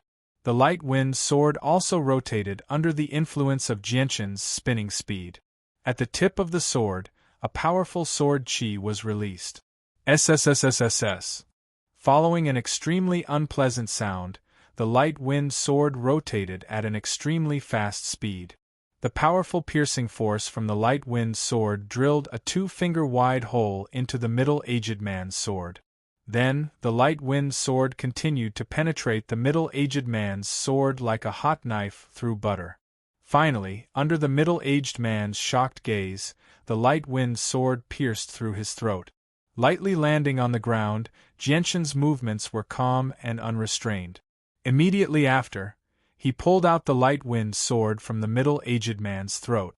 Without hesitation, before the other three people could react, the light wind sword once again turned into a silver bolt of lightning and pierced towards the young man who had attacked him before. Pooh! Facing Jianshan's extremely fast sword, the young man who was much weaker than the middle-aged man had no way of resisting. Before he could even react, the light wind sword had already pierced through his throat, causing fresh red blood to spurt out. In less than a breath's time, Jianshan had successfully killed 2 people. This kind of speed made everyone in the restaurant unable to believe their eyes. Chapter 84. The actions of the two startled all the bystanders in the restaurant. However, they didn't think much of it. In the Tianyuan continent there were all kinds of people. There were some who would rather throw away their lives than admit their mistake. There were also some who were afraid of death, who would do anything when their lives were in danger, even betraying their brothers and friends. Jianshan slowly lowered the light wind sword and pointed it at the ground.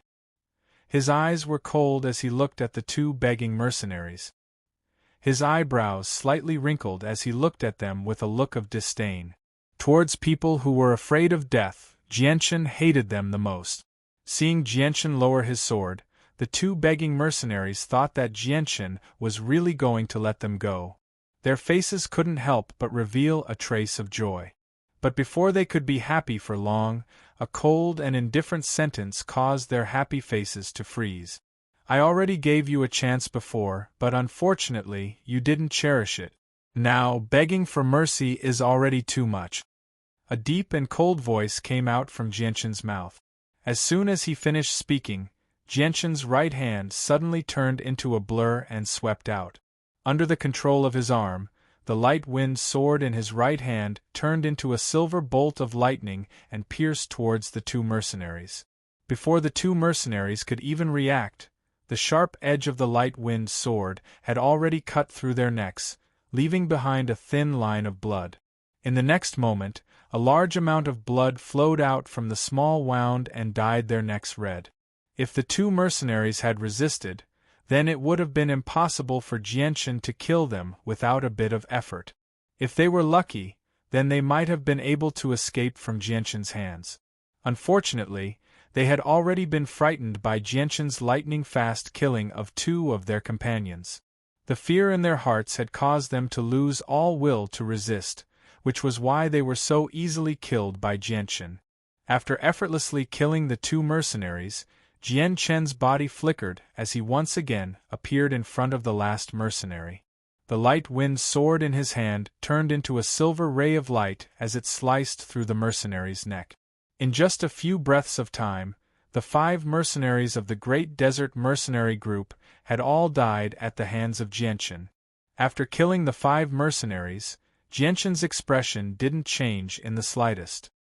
He then took out a few gold coins from his spatial belt and indifferently said, "These gold coins can be considered as your cleanup fee." With that said, Jianshan calmly walked out of the restaurant. The Tianyuan continent was an extremely cruel world. Here, there were conflicts and killings occurring everywhere. The people of the Tianyuan continent had long since become accustomed to these kinds of things. Although a massacre had occurred in the restaurant, to the diners of the restaurant, as long as it didn't involve them, it was completely fine.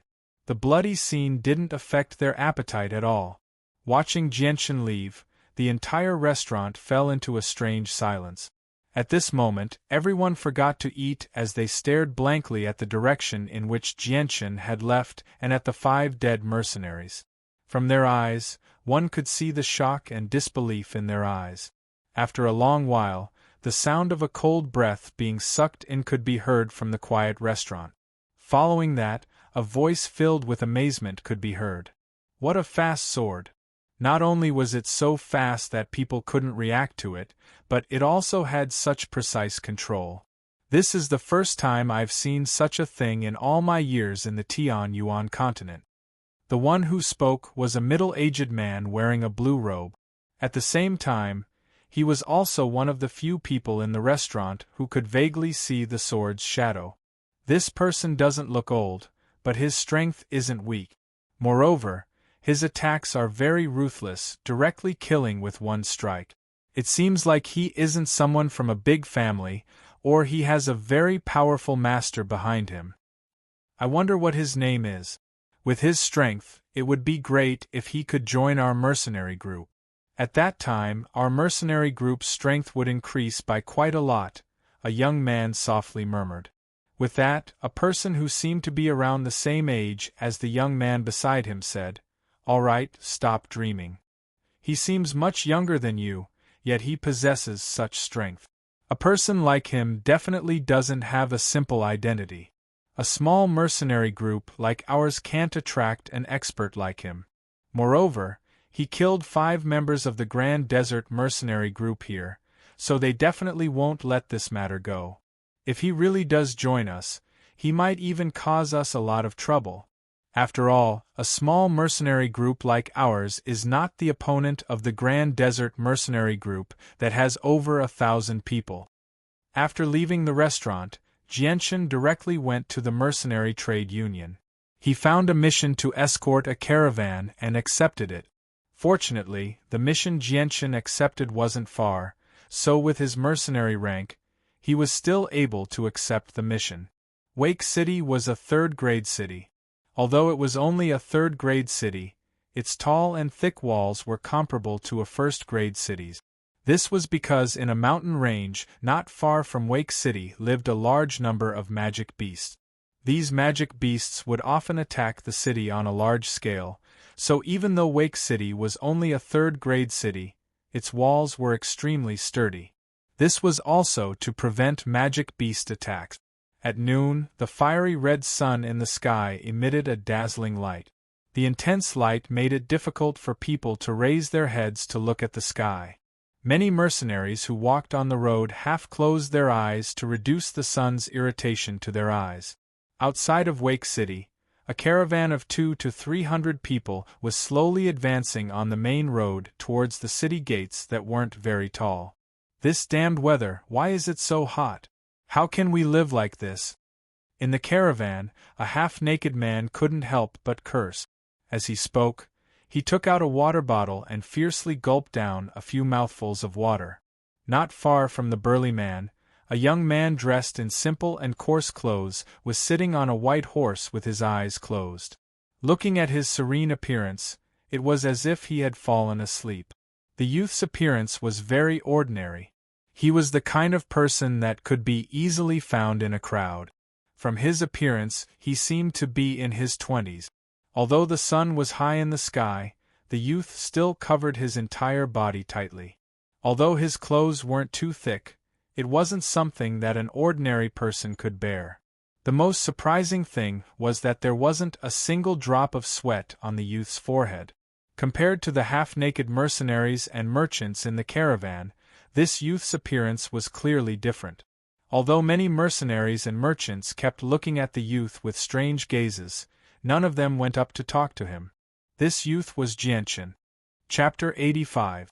After successfully escorting the caravan to Wake City, Jianchen left the caravan and went directly to the mercenary trade union to turn in the mission. He received a certain amount of honor points and a small amount of money. Because Wake City was close to the magical beast mountain range, there were many more mercenaries here than in other cities. Most of the mercenaries here valued the good geographical environment and stayed here for long periods of time. It was convenient for them to enter the magical beast mountain range and hunt magical beasts for money. Although hunting magical beasts was much more dangerous than escorting caravans, it was still a way to make a lot of money.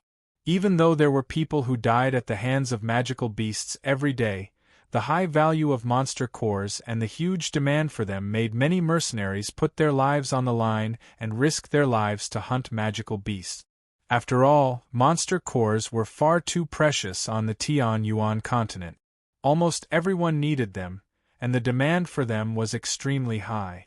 Once one obtained a monster core, one could directly absorb the energy within the monster core to increase one's cultivation speed. Furthermore, even if one did not use the monster core, one could still exchange it for a considerable amount of money. The mercenary trade union was very noisy, and there were many mercenaries inside. The large trade union was filled with hundreds of people, and most of them were topless. Their strong physiques and defined muscles were exposed in front of everyone, as if they were showing off their strength. In this hot weather, the mercenary trade union's ventilation wasn't very advanced. A sour and pungent smell of sweat pervaded the air, causing Jianchen, who rarely smelled this kind of smell, to furrow his brows and cover his nose with one hand. After leaving the mercenary trade union, Jianchen casually restocked in the city and bought a map of the magical beast mountain range. He then directly left Wake City and headed towards the magical beast mountain range alone under the scorching sun. The mountain range of magical beasts was only about 30 kilometers away from Wake City. Jianchen rode his white horse and galloped for 2 hours before finally arriving at the edge of the mountain range of magical beasts. At the edge of the magical beast mountain range was a forest, and in the depths of the forest was a vast mountain range. Not only did the mountain range contain a large number of magical beasts, but the environment was also extremely vile. According to the description of the magical beast mountain range on the map, the forest was filled with poisonous snakes and insects, and swamps were everywhere. The slightest carelessness could cause one to fall into a swamp. Without the help of teammates, it would be very difficult to escape with one's life. As the saying goes, danger and opportunity coexist. Although the magical beast mountain range is very dangerous, at the same time, there is also a certain amount of opportunity. In the magical beast mountain range, there are often magical beasts that kill each other for various reasons. And these magical beasts that are killed by their own kind usually have their magic cores intact. If one's luck is good enough, one can even come across 1 or 2 corpses that still have their magic cores intact. However, such a probability is very small. It's not that magic cores are useless to magical beasts, but those low-level magical beasts don't have any intelligence. All their actions are based on their bestial instincts, so they simply don't know how to use magic cores. Jianchen sat on the horse's back, raising his head to look at the lush forest in front of him. He murmured, "In the future, this forest will become a training ground." After saying that, Jianshan directly dismounted from the horse's back, reaching out his hand to gently stroke the horse's head. He didn't care if this white horse that had followed him for a few days could understand his words. He said in a low voice, "Go. In the future, you are free. You can go wherever you want." After saying that, Jianshan turned and strode into the forest. Hiss! The white horse behind him fiercely dug one of its front hooves into the ground. Staring at Jianshan's back, it let out a long neigh, as if bidding farewell to Jianshan. After walking for a distance, Jianshan finally stepped into the forest. Then, without stopping, he continued to walk into the depths of the forest, towards the Magic Beast mountain range. Weeds were everywhere in the forest. Everywhere was half a person's height or even taller than a person's height, completely blocking one's line of sight. In such an environment, the slightest carelessness would cause one to lose their way. Jianshan walked a certain distance, leaping onto a large tree to observe the surrounding path, ensuring that he wouldn't stray or lose his way. And within the weeds, poisonous snakes would appear from time to time, but they would all be discovered by the exceptionally powerful god Jianshan first, easily dealing with them. After walking for 4 hours, Jianshan finally arrived at the depths of the forest. And here, a few fierce wild beasts gradually appeared. At this moment, a dark green figure leapt out from the weeds, attacking Jianshan's back with extreme speed. Then, just as this dark green figure approached Jianshan's body, a silver-white light flashed and a bright silver longsword suddenly appeared, accurately piercing the dark green figure's body at an even faster speed. The longsword was withdrawn upon contact. Then, Jianshan's feet swayed slightly, his body moving half a meter to the side. Just as he moved, a light pring sounded, and this dark green figure fell where Jianshan had just been standing. It was only at this moment that he could clearly see that this dark green figure was actually a wild beast that looked like a leopard. At its neck there was already blood dripping. There was a deep bloody hole, and torrential blood was surging out of it. Jianshan's gaze swept over this leopard-like wild beast lying on the ground, and then continued to hurry into the depths of the forest. He could see at a glance that this was only a wild beast, not even a first-rank magical beast. There was no magic core in its body at all, otherwise, it wouldn't have been so easily killed by him. Roar! Awo! As Jianshan continued to go deeper into the forest, the roars of magical beasts gradually sounded out from all around the forest. There were all kinds of strange sounds, some of which were unpleasant to the ears, and some even sounded like the howls of evil spirits, causing one's hair to stand on end. At this moment, Jianshan's footsteps paused, and he turned his head slightly, his eyes flashing with a sharp light as he stared at his side, the silver-white light wind sword appearing in his hand. This was the first time that Jianshan had shown such a serious expression since entering the forest. From where Jianshan's eyes were looking, a faint rustling sound could be heard, and then a yellow scorpion gradually appeared in front of Jianshan's eyes. This scorpion was very large, just its body alone was 1 meter wide, 2 meters long, and the poisonous hook hanging from its tail was 5 to 6 meters long. On its head, there was a pair of small green eyes that flashed with a strange light. The scorpion flew straight towards Jianshan, and finally stopped 5 meters away from Jianshan. Its pair of eyes flashed with a strange light as it stared at Jianshan, and then it waved its pincers while letting out a zhi-zhi sound. The silver-white light wind sword in Jianshan's hand was shrouded in a layer of hazy sword aura, and he immediately made his move. His body turned into a blur as he shot towards the scorpion, the light wind sword in his hand pointing straight at it. He had originally come here to hunt magical beasts, so now that he saw one, he naturally wouldn't hold back. The scorpion's reaction wasn't slow either, and just as Jianshan moved, the poisonous hook on its tail turned into a blur as it stabbed towards Jianshan with extreme speed. Ding! Jianshan's light wind sword collided with the scorpion's poisonous hook, and along with the sound of metal colliding, The strong recoil from the collision caused Jianshan's light wind sword and the scorpion's poisonous hook to be pulled back at the same time. Jianshan's body slightly swayed, and he had already retreated a few meters. His eyes were filled with surprise as he looked at the scorpion's poisonous hook. The hardness of this poisonous hook was beyond his expectations, and according to his calculations, even ordinary iron would not be able to compare to the hardness of this scorpion's poisonous hook. Moreover, the strength of this poisonous hook was also very great. After the collision with the poisonous hook, Jianshan felt a burst of numbness in his arms. Chapter 86. Although Jianshan had killed quite a few Class II magical beasts in Kargath Academy, the Class II magical beasts there were far inferior to the magical beasts native to the mountain range of magical beasts. The Class II magical beasts in Kargath Academy might not even be comparable to some of the Class I magical beasts in the mountain range of magical beasts, let alone a Class II magical beast native to the mountain range. While Jianshan was in a daze, the scorpion didn't give him any time to think. Its 6 thick and powerful legs dug into the ground, and in the blink of an eye, it had crossed the distance of several meters and arrived in front of Jianshan.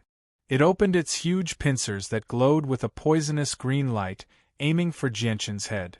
This was the first time that Jianshan was facing a magic beast that was born and bred in the magical beast mountain range, so he didn't dare to be careless.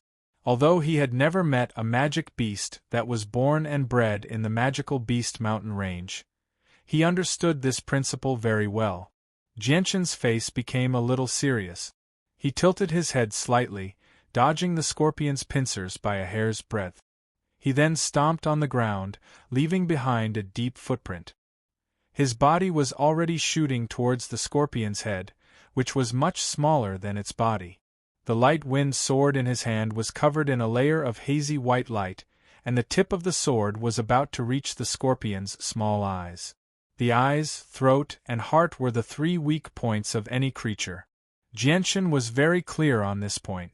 At this moment, because of the angle of the scorpion's neck, it would be very difficult to stab it. Moreover, the scorpion's neck was not very long, so Jianshan could only choose to attack the scorpion's eyes. Although Jianshan had a lot of confidence in his attacks, some magic beasts also had very strong defenses. Jianshan wasn't 100% sure that he would be able to pierce through the scorpion's neck and injure it. Jianshan's speed was very fast. All that could be seen was a flash of silver lightning, and the tip of his sword was already in front of the scorpion's eyes. Just as Jianshan's light wind sword was about to pierce the scorpion's eyes, the scorpion suddenly opened its mouth and spat out a pungent green poison. It was as if it was being controlled by a mysterious force, and quickly enveloped Jianshan. At the same time, the scorpion's eyes suddenly closed, and its head shook with all its might to avoid Jianshan's light wind sword. Jianshan's light wind sword was incomparably fast. At this critical moment, even though the scorpion tried his best to dodge, he still couldn't completely avoid it. In the end, the light wind sword pierced through the scorpion's eyes. When the light wind sword came into contact with the scorpion's closed eyes, it stopped for a moment. But in the next moment, the light wind sword's sharp sword chi broke through the scorpion's defenses and successfully pierced through the scorpion's eyes. At the same time, Jianshan's entire body was covered by the green poison mist. Hiss! With the corner of his eye injured, the intense pain caused Scorpion to let out a very unpleasant and hoarse cry. Dark green liquid slowly flowed out from the wound in his eye. In his wide open mouth, the sharp and small needle-like teeth that were exposed looked so terrifying. The poison mist slightly swayed, and the shrouded Jianshan retreated with lightning speed. Compared to before, Jianshan's current appearance was like the difference between heaven and earth. His entire body was covered with a layer of dark green poison, and the coarse clothes he wore were rapidly dissolving. Even the hair on his head that was originally not very long had turned into strands of green silk. Feeling the burning pain from his body, Jianshan's face became very serious. What a strong poison! After saying this, Jianchen quickly tore off the coarse clothes on his body that had been corroded by the poison. He then used his Saint Qi to resist the poison's damage. Jian Chen glanced at the blinded poisoned scorpion who constantly cried out in pain. He understood that this was the perfect opportunity to kill poisoned scorpion. Afterwards, a powerful killing intent flashed through his eyes. He did not even bother to take out new clothes from his space ring and put them on. Just like that, he charged forward with his sword naked and continued to attack poisoned scorpion. Jianchen's footsteps were light and nimble as he quickly arrived at Scorpion's side. With a shake of his arm, he extended it forward with lightning speed. The light wind sword in his hand turned into a silver light and pierced towards Scorpion's throat. The moment the light wind sword pierced out, the sword suddenly exploded with a powerful sword chi. Although it wasn't very strong, the sword chi was as sharp as a blade. It was as if a bolt of lightning had flashed through the air, leaving behind a dazzling radiance in the world. In the blink of an eye, it had disappeared without a trace. Ding! Jianchen's light wind sword accurately pierced through Scorpion's throat. When the tip of the light wind sword came into contact with the fine scales on Scorpion's neck, it let out a crisp sound like metal clashing against metal. However, these scales were not weak and only managed to block the light wind sword for a moment. In the next moment, the sword chi from the light wind sword had already pierced through the scales and pierced deep into Scorpion's throat. Hiss! Scorpion once again let out a hoarse cry. In his one good eye, a demonic green light continuously pulsed. His pair of thick and powerful pincers quickly clamped down on Jianchen. The 5 or 6 meter long poisonous hook on his back turned into a phantom as it circled around Jianchen's head and pierced towards the back of Jianchen's head. Jianchen pulled out the light wind sword from Scorpion's throat and jumped up onto Scorpion's back. Hiss! Hiss! Scorpion was clearly annoyed that Jianchen had jumped onto his back. His body began to violently sway left and right as he let out an unpleasant hiss while waving his pincers in front of him. Judging from Scorpion's current state, Jianchen's attack on his throat did not seem to have caused him much damage. Looking at Scorpion, who was still as vigorous as ever, Jianchen's eyebrows slightly wrinkled. He could not help but say in a deep voice, "His life is really strong. He actually didn't die."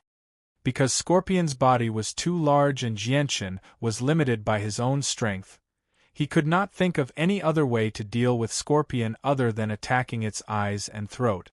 At this time, Jianchen heard a slight sound piercing through the air. Hearing this sound, Jianchen did not hesitate and dodged to the side.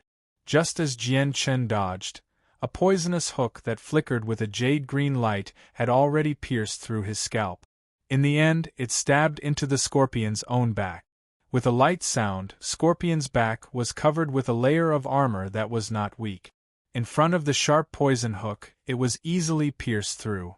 The sharp poison hook pierced deep into Scorpion's body, causing dark green blood to violently flow out.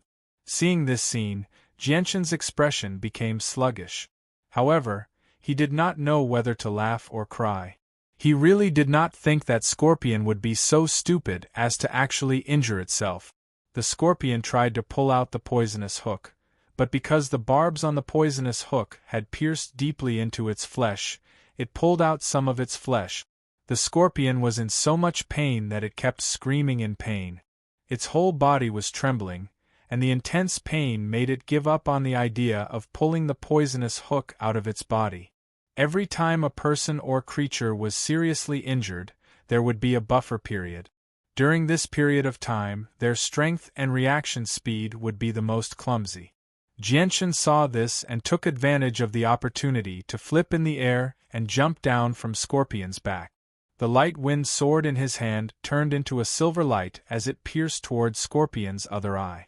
At this time, Scorpion's reaction speed was much slower than usual due to the intense pain coming from his back. Furthermore, Jianchen's sword was extremely fast. In Scorpion's current state, it was very difficult for him to dodge or block Jianchen's lightning-fast sword. The light wind sword did not stop and accurately pierced into Scorpion's other eye. Jianshan's face lit up with joy. He immediately used more strength in his hands to push the light wind sword deeper into Scorpion's eye. In the end, half of the light wind sword's length had pierced into Scorpion's eye, injuring its brain. This time, Scorpion no longer struggled or resisted. His entire body trembled violently a few times before his legs gave way. His huge body that was more than a meter tall fell to the ground with a loud thud. Jianshan slowly pulled out the light wind sword. Looking at the sword that had been dyed green by the Scorpion's green blood and white blood, he couldn't help but frown. With a thought, the light wind sword fell from the sword and returned to its original appearance. Jianshan's eyes scanned the corpse of Scorpion a few times before he waved the light wind sword towards its head. But just as the light wind sword was about to hit the Scorpion's head, it was blocked. Although the Scorpion was already dead, its shell was still very strong. Jianshan's casual attack was unable to break through its defense. Chapter 87. Looking at the monster core in his hand that was slightly larger than a thumb, Jianshan couldn't help but smile. He said in a low voice, "It really is a Class 2 monster core. Looking at the purity of this energy, it's much stronger than the monster cores of the magical beasts in Kargath Academy. It seems like the magical beasts in the Magical Beast Mountain Range are much stronger than the magical beasts in Kargath Academy. That's not unreasonable." After putting away the monster core, Jianshan lowered his head to look at his body. Currently, his body had completely turned dark green, but even so, Jianshan's body wasn't injured in the slightest. Because he had been using the special cultivation method recorded in the Azulite Sword Codex to temper his body since he was young, his body was extremely tough. Therefore, although the poison spat out by the poisonous Scorpion could make Jianshan feel pain, the poison was unable to invade his body. In addition, Jianshan had deliberately used his Saint Force to counteract the poison's damage to his body. As a result, although Jianshan's body was currently covered in a layer of dark green poison, his body was completely fine apart from feeling a bit of burning pain at the beginning. Jianshan looked around and listened attentively for a while before muttering, "There shouldn't be any water nearby, so there's no way to clean this thing on my body. Looks like I'll have to take care of it carelessly." Next, Jianshan plucked some leaves from a tree and used them to clean the thin layer of poison on his body. He then took out a new set of clothes from his spatial belt and changed into them. Although it was rare to see human figures in the vast Magical Beast Mountain Range, Jianshan still didn't have the hobby of being naked. After changing his clothes, Jianshan directly left. He didn't bother with the corpse of the poisonous Scorpion lying on the ground. Although the corpse of a magical beast and some of its important parts could be sold for quite a bit of money, this poisonous Scorpion was only a Class 2 magical beast at most. It wasn't all that valuable. Even if he sold it, he wouldn't be able to get much money. Moreover, Jianshan had quite a lot of purple coins on him, so he didn't care about that little bit of money at all. Although the magical beasts that grew in the Magical Beast Mountain Range were much more powerful than the ones that grew in Kargath Academy, the number of magical beasts that roamed around here was much less compared to Kargath. After all, although the Magical Beast Mountain Range wasn't the largest in the Tianyuan continent, it still occupied an extremely vast area. The magical beasts were scattered throughout the mountain range, so it wasn't impossible to encounter multiple magical beasts in the same place. It was just extremely rare. Jianshan slowed down his pace for the entire afternoon, carefully venturing deeper into the Magical Beast Mountain Range. Even when night fell, Jianshan only discovered 2 magical beasts.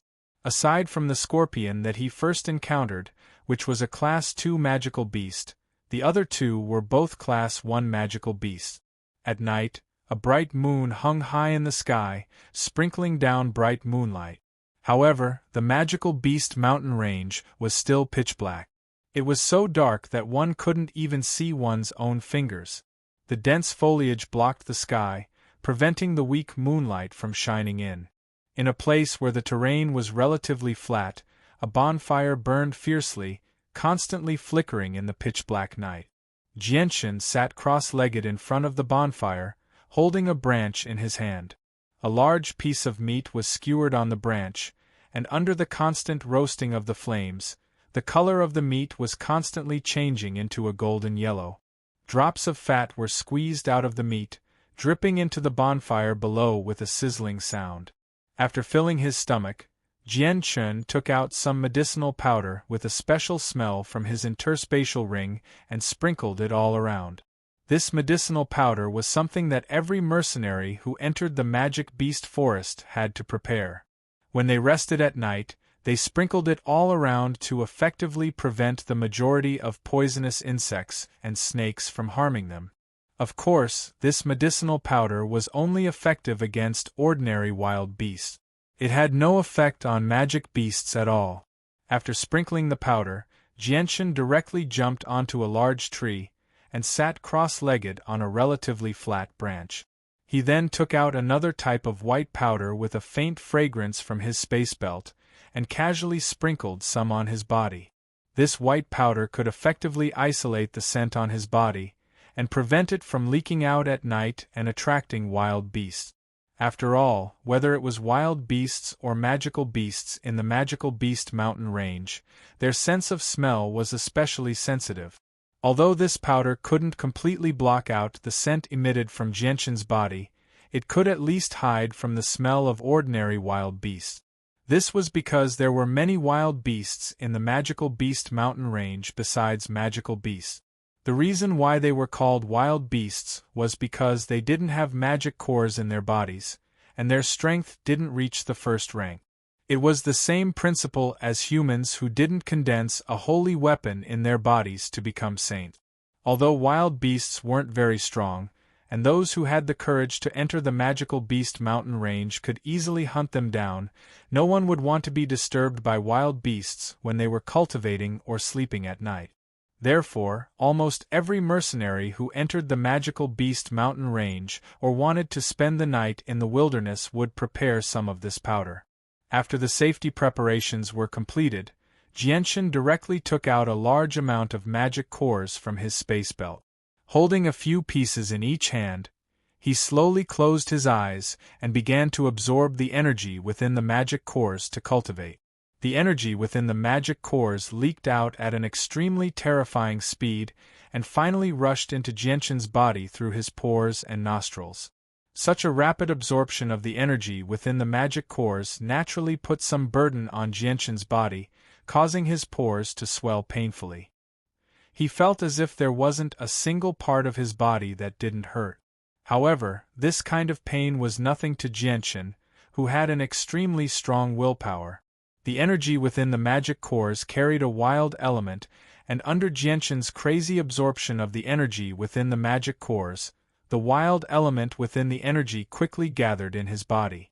If not for the fact that Jianshan had been using the energy of heaven and earth to transform his body from a young age, causing his internal organs and meridians to be much stronger than others, just the wild element within the magic core's energy would have caused serious damage to his body.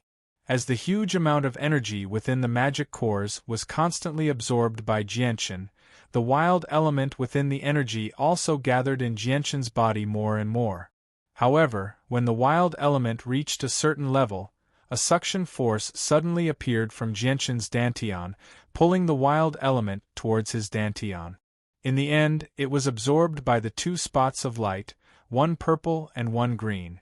On the Tianyuan continent, if a fighter began to cultivate by absorbing the energy within the magic cores, they would first have to remove the wild element hidden within the magic cores, leaving only pure energy for themselves to absorb. During this period of time, just removing the wild element within the energy would take quite a lot of time. Moreover, the wild element within the energy could not be completely removed, leaving behind certain hidden dangers within the body. As a result, although there were many fighters on the Tianyuan continent who began to cultivate by absorbing the energy within the magic cores, there was no one who could endure it endlessly. They would have to stop every few days or even a dozen days to completely refine the energy within their bodies in order to prevent any future troubles.